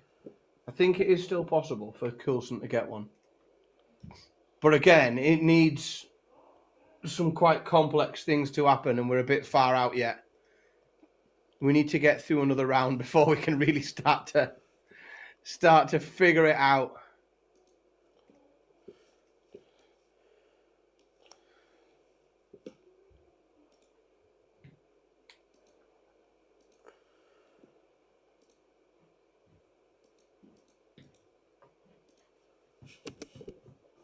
How come Mervyn isn't dark green yet? Because he's not. He's still only 10th, isn't he? No, he's not. He's on 9 points.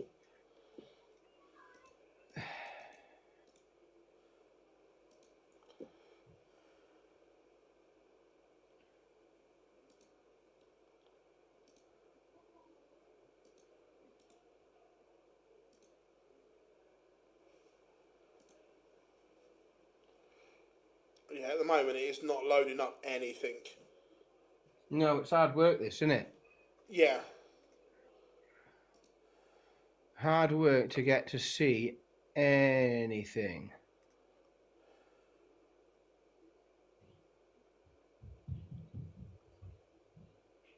Again, it's just frustrating because they can plan for this. Yeah, we know what's happening. It's like Black Friday. If you're an e-commerce business on Black Friday, you prep for maximum traffic possible.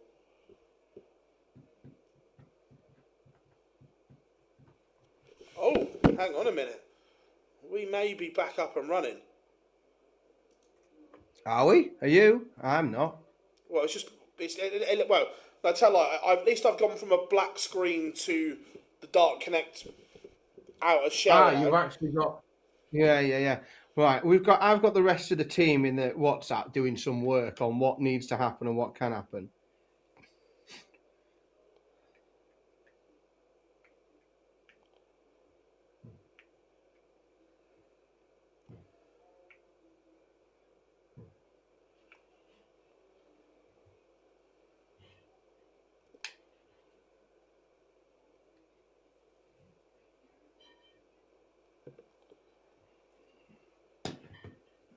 Are we back? Hard to know when there's no bloody games playing in the UK. Oh, here we go. Quarterfinals up and running now in the EU. Pascal Ruprecht against Jeffrey Dwan. But it's still not opening. It looks like it's off and running, but I can't actually load it. I can see it on the scores page. See it on the screen, but it's not actually loading. Yeah. Lots of people's working now. I think it might be a bit of a lottery. See, I knew there's some analysis going on. What were you doing in the chat room? Coulson needs Thorpe to beat King 6-3. Coulson moves up to the first yellow. Then he needs one of the dark greens to win. See, I'm tied here. Because this is the problem. Though? King or Coulson? Well, this is I want both of them. I want both of them to win. And I don't think I can have it at the minute. I don't think so. Somebody in the chat room, someone who can figure it out and see it. Is there a way, mathematically, can Coulson and Mervyn King get tour cards? I'm not sure whether those two things can happen. I mean, mind you, if King won one outright, and then one of Burton, Manby or Thorpe won one outright, then I think Coulson could still get a card. Yeah, so that can happen. I want them both to win then, Philip. That's what I want. If you can sort that out, that'd be great. Dave, I think one of the other worst days for this to happen is day one of the UK Open. Ugh. Although, that's not going to upset me because I'm never actually watching this on day one of the UK Open. I'm always in the room. The best room in darts, the multi-board room on day one of the UK Open. Jack, just keep practicing. if you're playing against things like the Dartbot, just put it up to the next level and then just keep working at it. Darts what? See, I went next door. I keep sticking my head out every now and again because I can hear the darts welling off the board in the other room. And that's what he's got himself set up with his iPad, with his little darts scorer, playing his little practice games. Looks like we're back. Looks like they've suddenly paid for extra service. There's a bloke on the roof just waving a large aerial around, trying to pick up a bit of something. We're not underway in the UK. We're still warming up these last 8. Oh, hang on. And I say that. Mervyn King and Tyler Thorpe are underway in the UK. I'm gonna try and get us to a UK feature game. I say try. Here we go. So now Stephen Burton and Samuel Price. Samuel Price, this is a rogue run that's come from nowhere today. Started the day with 0 points. Hasn't done anything at all this week. You would expect that Stephen Burton, the best player of Q-School this year, to get rid of Samuel Price very quickly. But I've thought that pretty much every time Samuel Price has played someone today, and he has consistently surprised me all day long. He could be a real spoiler here.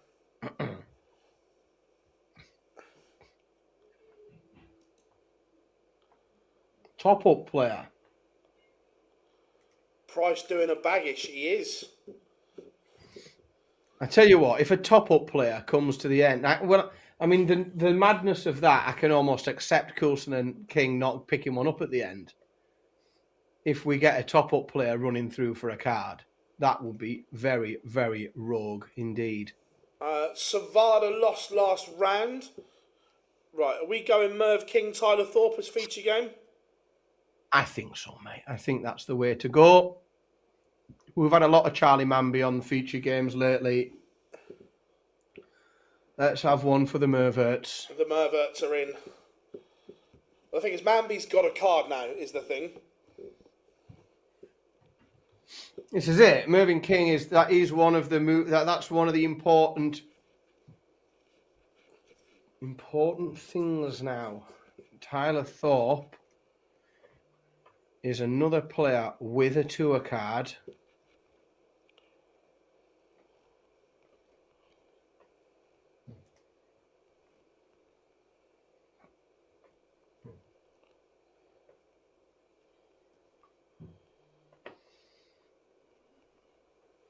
Break a throw, opening leg for Mervyn King. Charlie Manby takes the opener against Luke Smith. Over in the EU, Pascal Reprec averaging 104, 2-1 up on Jeffrey Dwan. Boris Kirchmar is making his move. That is a win for Big Bad Boris.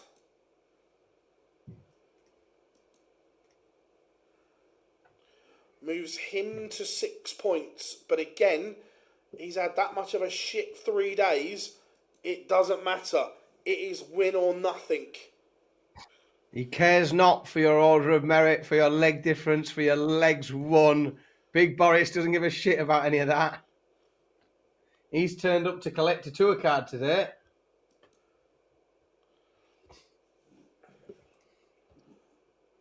And does that, I think, it does just keep the dream alive, whilst Harrison. It's an unlikely dream. But it does keep the dream alive for Andreas Harrison, doesn't it? It does. Now, let me just... Yeah, there's some...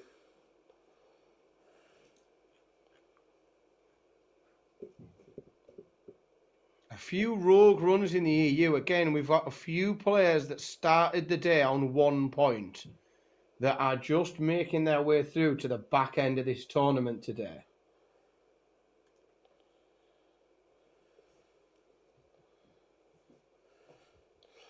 Samuel Price levels it up with Stephen Burton at 1 apiece.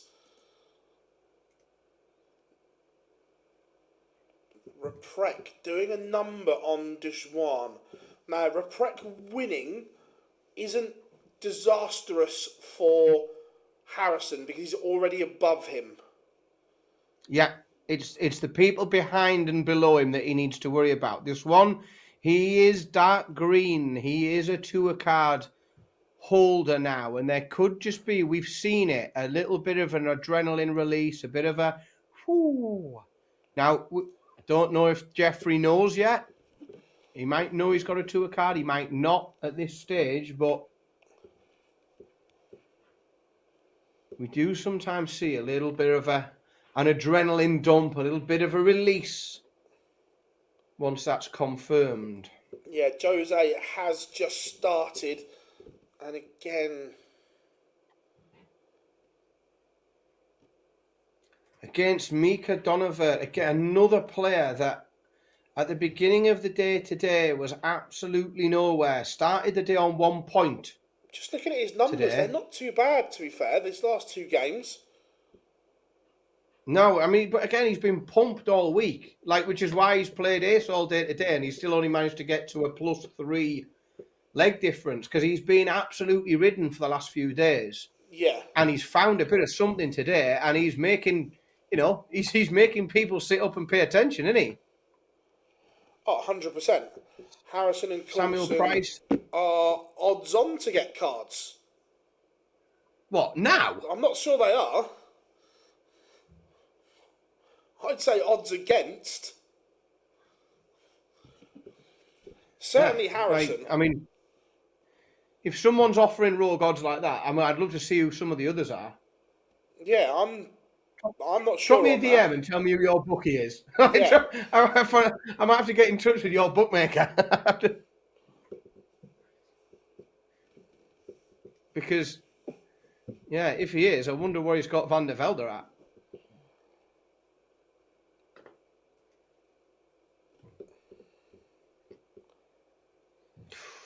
Mervyn King 2-1 up. That's a breaker throw as well.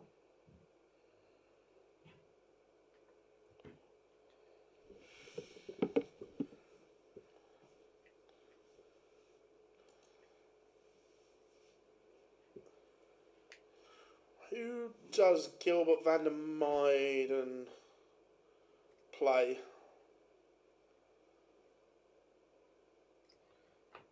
He'll play Boris Kurtzmar. I think Boris is the danger for Harrison. Agreed. Right now. Yeah, I agree with you on that one. That's where the problem is going to come from. Stephen Burton levels up against Samuel Price. Burton doing the work. He's already secured his tour card, and he's working at the minute for the likes of David Sharp, Derek Coulson, Mervyn King, trying to prevent these players coming from nowhere, these top-up players coming up and claiming a card after these lads have picked up points all week. So if Merv wins this game, Merv will have a tour card. That's the easy equation. Win and you're in. If he loses this game, then it starts to become complicated and we have to start doing maths for the next 10 minutes. But yes, at the moment, if he wins, and it looks like he might at the minute because he's 3-1 ahead, he's a break up and he's playing better than Tyler Thorpe at the moment. Again, that says to me that Tyler Thorpe's looked at dark rankings and knows he's dark green, so that intensity isn't there, which is understandable.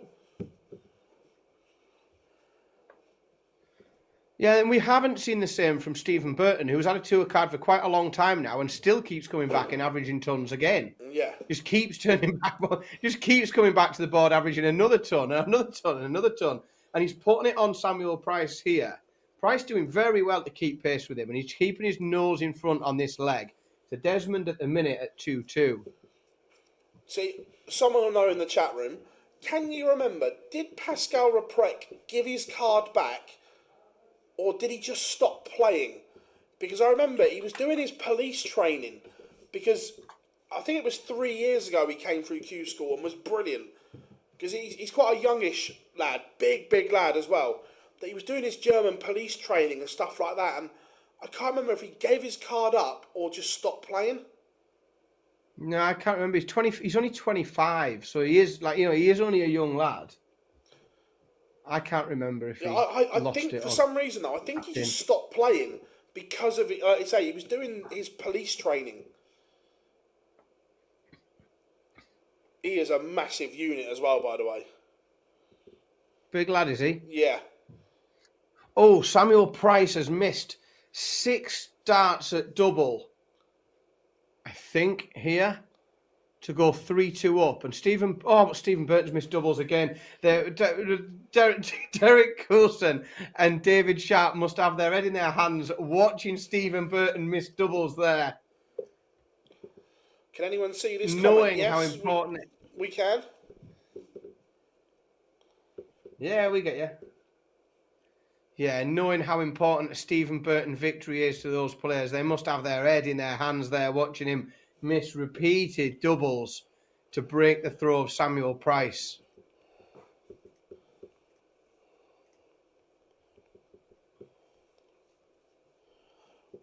Right, I'm not watching. Right, Tom was just said in our group chat.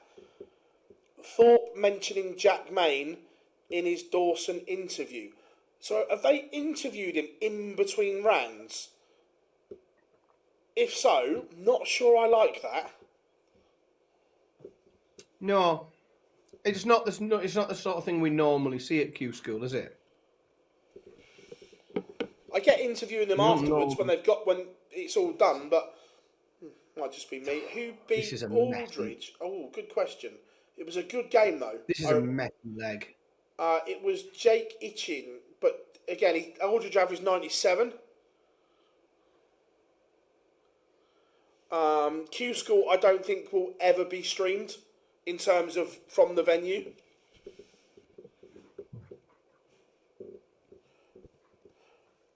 Again, this is Jose in a nutshell, and this is why he's not good enough for the tour anymore. He's now averaging 79. The dips are too big. That top 16 game seems to have been going on for most of the afternoon. I can't quite believe it's still going on. It's wank, isn't it? I'm afraid. Mervyn King but what isn't? Is 2 legs away from a tour card. Come on! And he's open with a 180. He's on for a 9. Oh, just imagine if Merv popped a 9 in. He's on a 9. He's on a 9. Oh, not now. That wasn't the best. No, never mind. We can always dream. Interesting, Johnny. I don't dislike it, but I'm surprised.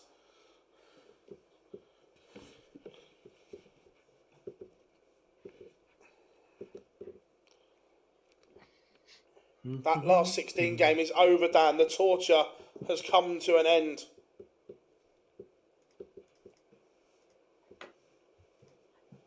Thank goodness for that.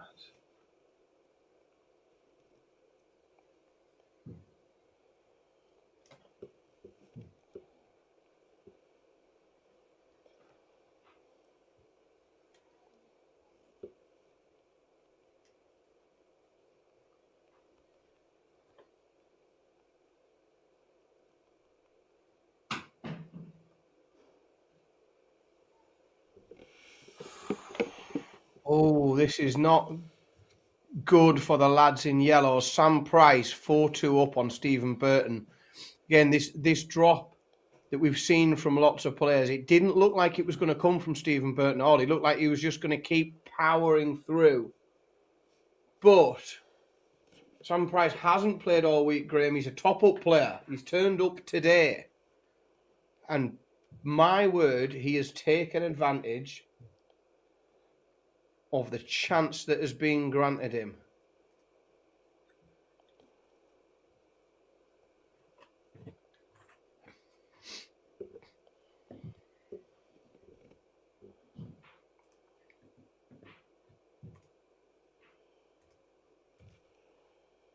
Dwan 5-all with Reprek. Massive. So put Dwan on to 10. He's already in dark green as it is.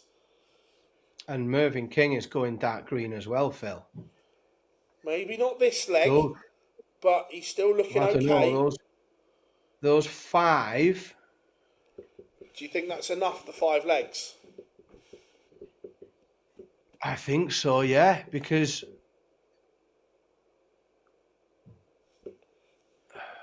even if he got beat, even if he got beat from here, if Thorpe rattled off every leg from here, he'd only go to plus 17. Yeah, which means he gets his card, I think.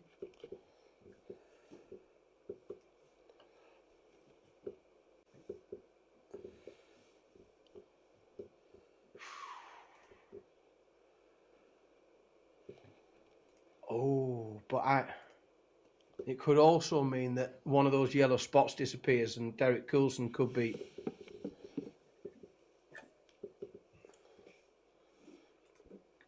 out. Some analysis going on in the chat room. Bit of a shout out to Warren as well, who's done some cracking research and DM'd me quite a bit of it, which is very handy. Very much appreciated, Warren.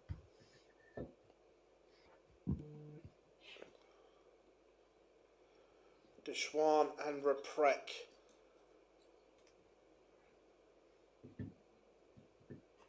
Dwan has beaten Reprek. 5-2 Sam Price now on Stephen Burton. With that, there is one green spot left in the EU. Alexander Merckx currently holds that spot.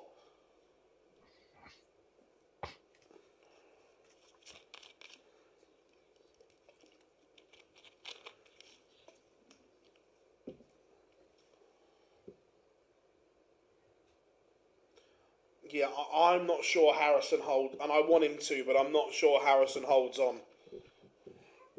No, I just think, again, I think the old Doctor Strange analogy, I think there's a million different possible futures, and he probably gets a card in one of them. Yeah.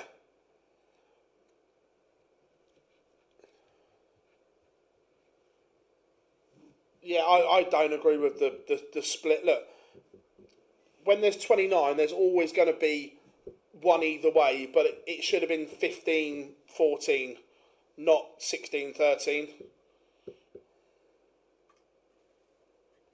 Charlie Manby 1 leg away from getting rid of Luke Smith. 5-3.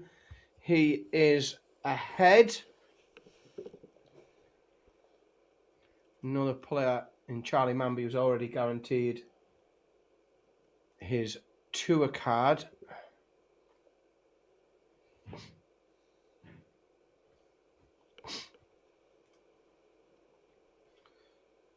Ooh. Mervyn King, I think, had a dart at the ball there for the match. Missed it just outside.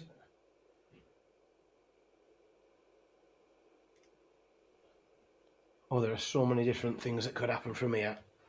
Samuel Price, 107 for the match. I think Burton's missed a dart there because he sat on 12. Standards really dropped on this one. Sam Price is 5-2 up, but only averaging 78.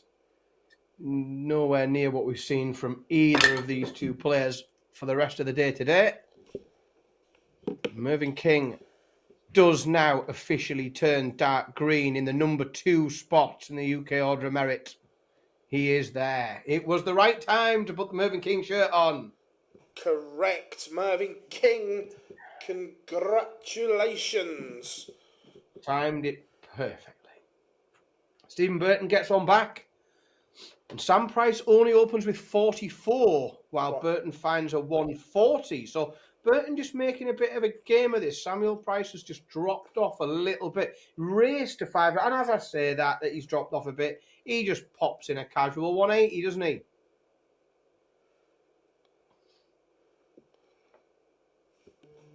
pops a casual little 180 in.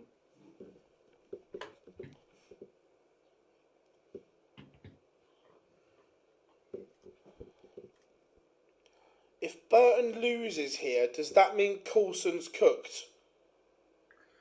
David Sharp is now a Mamby and King on the same side of the draw. Because if they are, then yes. If Mamby and David who? Sharp. If Mamby and Mervyn King are on the same side of the draw, They are. Yeah, that means that all of Derek Coulson's hopes rest on Stephen Burton and Sam Price not hitting this 80. I think we're about to be done in the UK, Philip.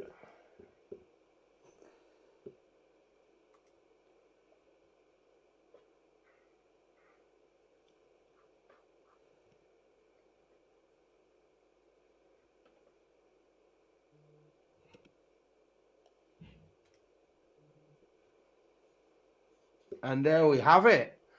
Samuel Price wins 6-3 over Stephen Burton. Which means Coulson's cooked.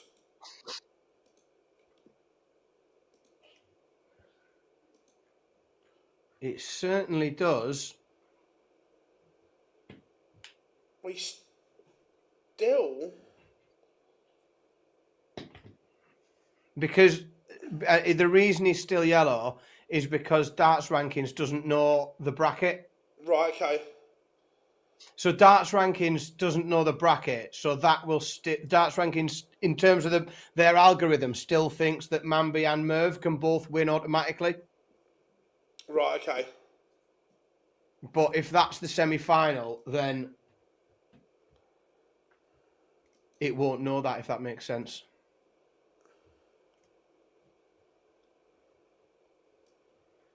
Real lag on that game in the EU.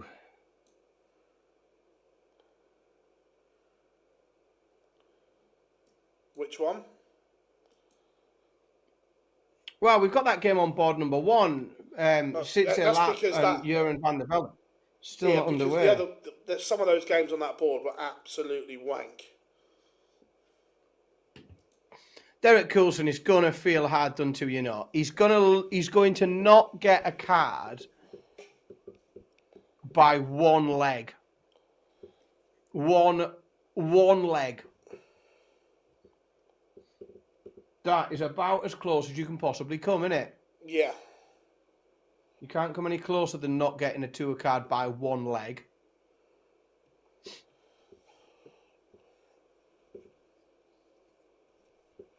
But what he's going to have to do, like we said earlier on, is he's going to have to get to the Challenge Tour, play very, very well, very early. But someone at Darts Rankings has worked it out now. Coulson is now white. The yellow has evaporated.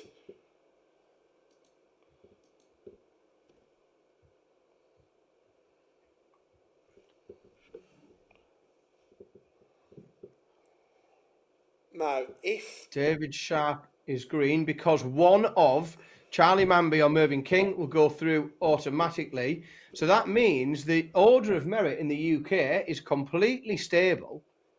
But one of Cass, Pride or Price will also pick up a tour card. And all three of them is like a very, very rogue last day run, innit? Yeah. No order of merit drama in the UK. And speaking of order of merit drama,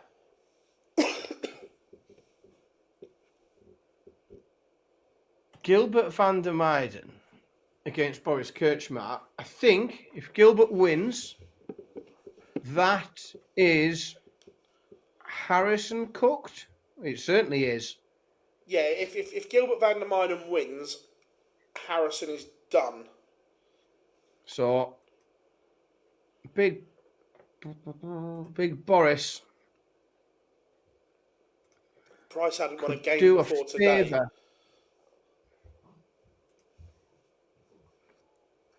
He could do Andreas Harrison a big favour here, Boris. No one from North America picked a card up. The closest was David Cameron on 6 points, Savada on 6 points. The rest were disappointing.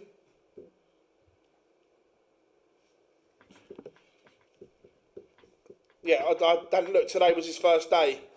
I was just reading off comments. Boris leaving the older 166.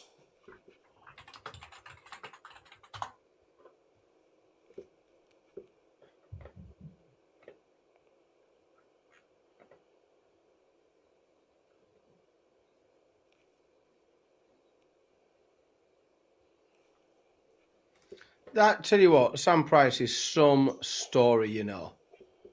If he comes through and picks a card up here. Yeah, all Andreas Harrison fans right now are cheering on Boris Kirchmar in this game. But he's making a mess of it. Who isn't cheering on Big Boris? Who doesn't want to see Big Boris pick a card up? Right now... I mean, he's made a bit of an arse of this as well. Me, because I want Andreas Harrison more. Yeah. But I'm not going to tell him.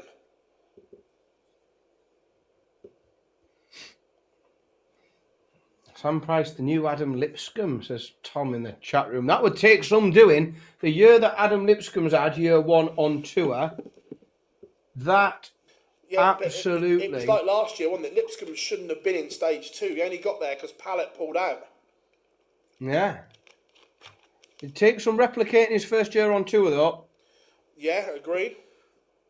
Adam has played some superb stuff. Played really well. Lewis Pride and Andrew Cass are 4-all now in that game. Just a bit of a drop in standard as well. I think we are starting to see players right across the board start to run out of steam. I agree.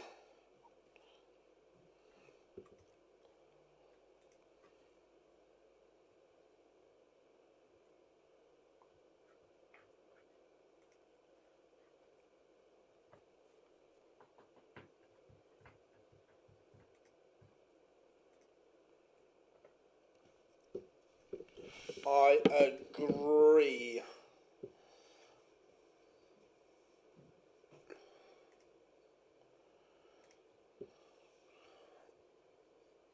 This game is still bloody warming up. It's a mile off. Need Jürgen Valderwilde to beat Seep. Need Boris to win this.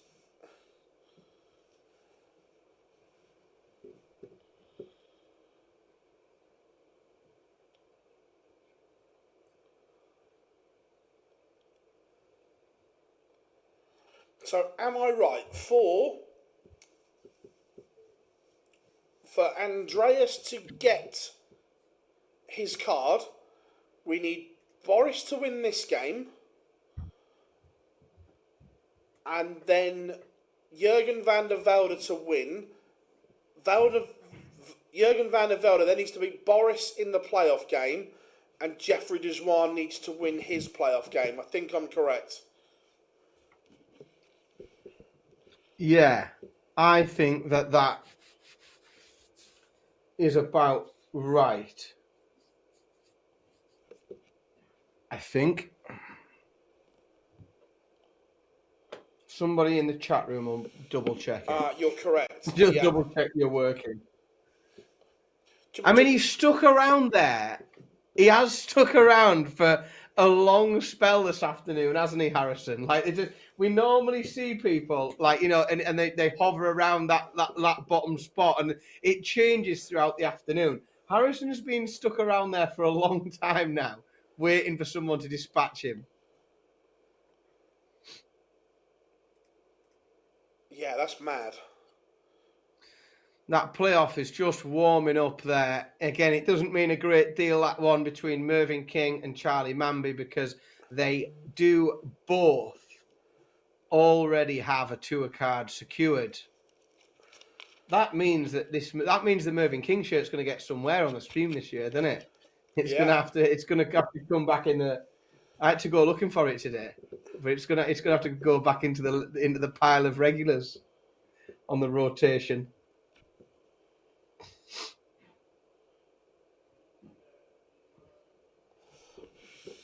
So, who's confirmed? The UK is pretty much done. So, Burton, Manby, King, Thorpe, Roseney and Sharp. But, obviously, one of those, either Manby or King is going to drop out, which means Sharp is in the order of merit, and then one of Andrew Cass, Lewis Pride or Samuel Price will win outright.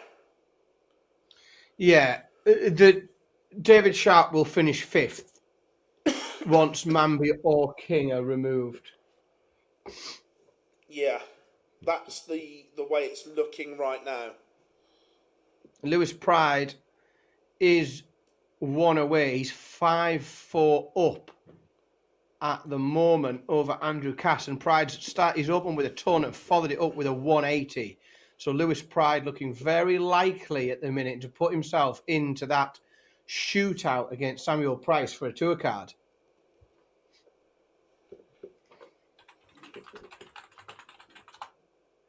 Boris has bust 76.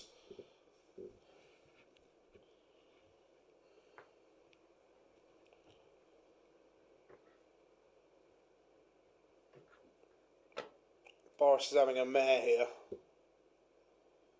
Yeah, it's not going well, is it? And he's worked so hard. He's done all that hard work to get himself in with a chance. And it could all be for nothing if he doesn't sort it out at the back end here. But Gilbert van der Miner's doubling's just as bad.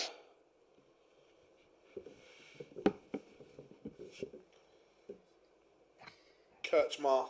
Oh my word, what has he done? What has gone on there? He has had an absolute stinker. Ugh. Charlie will lose his money from the Worlds. He starts with 0. And right now, this is not good for Andreas Harrison. Lewis Pride wins 6-4 over Andrew Cass, confirming that lineup.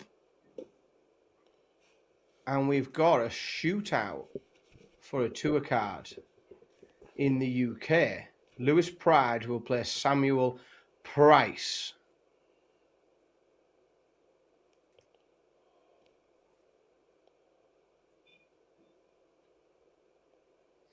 It's already been signed once, Gordon. You have to get it done again, didn't you? I think this was I'm trying to think what its provenance was. This could have been a Martin Lee raffle prize, I think. I can't remember. There's that much darts junk in my house that I forget where half of it actually came from. But yeah, I think it might have been a Martin raffle. Boris has had an absolute stinker here. Only a max gets him back into the leg. Doesn't even make him favourite, just gets him back in.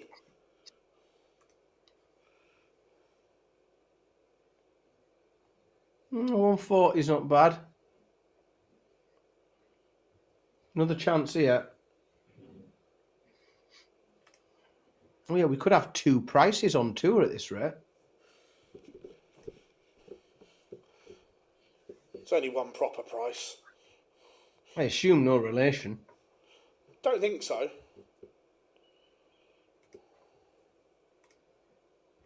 That'd be a story, wouldn't it?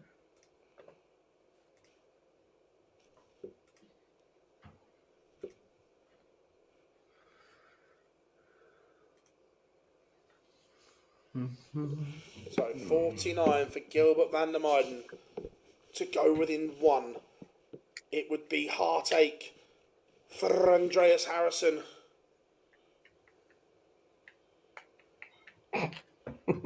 Kirchmar leads. Full and half price. Some excellent work done in the chat room today, there is, you know. Oh, Boris. There's been some... Boris. There you go. Hello. Keeping it interesting. Keeping it interesting. I'd love it if Andreas Harrison was just sat there in the front row watching every dart of this game. Could you imagine? I can imagine as it goes, yeah.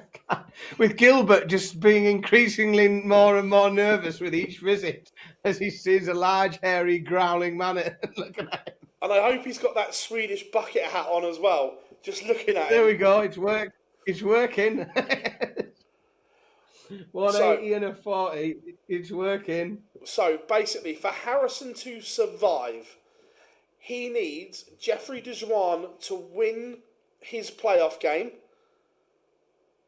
and then he needs Boris to win this game, Gilda van der Meijden to win his game, Jurgen van der Wilde to win his game, and then Valder Wilde to beat Boris. It's complicated. It's very complicated. But if it happens, I'm down for it. But the dream is still alive. And yeah, again, you know, there's different ways to win a card and there's different ways to come through this. But it certainly does make it interesting towards the back end. Yeah, Dirty Harry. It's got a lot of requirements, but things are looking on the up at the moment for the big Swede. There's that other game on the other side of the draw now. It's just warming up. Jeffrey the Swan, Mika Donavert. They're just warming up. He needs a favour from the Swan, does Harrison.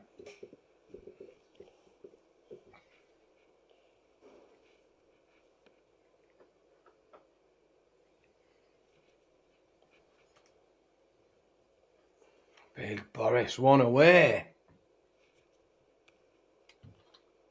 Goodness gracious.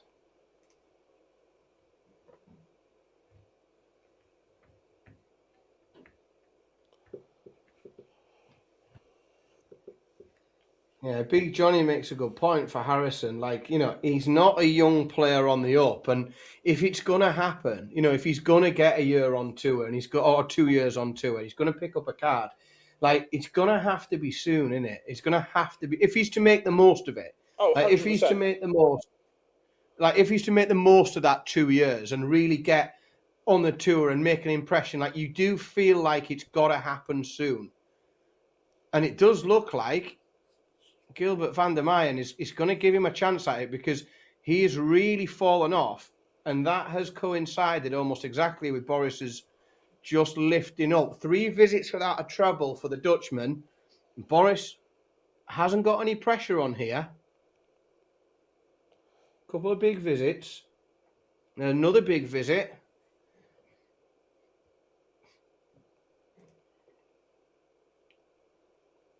Looks like we're really soon to be underway.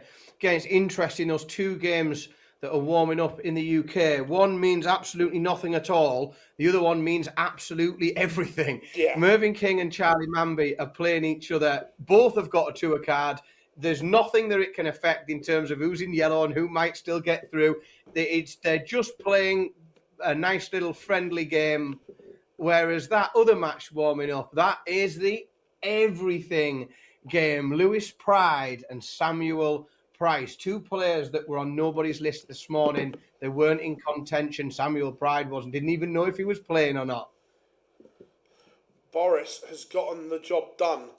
Part 1. Tick number 1 for Andreas. However, tick number 1 for the Harrison request list is done. Right, what do we want as feature game, chat room? Do we want UK?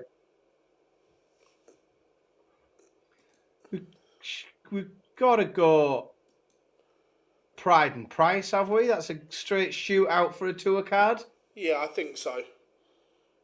Is Manby and Merv have both already got one? Yeah. Alexander Merck is now dark green. Yes, he is.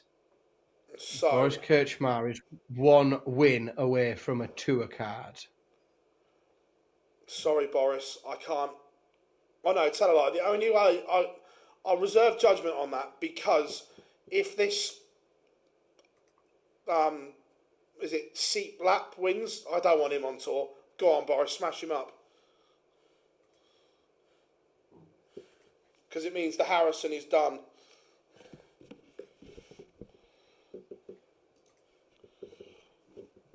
Yeah, because he needs Van der Velde and the Swan, doesn't he? Yeah. To pick up automatic cards. Correct. And again, Jeroen Van der Velde, he's got his card now.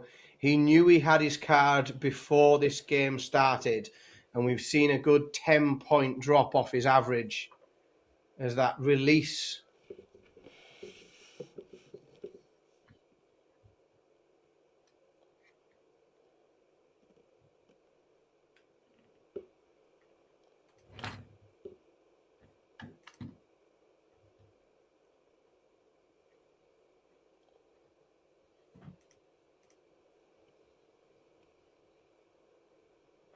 What a leg from Sitze-Lamp. 140, 140, 140.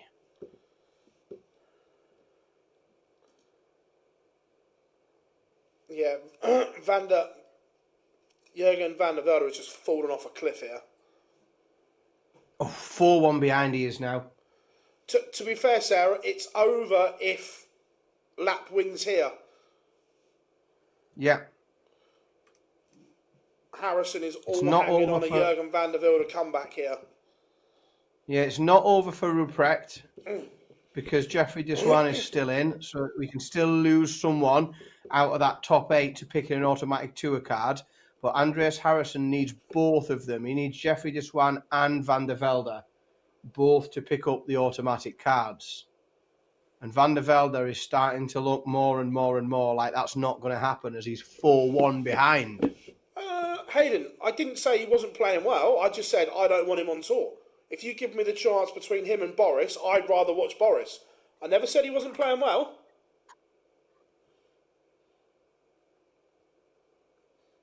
Arsenal play great football. I never want them to fucking win.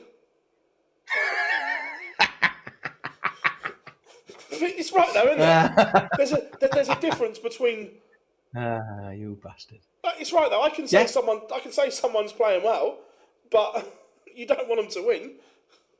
No, 100%. And you will look through some of the performances in the last year in the WDF that he's had, and you look at where his game generally is, and it's normally upper 70s to mid 80s averages. Correct. Do we see the occasional big performance from him? Yes, we do. Do we see the occasional shite performance? Yes, we do.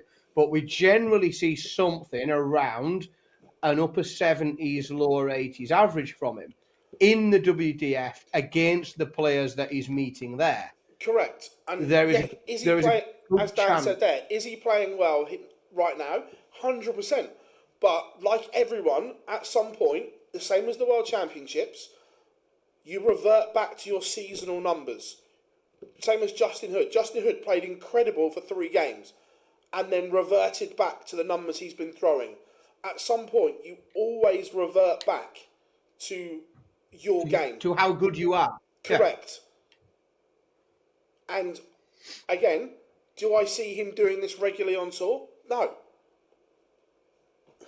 No, and that's the thing is, this is a player that's like, he's 37 and he's not a young player on the way up. He's not like serving his time. He's not we don't expect him to, like Dev Tour, Challenge Tour, keep getting better and better, become a pro. Like I don't think you're going to see him lift his mean average by 10 points when he gets on tour. Correct.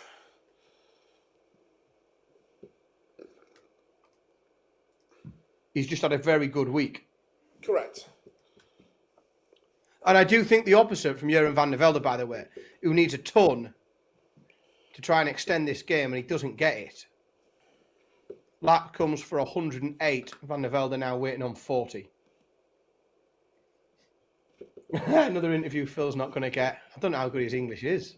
Probably better than ours, would have thought. He's Dutch, isn't he? So generally got very good English.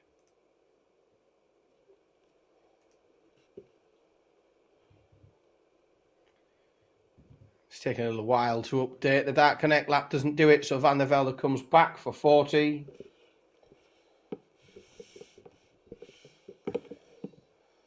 Yeah, they're having a long wait before these final games in the UK. I don't understand why they're not going.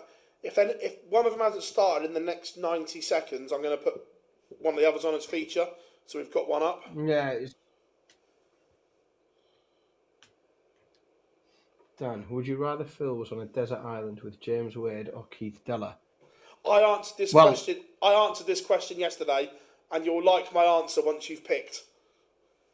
Well, I'm sorry, Brad, but for me, there's room enough on that island for all three of them. And they should all be there, and they should take it in turns each day to be the leader, not Phil. Keith and James should just take it in turns being in charge, making sure that they run a tight ship. Do you want to know what my answer was? Did it involve filling your pockets with stones and walking into the fucking sea? Close. It was like, I'd rather have Captain Jack Sparrow's pistol. Yeah. Yeah, I thought he'd fill his pockets with stones and just go off I'm just off for a walk, lads, into the sea. Yeah. At least there'll be extra rations tonight for the rest of you. Oh, dear me. Right, we're underway in the Tour Card Shootout. In fact, we're underway in both games in the UK. Mervyn King and Charlie Bambi are playing as well, but it doesn't mean anything. Would you like me to answer that honestly, which one I'd rather be stuck on a desert island with? Yes? James Wade. Yeah, agreed. It's the obvious answer. Do you know what? Van der Velde is keeping the dream alive here. He's got 52 to get rid of. Lap back on 193. Van der Velde sets up double 16, but it doesn't make any difference because Lap is all the way back on 193. No matter what happens, Van der Velde is going to get 3 darts to get rid of 32.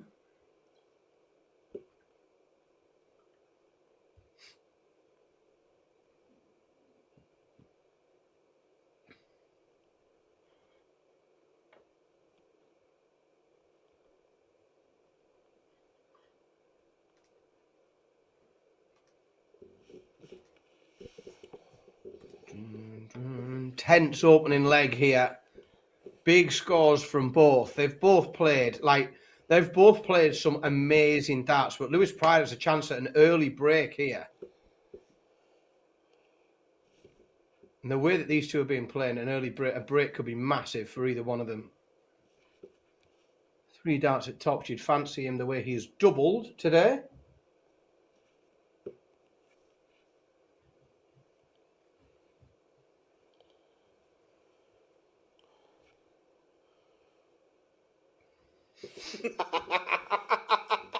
I love that, Johnny. Love that. Just seen it. Excellent work, mate. Yeah, very good. Very good. And you know what? Yeah, good point. Agree. Right. It's starting to get a bit tense, this one here in the, since a lap is just, maybe it's all got a bit real to him here, this chance of being on tour. I'm just going to nip off for a moment or two. I'm going to go and see what the situation is elsewhere in the house, see how much longer I can get away with hiding in here on this stream. No worries. Jeffrey Dwan is on the verge of confirming his tour card automatically.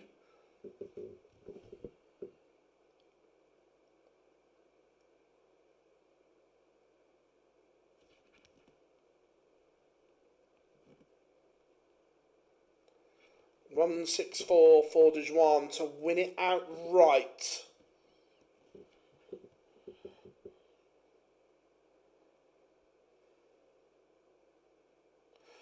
Phil, who's going to do better on tour? I don't know enough about either of them, to be fair. Reprep goes dark green. Maybe. We'll have a look in a second.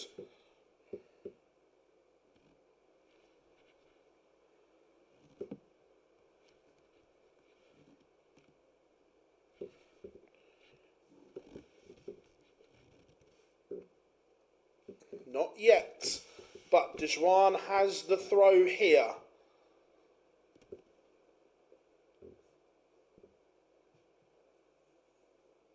Samuel Price not done that good a job in this leg, and 95 to leave no finish is not ideal.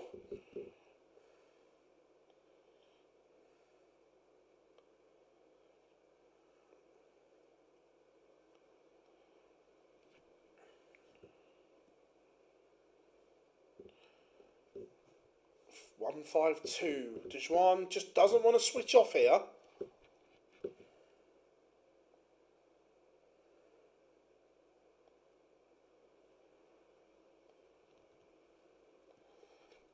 This one might not be done just yet.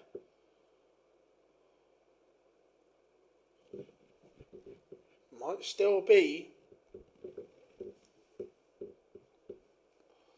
some legs in this tie. We have a level game. Lewis Pride levels it up. Charlie Manby is 2-0 up on Mervyn King. Oh, Jeffrey Dwan takes out the 145. That is a stunning finish. However, the race may be run for Andreas Harrison. Pascal Reprec is back on tour. He goes dark green. It is now all or nothing for Andreas Harrison. And he is looking to this young man, this young Dutchman, to try and do him a favour, isn't he? That's big 140 from Van der Velde. Lap only found a 41 in his opening visit on throw. So Van der Velde with the initiative in this leg, but still a breakdown. He's going to have to break lap if he's going to push this to a deciding leg. Huge leg from Van der Velde. He backs the 140 up with a 134. Lap just with visits of 41 and 40. Is it finishing line itis perhaps for lap? Problem is, it's all right doing it here. He has to do it on the lap throw. This is it.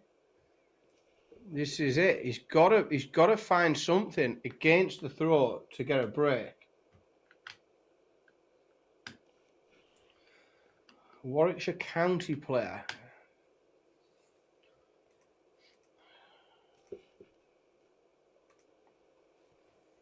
This Samuel Price.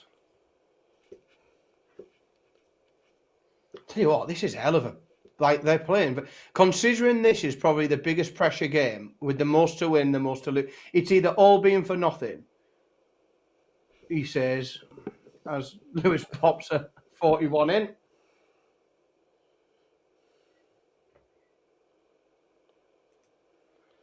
Van der Velde, double 16 needed for 5-4,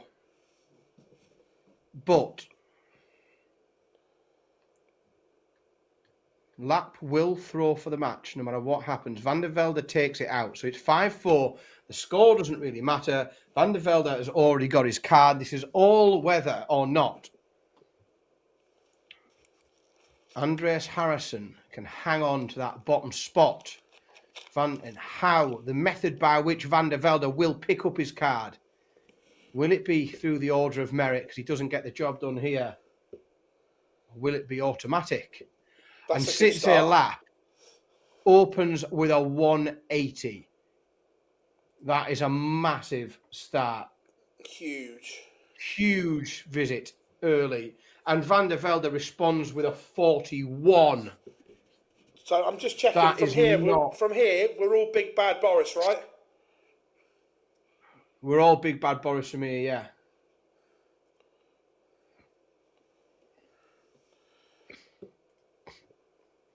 Lap follows his 180 with a 140.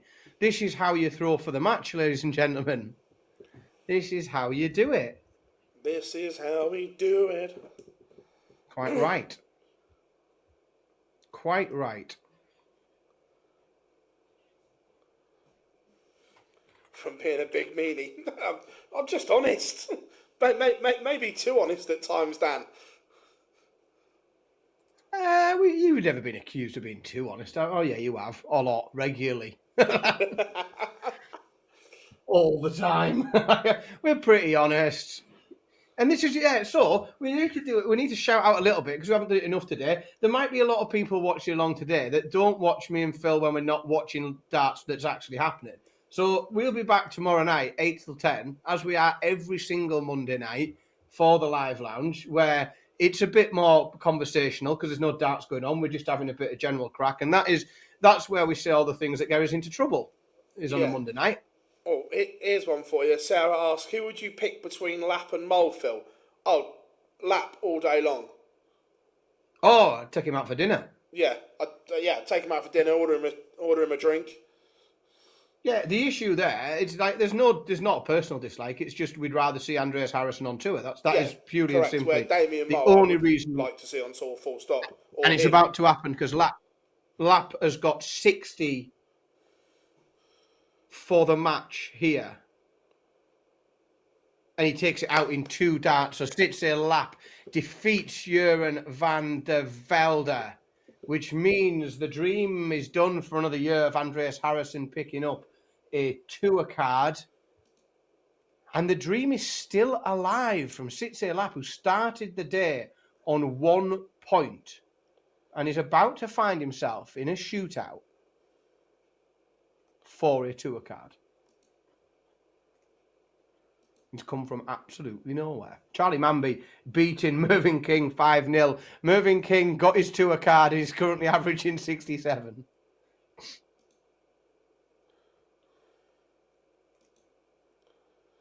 Charlie Manby just maintained that level all the way through the day today.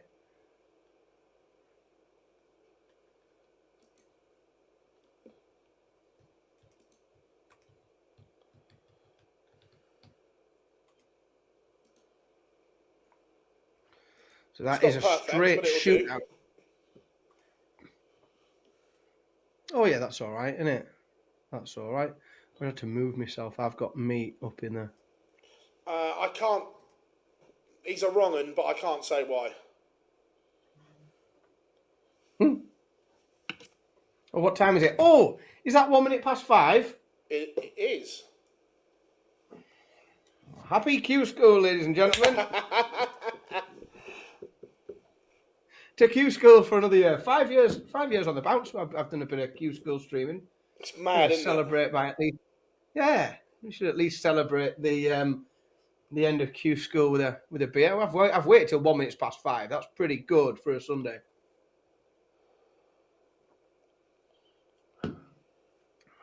You can bring your own tipple in the chat room. Certainly if you're on a Fallout bar. If you join us on a Fallout bar, you can bring your own tipple.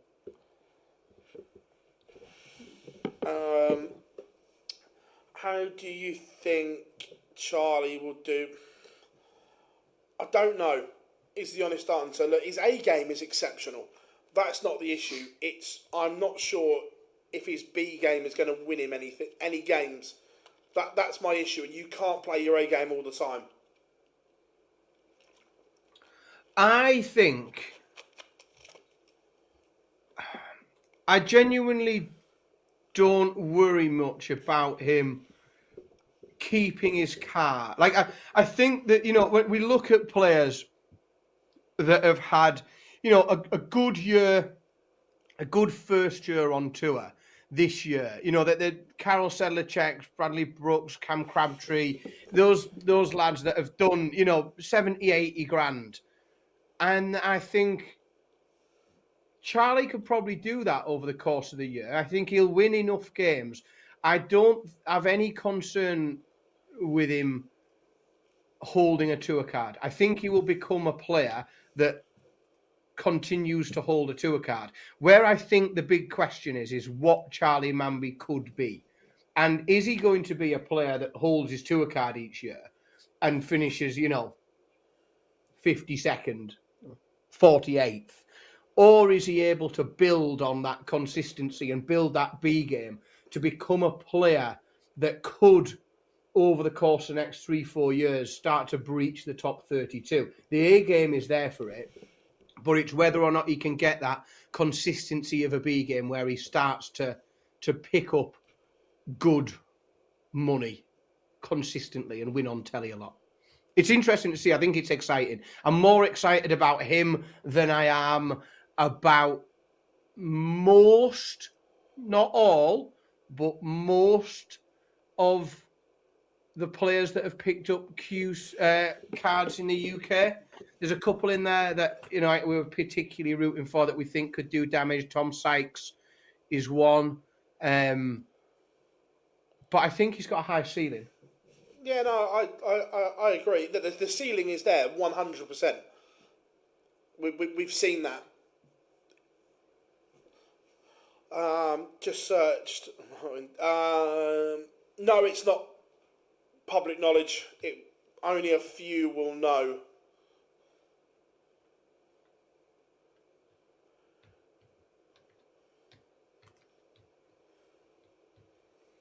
Just warming up in that final game in the EU as well. Do you know what? It could end up just timed nicely where this game with Charlie Manby and Mervyn King will finish just as we get underway in that shootout for a card in Europe.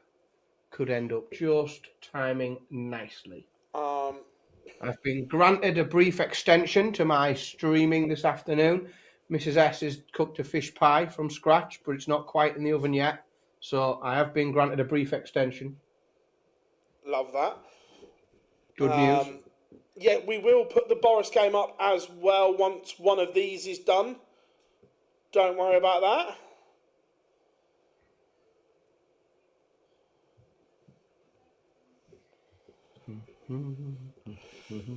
Yes, Johnny, you do. And what you do with that information is up to you. Very good. But be very careful about your legal. I said, just be careful of your legal situation if you start. I ain't saying it out loud. Keeps the ketchup in the fridge. That's disgusting. Not as bad as milking first, though. I'd enjoy that.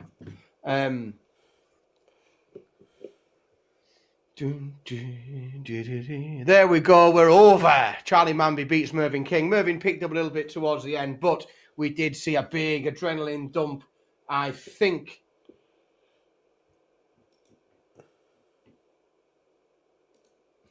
Yeah, I don't know if I'll do a here fishy when the fish pie hits the table. When half the problem is I've now got a vision of you with your oven gloves. Here, fishy.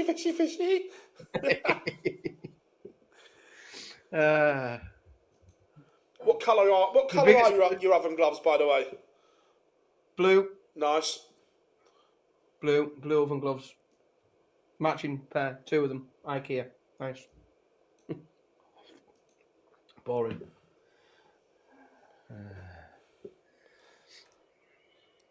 3-3, and this is a nervous and tense game. We saw a superb level. We levelled off a little bit, and now we're kicking on a little bit in this one. This is a great leg, Samuel Price on throw. It started with that 26, but recovering really well. But this is a tense one, this. And there's a lot on the line here. This is this is an opportunity, regardless of whether you've come in as a top up or however, and the standard that you are. If you're a big dart player, if you're into it, if you love darts, then you have got 2 years to be playing on tour and to be playing Luke Littler and Gezi Price and Michael van Gerwen, and that is the opportunity that you've got. And yes, you might get your ass handed to you. Luke Littler. because they're not going to be playing Pro Tour events. See? Well, you might get to play Littler in Wigan. Yeah. You might get lucky with a UK Open draw. There's your opportunity there. You might get to play the big boys. Yeah, well, exactly. You might have half a chance of getting a win on a Pro Tour then, mightn't you? If none of the big lads are turning up to it. Yeah, Jack Aldridge, Aaron, played some amazing stuff. I think he averaged the highest average we've seen across Q-School, like 115 and a half in one of his games today. And then it just couldn't do it when it was really important. What he seemed to be motoring through the pack today, and I thought he was gonna really compete. He ended up 2 points off, so yeah, he just got passed at the back end of the day today. Lewis Pride takes advantage there of Samuel Price messing around, fluffing his lines a bit on the doubles there, and that's an important break of throw because that's now 4-3, and Lewis Pride, if he holds here, goes within 1. We haven't extended as well, folks. If you watch loads of Pro Tour streams, and we normally get to the end of the day and the format extends a little bit, and all of a sudden we're playing first to 7 or something. It's still first to 6. What I'm talking about. It's because I've had half a drink, you see. Yes, Jürgen van der Velde has got a tour card. Yeah, I'm pleased with that, I'm pleased with that. I thought... we know he's played that. He played well at World Youth Final. I think he's good value. I think he's a nice kid. Whilst we saw him get beat in the opening round at the World Championships, I certainly don't think he disgraced himself in doing so. I thought he played well. He's got a bit of crack about him. I think he's a good addition. I think he's a player that will benefit from being on tour, from playing consistently against the best players in the world. I think there's more levels in him and he just needs experience. So I think it's a good thing. Did well against Danny Noppert at the Worlds. And, I think anyone's unfortunate if you bump into Danny Noppert when Danny Noppert is playing very well. But, pushed a couple of those sets to a deciding leg and, he played very well. To be fair, I thought the idea and the gimmick of bringing the wasp spray on stage was actually quite funny, but the execution, brilliant. He didn't really think about it. No, it was an excellent idea, and it shows that he's got a bit of crack in him. It shows that he's got a bit of sense of humour, doesn't take himself too seriously, shows that he's relaxed on a big stage. But yes, it just went slightly wrong. His aim was slightly off, and he managed to blast himself in the eyes.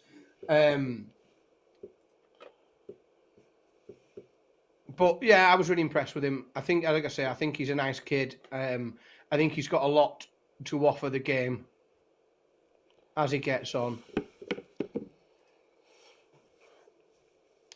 Went to the last 32 of the UK Open last year as well. Let's not forget. Had a little UK Open run. Took Nathan Aspinall to finally get rid of him. Yeah, he has had a tour card before, but he didn't do amazingly well. When he lost the World Youth to Van Veen, he then had to drive to, was it Wigan, to play in the qualifier for the Worlds, where if he'd have got to the Worlds, he'd have kept his card. Out of all the players who earned tour card this year, who do you think will have most success on tour? Well, good question. Are we picking one from each? Does that seem fair? Yeah, do one from each. Okay. From the EU, it will be Jimmy Van Schie. I agree. And from the UK, it will be Tom Sykes. I've gone Tom Sykes or Shane McGurk. Either or. Yeah. Fair enough. No, it's a fair point. I tell you what's interesting, right? I was looking back on some of our live lounge live shows, and it takes them 12 months, but then they do something. So we had Luke Littler on with us that year, And then 12 months later, he goes and wins the world. Tom Sykes, we had on with us just before Q-School. 12 months later, he comes back to Q-School, gets his tour card. Like, it's genuinely exciting to see what Ricky Evans is going to do a year in January. That's like, there's a 12-month pattern to somebody they come on that show, and the following January, they do something amazing. Now, they do what they want them to do. So, yeah, it's worked for Luke Littler, it worked for Tom Sykes. Let's see what Ricky Evans does next January. Yeah. Wins the Royal Rumble or something. Is from the Netherlands. Lapland. What?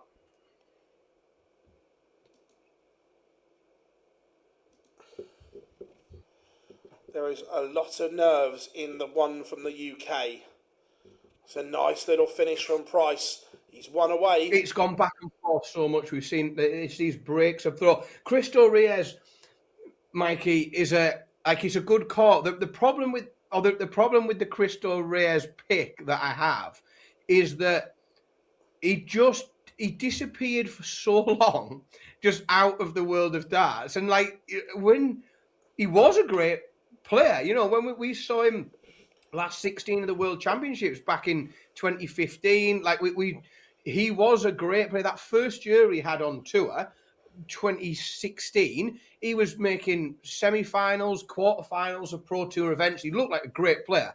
And then he's just gone for 5 years, missing, not played anything.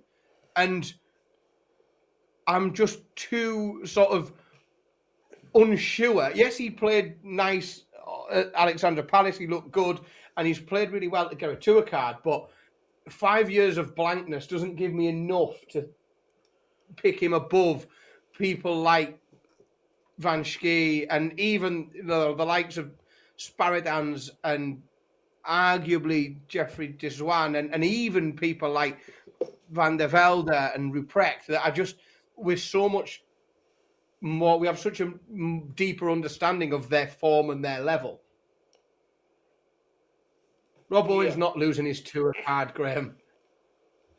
We featured it on the show. Here. Rob says, so Scott Giblin's going to win the Worlds, Dan. Scott Giblin's going to win the Worlds. Yeah, he could. Well, it doesn't mean he's going to win the Worlds. Just means he's going to do something brilliant. So that's all. It doesn't mean he's going to, like, Tom Sykes hasn't won the Worlds, but he has done something brilliant. Just that time loop is perfect. It works every time. We haven't got a clue where Wesley Harms is. Probably at home in some Spider-Man pajamas. Just guessing. He's not round our house. I can tell you that much. He's not playing darts. Anywhere he's not. No, not a clue.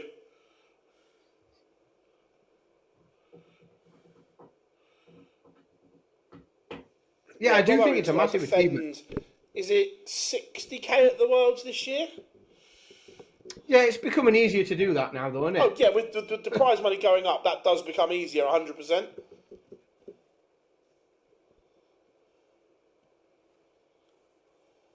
Yeah, that's what we need. Yeah, that's what's happening. Giblin needs to get himself to Riley's and enter a UK Open qualifier. The Live Lounge Live theory, it works. It's a real thing. You ask Littler and Sykes.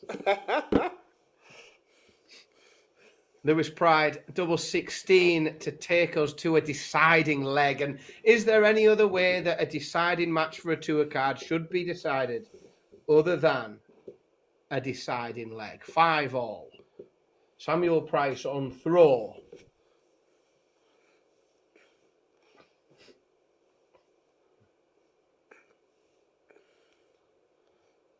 He does keep the money, Michael. He just doesn't get to keep it on his ranking. Yeah. He does keep the cash. Yeah, no, I don't think he should keep it because at that point in time he wasn't a tour card holder. And it creates your own thoughts and messy situations as well, that if that's like you can't really do it or it'll arse up the ranking process. Yeah. So no, I don't think he should. Samuel Price is the guy that went viral 2 years ago in an exhibition against Humphreys because he looks like Callan Ridds.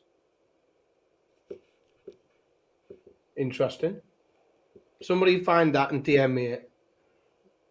If you can, if you're in the chat room and you're aware of that story, at Dan Simpson 180 on X, someone send me it over. That'd be fun. It's not actually Callan Ridge in disguise, is it? Just getting a bit of practice in. That would be a rogue thing to come out, wouldn't it? It's not streamed, but in the end, it was just like you can't go as someone else. It's just Callan Ridge in a fake moustache or something. Yeah. He's gone and won some on a tour card. He's gone amusing. A fake nose and a tack on. Don did not get his world money.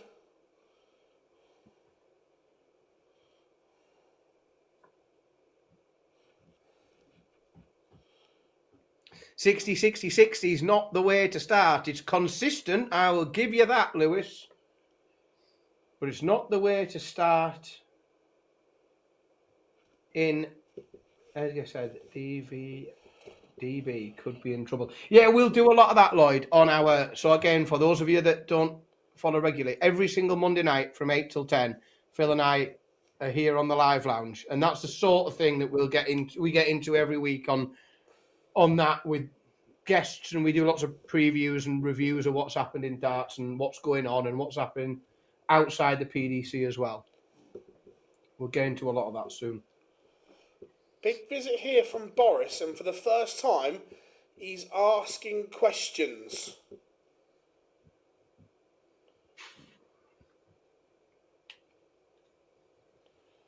When do they get paid their world money? So it is with, it just says all money to be paid within 14 days of the tournament finishing.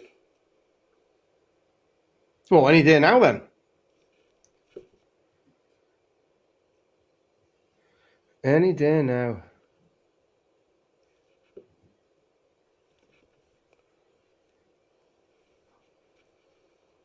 Do you know, we had a bit of crack earlier about dart players in DJ booths. Have you seen the video of Michael in that DJ booth? Yeah. Dart players in DJ booths, man. They're all, oh, match dart missed, tour card dart missed. Samuel Price misses. Misses and misses and misses again for a tour card. Lewis Pride, 128 for 2 years on tour as a professional dart player. How's your nerve?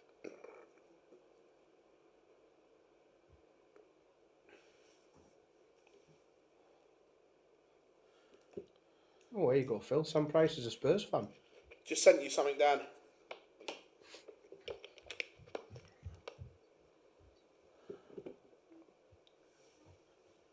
Jesus Christ, he don't half look like him, doesn't he?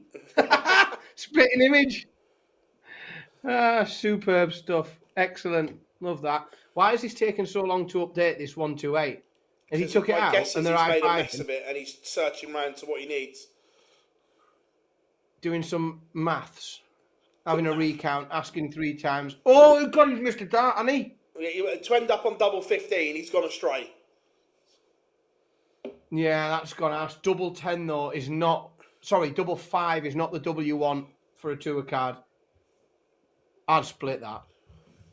With 3 for a tour card. You've got to give yourself the best chance.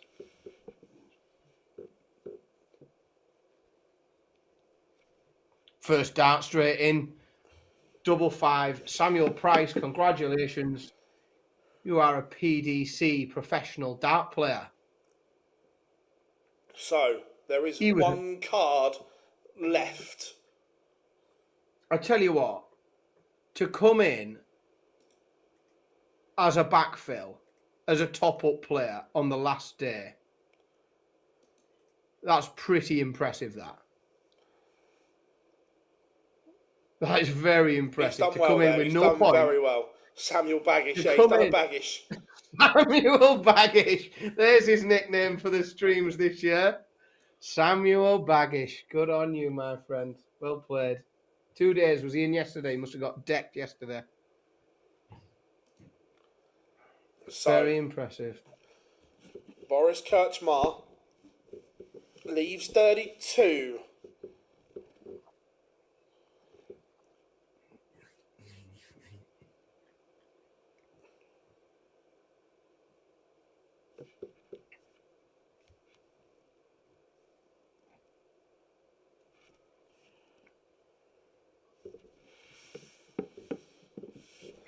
How many legs did Brooks plus leg difference was ridiculous.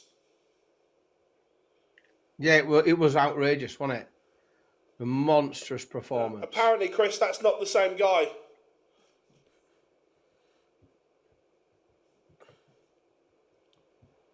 Do you get a physical card? No, do you know what? There's something that's always knocked me off that, Phil. Because you don't, do you? No, you used to get something, but you don't anymore. You don't get a physical card. And I think that's a bit of a cop-out, that. I think it would be a good... Whip your old tour card out. Yeah, you should have to scan it on your way into Pro Tour events. You're like a club card. Yeah, exactly. Like your club card, yeah. No, 100%. You should still, you should get a physical card. Also, they're a nice little collector's item, aren't they? They're a nice little memento of your years on tour. Yeah. Steve Beaton would have one of those, like, you know, those big folders that people put Pokemon cards in. Steve Beaton would just have them all. Years and years and years of tour cards in there. It should be a legal form of ID. What, like every time Littler goes in a pub and they ask him for his ID, he should just break out his tour cards.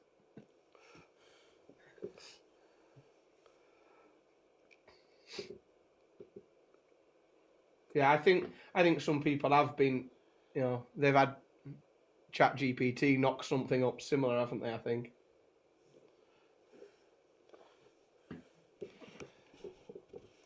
I tell you what, Kirchmar started this leg brilliantly, but then has followed it up with a bag of spanners.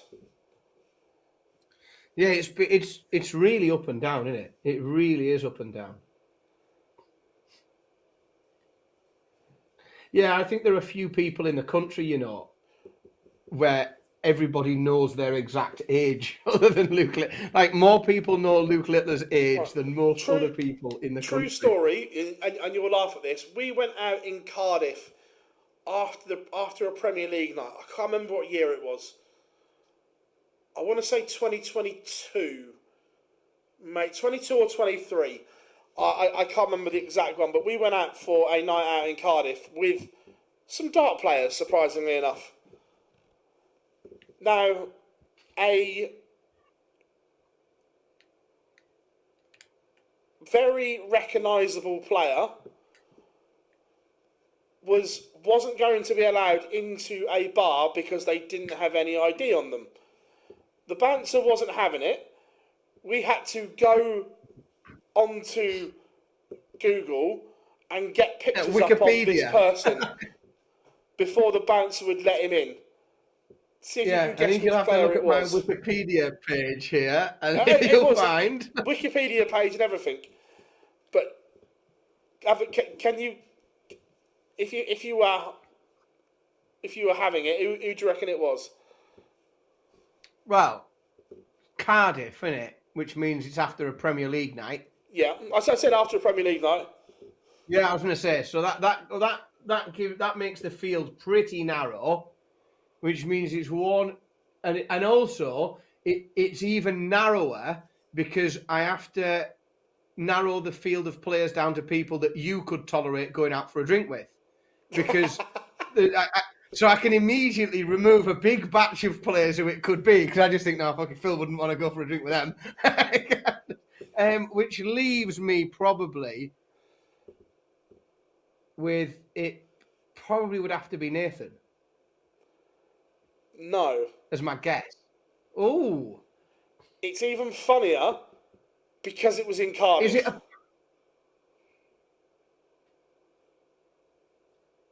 What? Get her in Price. Behave yourself. Straight up. I mean, that is piss funny. Like, piss funny. The bar was Walkabout as well. Wow. I mean, I could take Billy for a pint in Walkabout and they'd probably get, like... That's good going, that. He's older than you and all, isn't he? Or is he slightly younger than you? Is he younger Slightly than you? younger, yeah. But, yeah, only just. So instead, we then showed him who he was. They were going to let us in and we went, nah, you're all right. And then we went to Retro and the owner of Retro knew exactly who he was and bought us all a table of free drinks. Oh, well played. There we go. There we go. Well played. 3-3 at the moment. They're both playing okay on their own darts.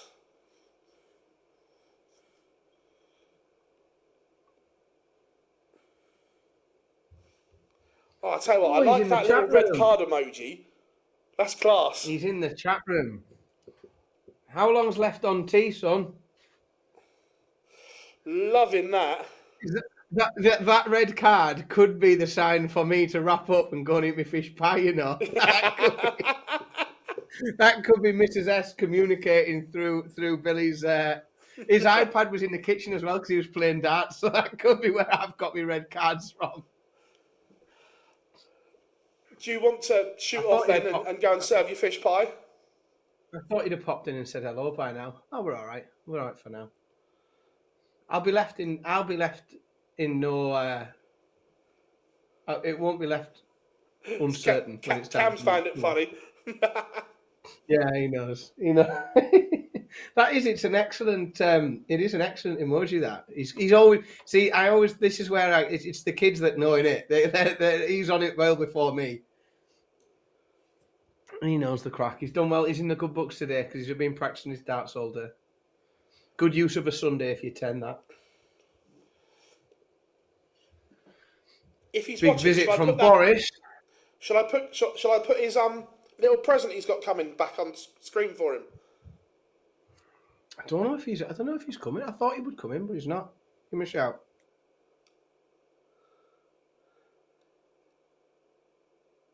Billy, drop us another comment if you're still watching.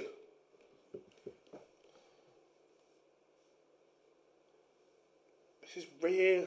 There. He's coming to say hello. Hey, look what your Uncle Phil's got you. Whoa! Some fixed ones. Yeah, they're cool, aren't they? They're well cool. Yeah, good them, aren't they? Yeah. Right, you getting to say hello before you clear off. You have to lean in. Yeah. Say hello to everyone in the chat room. Say hello to everyone. There you go. Right, clear off now, lads. I'll be out in a bit. Oh, I tell you what, there's a chance here for Boris.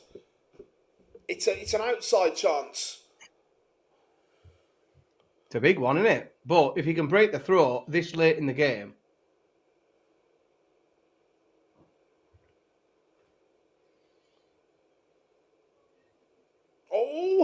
Oh, he's talking no. Boris, you little minx. Cheeky that. What a time as well. What a time to take out a big checkout like that. Because now it's just hold your throw, Boris. You don't have to do anything special. Just make sure that you don't get pipped at the post. And that 140 is a perfect way to start. Well, that's a good one from Brad. Do you think the current top 16 would all get cards if they went to Q-School? No. Nope. Not enough available. The cards play, isn't it? No, because it's just too much of a lottery. They'd end up playing eeach other in round one, wouldn't they? Because it's just brutal. It's unseeded, so they'd all end up meeting each other too early, yeah. No seeding. Round one, board 17, Luke Littler against Luke Humphreys. Yeah, exactly. Try your best, lads. No, I mean, let's be honest. They do bloody well. But the problem is when you get into that 16, there's such a depth of talent, and they're so talented. 100%. But there is still a stinker in some of those lads. There's still a stinker in a few of them. My word. I tell you what, there's a bit of a 140, 140, 140, 58, 58, 58. It's perfect almost. Unless you are, say, lap. And then it's far from fucking perfect.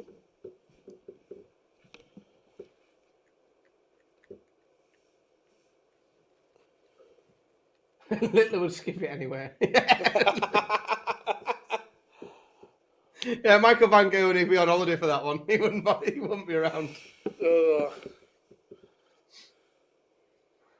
How fun. Oh, do you know what? I'm just reflecting there on how fun it is that Mervyn King's got a cardigan. How great's that? Yeah. How great is that Mervyn King has got a cardigan? And we're going to see, that means we're going to see Merv on the telly. That means we're going to see him perhaps on the Euro tour. Might have to upgrade the Merv shirt, you know. Might have to get a newer one. Boris Kirchmar. Don't throw this away here. I'm going to say, he's fannied around after a brilliant start. Yeah, He's the fannied scoring around was sensational. But one leg, folks. Big Bad Boris is a leg away from returning to the tour.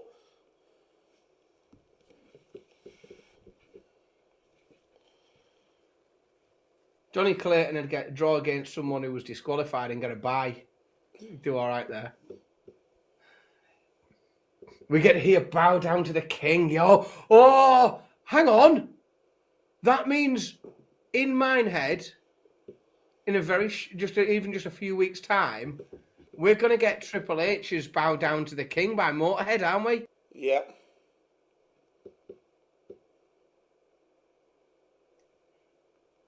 I'm very excited about that.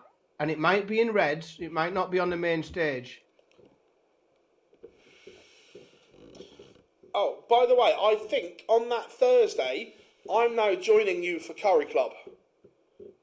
Oh, are you? Yeah. Is that because we've got a Welsh correspondent? And it's not the Welsh correspondent. Correct. Yeah, we've got a Welsh correspondent who isn't the actually online darts Welsh correspondent, but someone's going to go over to Cardiff, are they? Someone that is driving down from Birmingham. Yeah, he's going to go to Cardiff. Well, that's all right, because that means that Minehead Curry Club continues, the Thursday night Curry Club, which we love. Again, Lap doing what he needs to do here. Oh, Cam's in the chat room. Cam's come to Curry Club as well. It's a good curry place as well. It's a proper good curry house, and it is. I've never seen a more darts. It was like us, a lot of people off the telly in the top 16. that was Curry Club that night. To be fair, though, pretty good, isn't it? All laughing aside, we'll need to book it because you saw how busy it gets. Yeah, we'll need to book it. And what will be funny, as happened this time, is when we thought ahead to book it, and we are sat down as some of the most famous darts players in the world come in and find it full. And then they had to wait for me to work my way through my onion barges to free a bit of space up. Good times. 1-2-2. Boris may get a go out unless this 89 goes. Good Oh, darts. it does as well. He's pushing him, but that was on throw. So Boris now looking to serve it out. Opens with a ton. Again, on throw, that's fine. Make your opponent work harder than that. 2 trebles at least per visit if you're going to break that. This is the leg.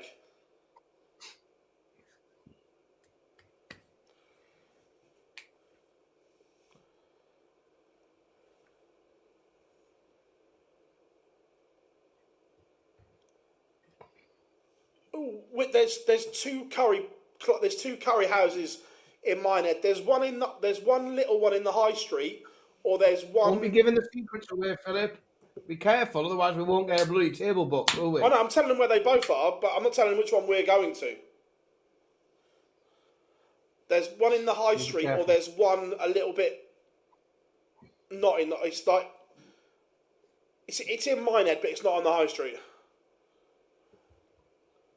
The other thing is, so he's a Minehead hack as well. If you're middle class, is the Tesco's that's just outside of Butlins has a Your Sushi stand within it that does fresh Your Sushi every day, which is a proper bonus if you fancy real food and you're Boris sick of. Might be messing this up.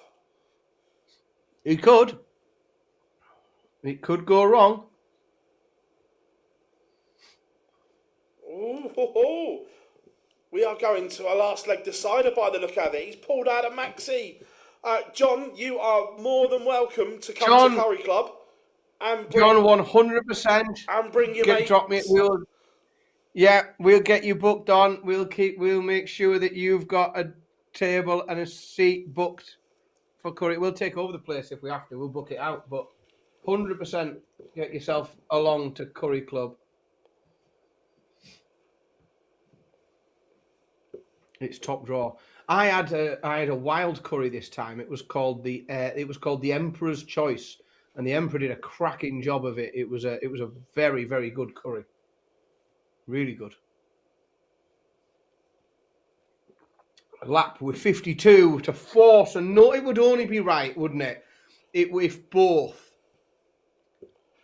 I was under strict instructions to be off this stream by 5 o'clock, so of course both finals have gone to deciding legs. To be fair, I've eaten in both curry houses in Minehead, and they are both nice. It's hard to get a curry wrong, isn't it? But I think most curries are either average or very good. You rarely have a crap one. They're normally just average or excellent. Oh, here we go. Match winning and tour card winning chance for Boris Kirchmar, 84.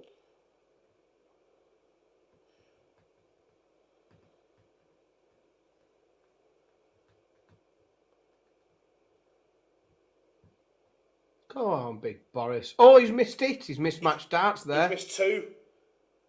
He's had 2 match darts and missed.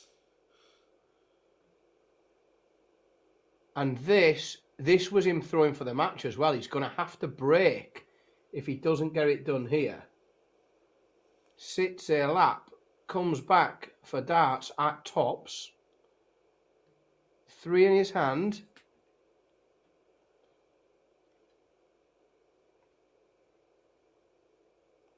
Nerves, pressure, tour card on the line. As our friend says, you can't practice shitting yourself, but he does it in 1 dart. He tell you what, mate, this lad has shown some stones today. He might not have the level to sustain a 2-year pro tour, but he's done well, hasn't he?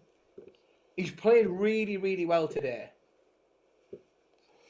Remember, Boris Kirchmar has missed 2 tour card darts.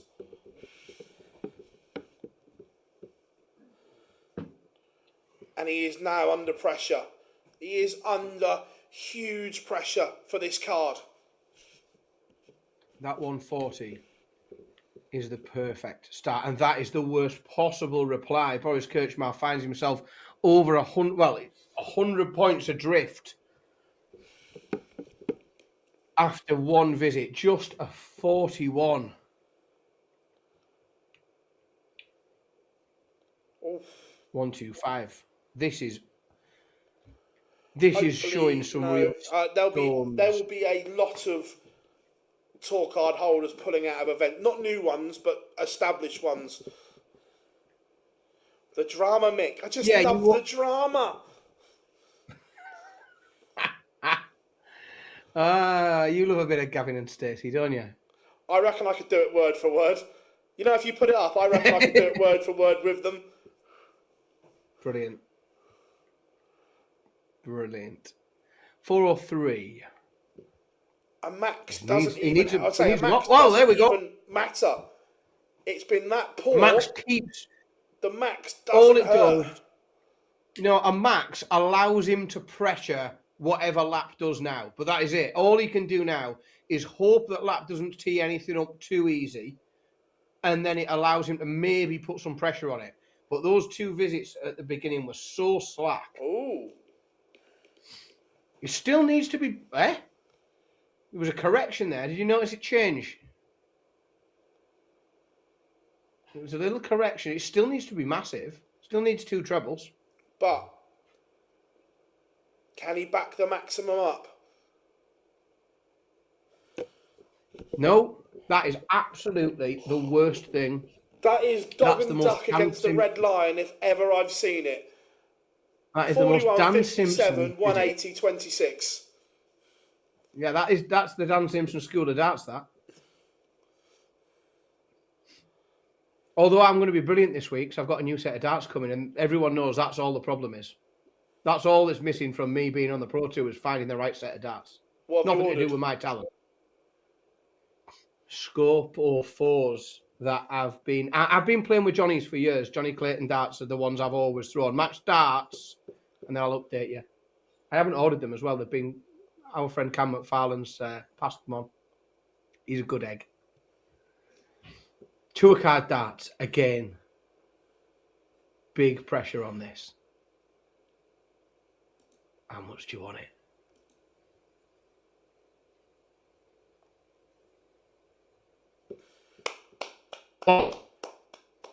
It's impressive. That is impressive because every time the pressure got on there and Boris farted around, he just came back and did it in one dart.